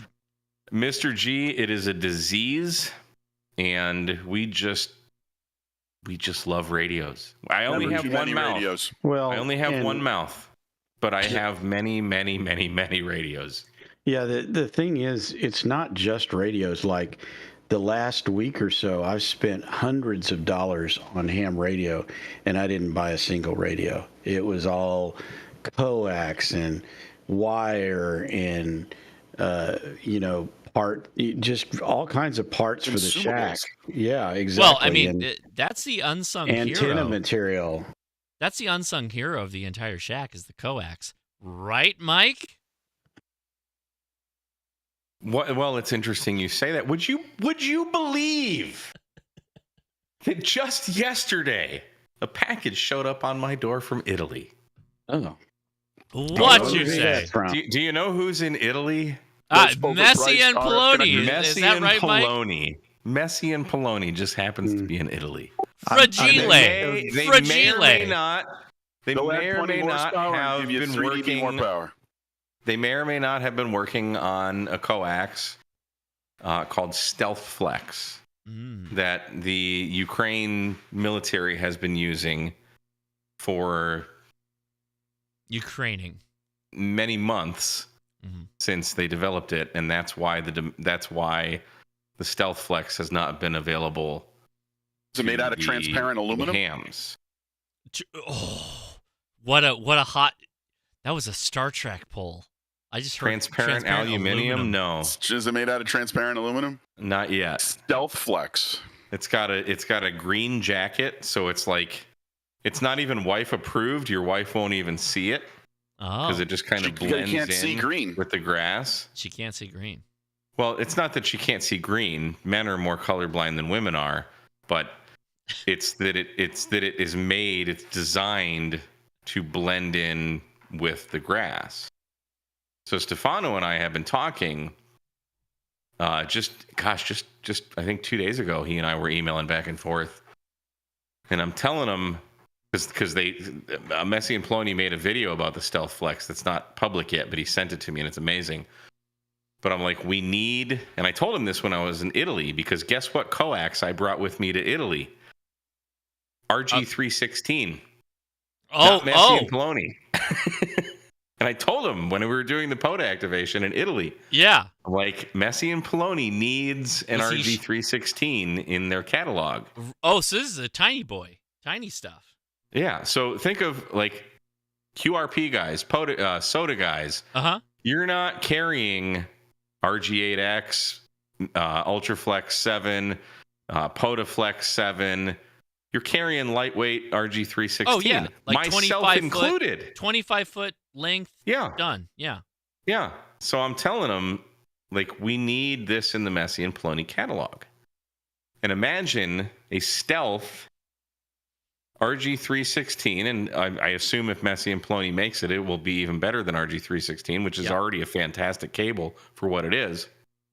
Very low attenuation, incredibly high power handling for lower frequencies if it's and got short an RG lengths. number, it has a characteristic loss anyways.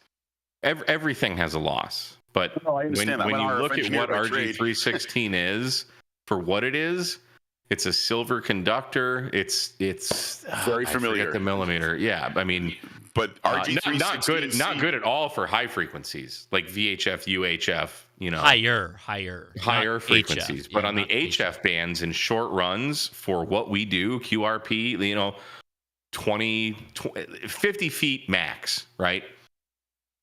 But with a green jacket that's stealth, or a desert tan jacket for the guys out in the desert, or the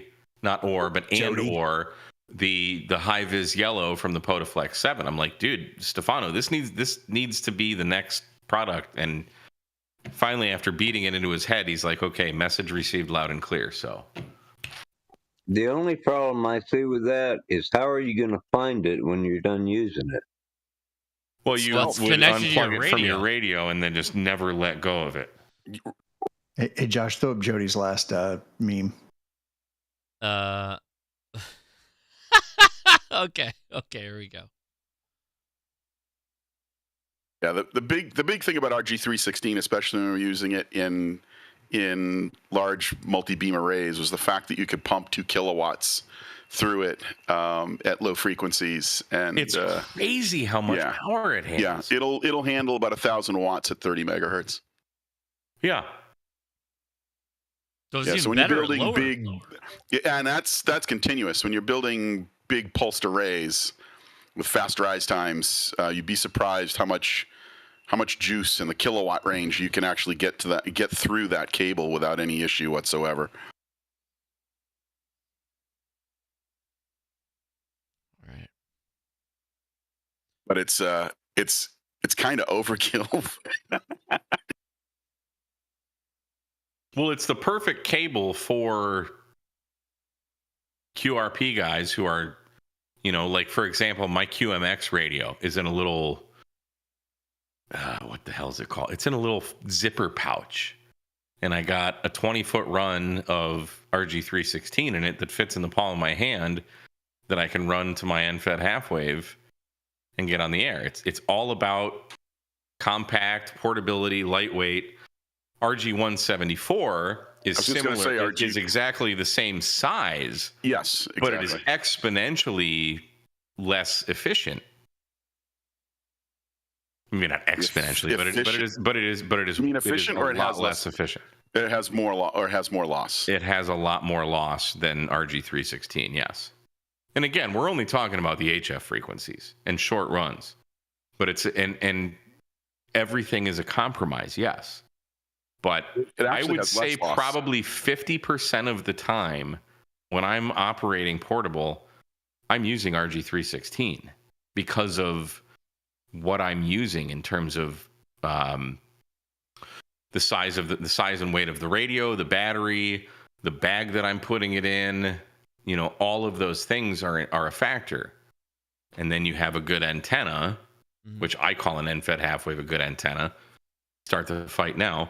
But I also call the ATOS a good antenna. I'm on board. We can fight that. It all works. It all works. You're going to make a compromise somewhere. Unless you're Adam, K6ARK, you're not hiking up a mountain with a Yagi antenna, you know? And power doesn't really mean much. It's about everything's a conversation. Anyway, you get it. So I'm excited to be talking with Stefano about an RG316 size. Oh, that's awesome. Cable. I'm down. Yes. I'm down. Yeah. That's awesome. Yeah. I want to see that for sure. That's Me awesome. too. With the M&P connectors. Oh, well, so I was thinking about that, Don.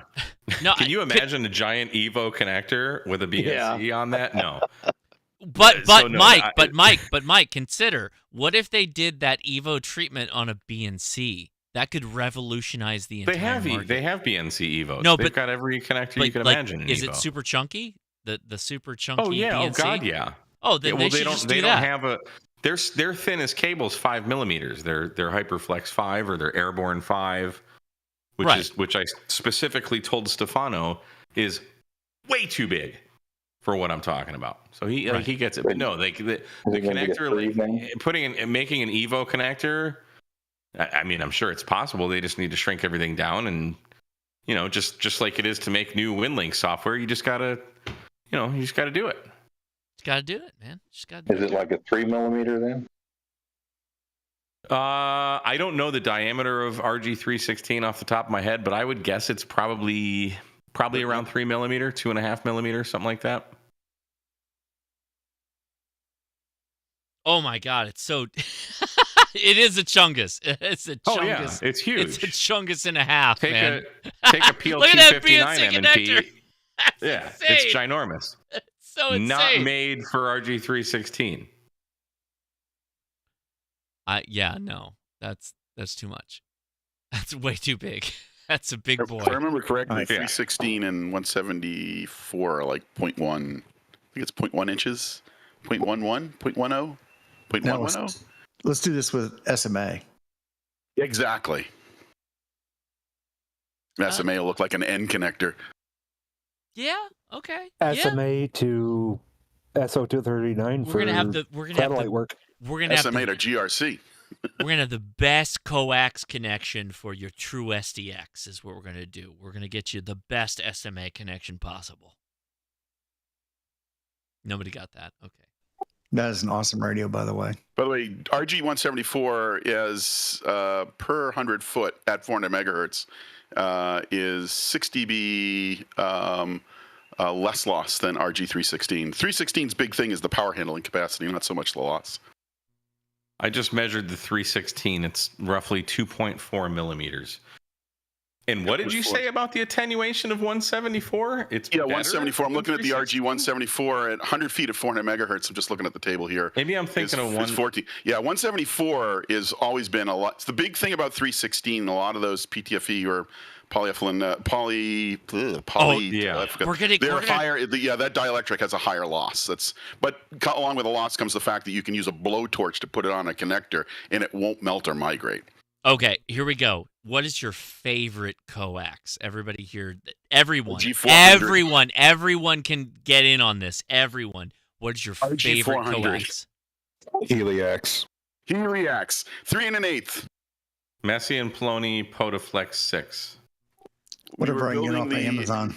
At the Empire State Building, the master antenna system that we built, the wideband port handles more than 100 kilowatts. So that's roughly 12-inch hardline. Steve, can I ask you a question? Have you activated the POTAs in New York? Are you doing that? I participated in one, but I can't say I actually activated one myself. But I did participate in one. It was a lot of fun. I'd love to do another one. I gotta say, I worked my ass off to activate the African Burial Monument in Manhattan, just outside of. I know where that is. Yeah, I activated that spot. I'm one of 6 people that have activated that location.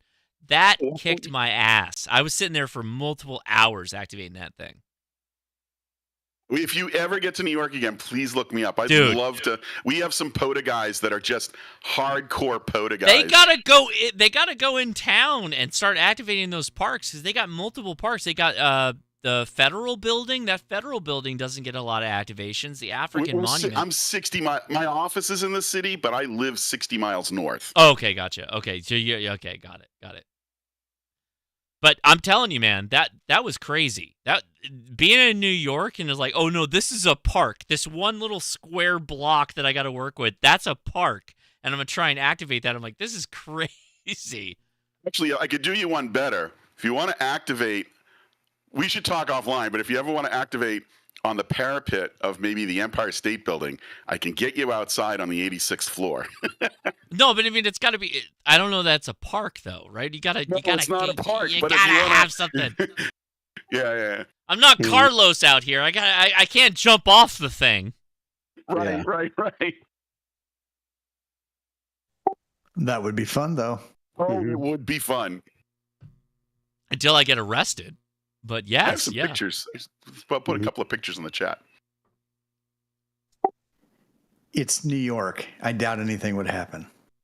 No, I would be arrested. Oh, yeah. No. Cops would be all over that. Yeah. Look at New York City's mayor right now. Well, I mean, he's a show. Yeah, in New York, they don't go after real criminals, only the pretend. All right. Well, I'm going to wrap things up here a little bit. Anything else we got to get? Is there anybody on the Discord that didn't get to say hi or have a question? I cannot go away until we got everybody covered. I have a boondock question for you Flex guys. Is Mark here? Yes. Mark? No, he left. Oh, God. Okay. Go ahead. When you guys were talking earlier about the Boondock Echo, and he was talking about getting all the bands, a Flex gets all the bands at once, so you could take at least a band at a time and listen on the Boondock. Could you not? Listen to all frequencies at once, though? Well, I'm not sure how you process it all, but that's what he was talking about. You have to take the IQ data. But you can do it. That isn't readily available on the Flex. But the Boondock doesn't take IQ data. It doesn't as it's configured. But you doesn't yet. You would be easy to implement. It doesn't yet. Yeah, right. It does not. It does not take IQ data, so you cannot separate the voice channels. So you can really only listen to one conversation at a time. Yet. Okay. So that's basically what he's working on then, is what you're saying. I can't confirm nor deny that question. He alluded to it. There we go. Yeah, he's got so many allegedly. irons in the fire. Yeah, he's got so many irons in the fire. Like, if you had a software development roadmap, that man has enough improvements to last him multiple years at this point. Mm-hmm. And plus, he's got people chasing him down that are giving him big money or coming after him with the potential of big money that he has to kind of look at to take care of because he's trying to go full time. Yeah. Yep. So the good news is the big thing is really this has commercial it has commercial usage where he wants to bring all the benefits of that's developed for the commercial side along for the ride on the amateur side. Yeah.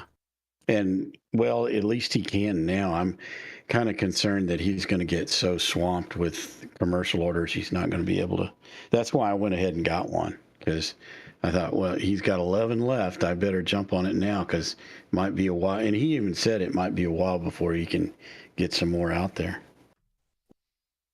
It's possible. Steve, you throwing radials there, Steve? I just putting up some pics. The last time I was up on the parapet on the 86th floor of the Empire State Building. If you look, that first picture at the top, if you look way at the top, that's the master antenna system. I helped work on the design of that. Nice. Oh no, I'm saying, are you guys doing the radial field off the side of the building? The radial field off the side of the elevated radials there? The elevated radials. No, they belong to various agencies, etc. But yes, those would be elevated radials.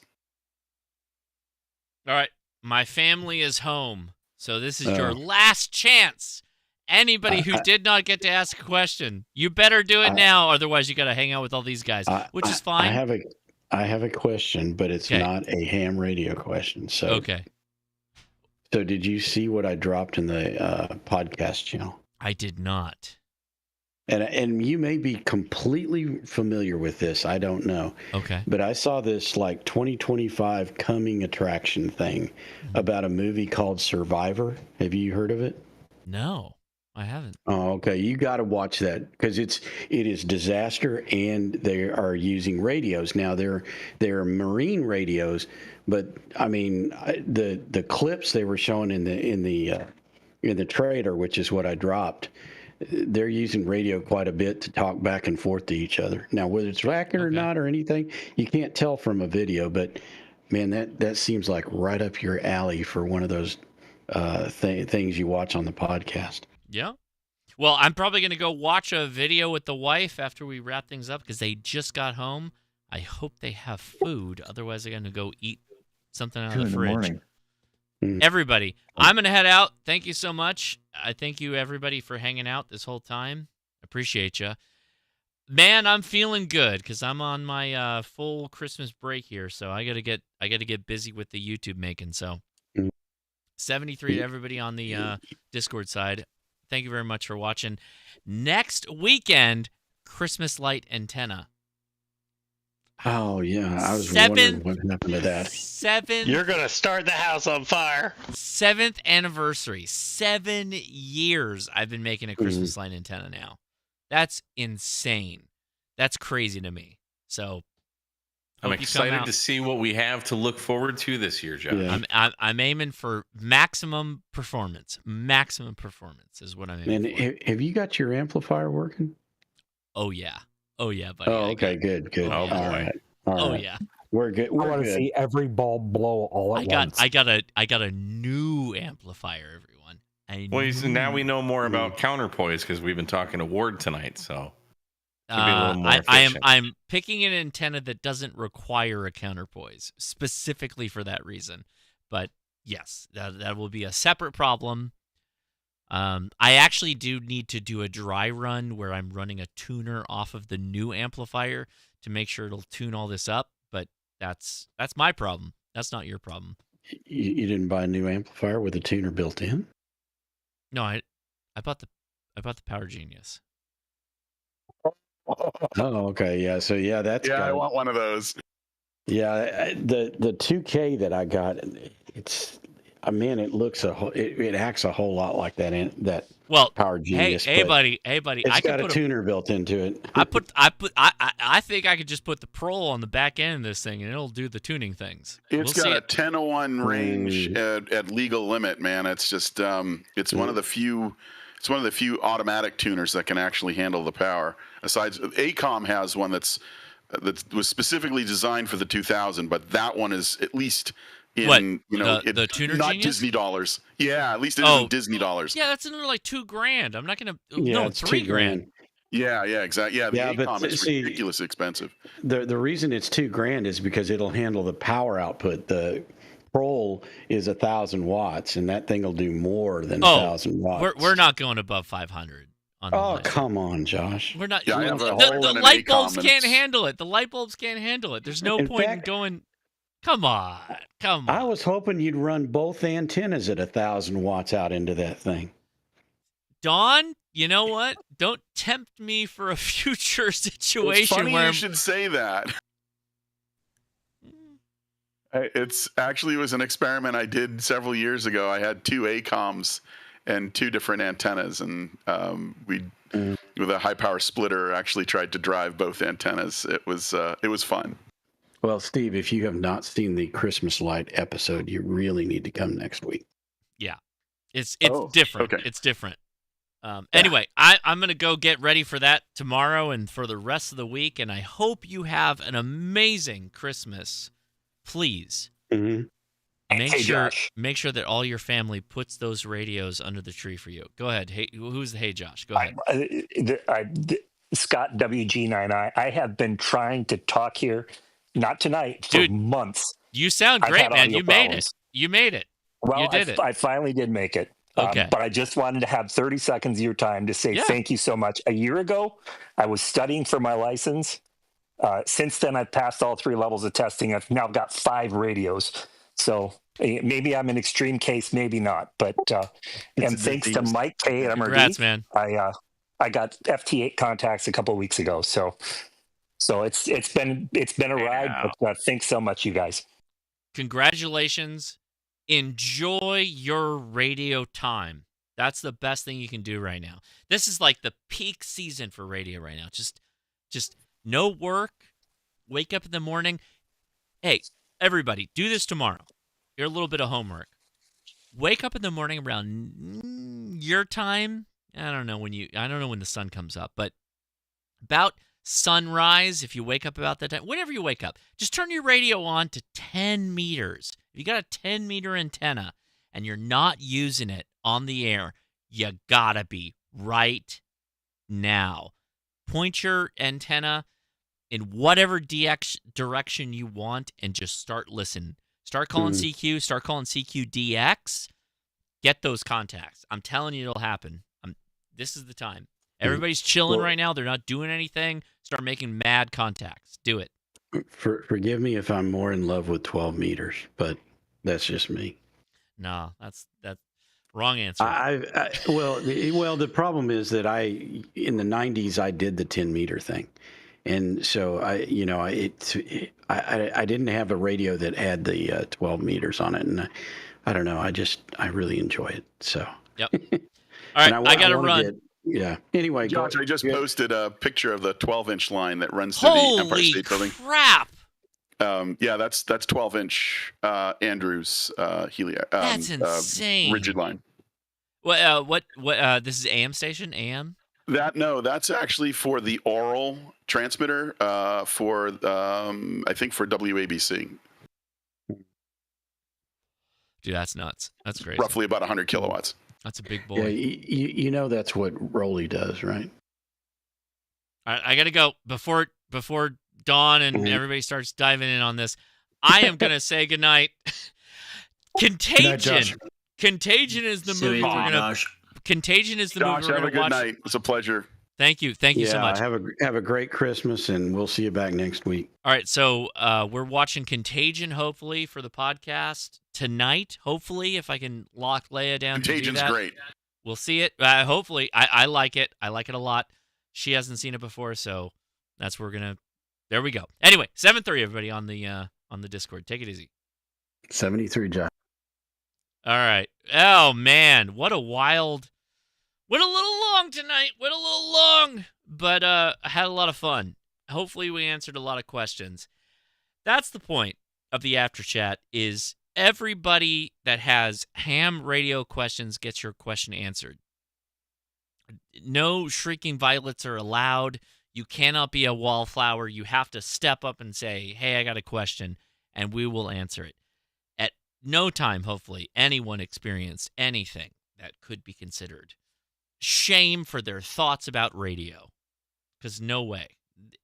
We don't do that here. Not allowed. Want you to join us. Please consider joining us next week.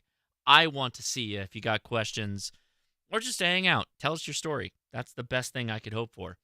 73, everybody. I hope you all have the greatest Christmas. Next weekend, we'll be blowing up some Christmas lights with an amplifier that will definitely be able to do it. Until then, 73. See ya.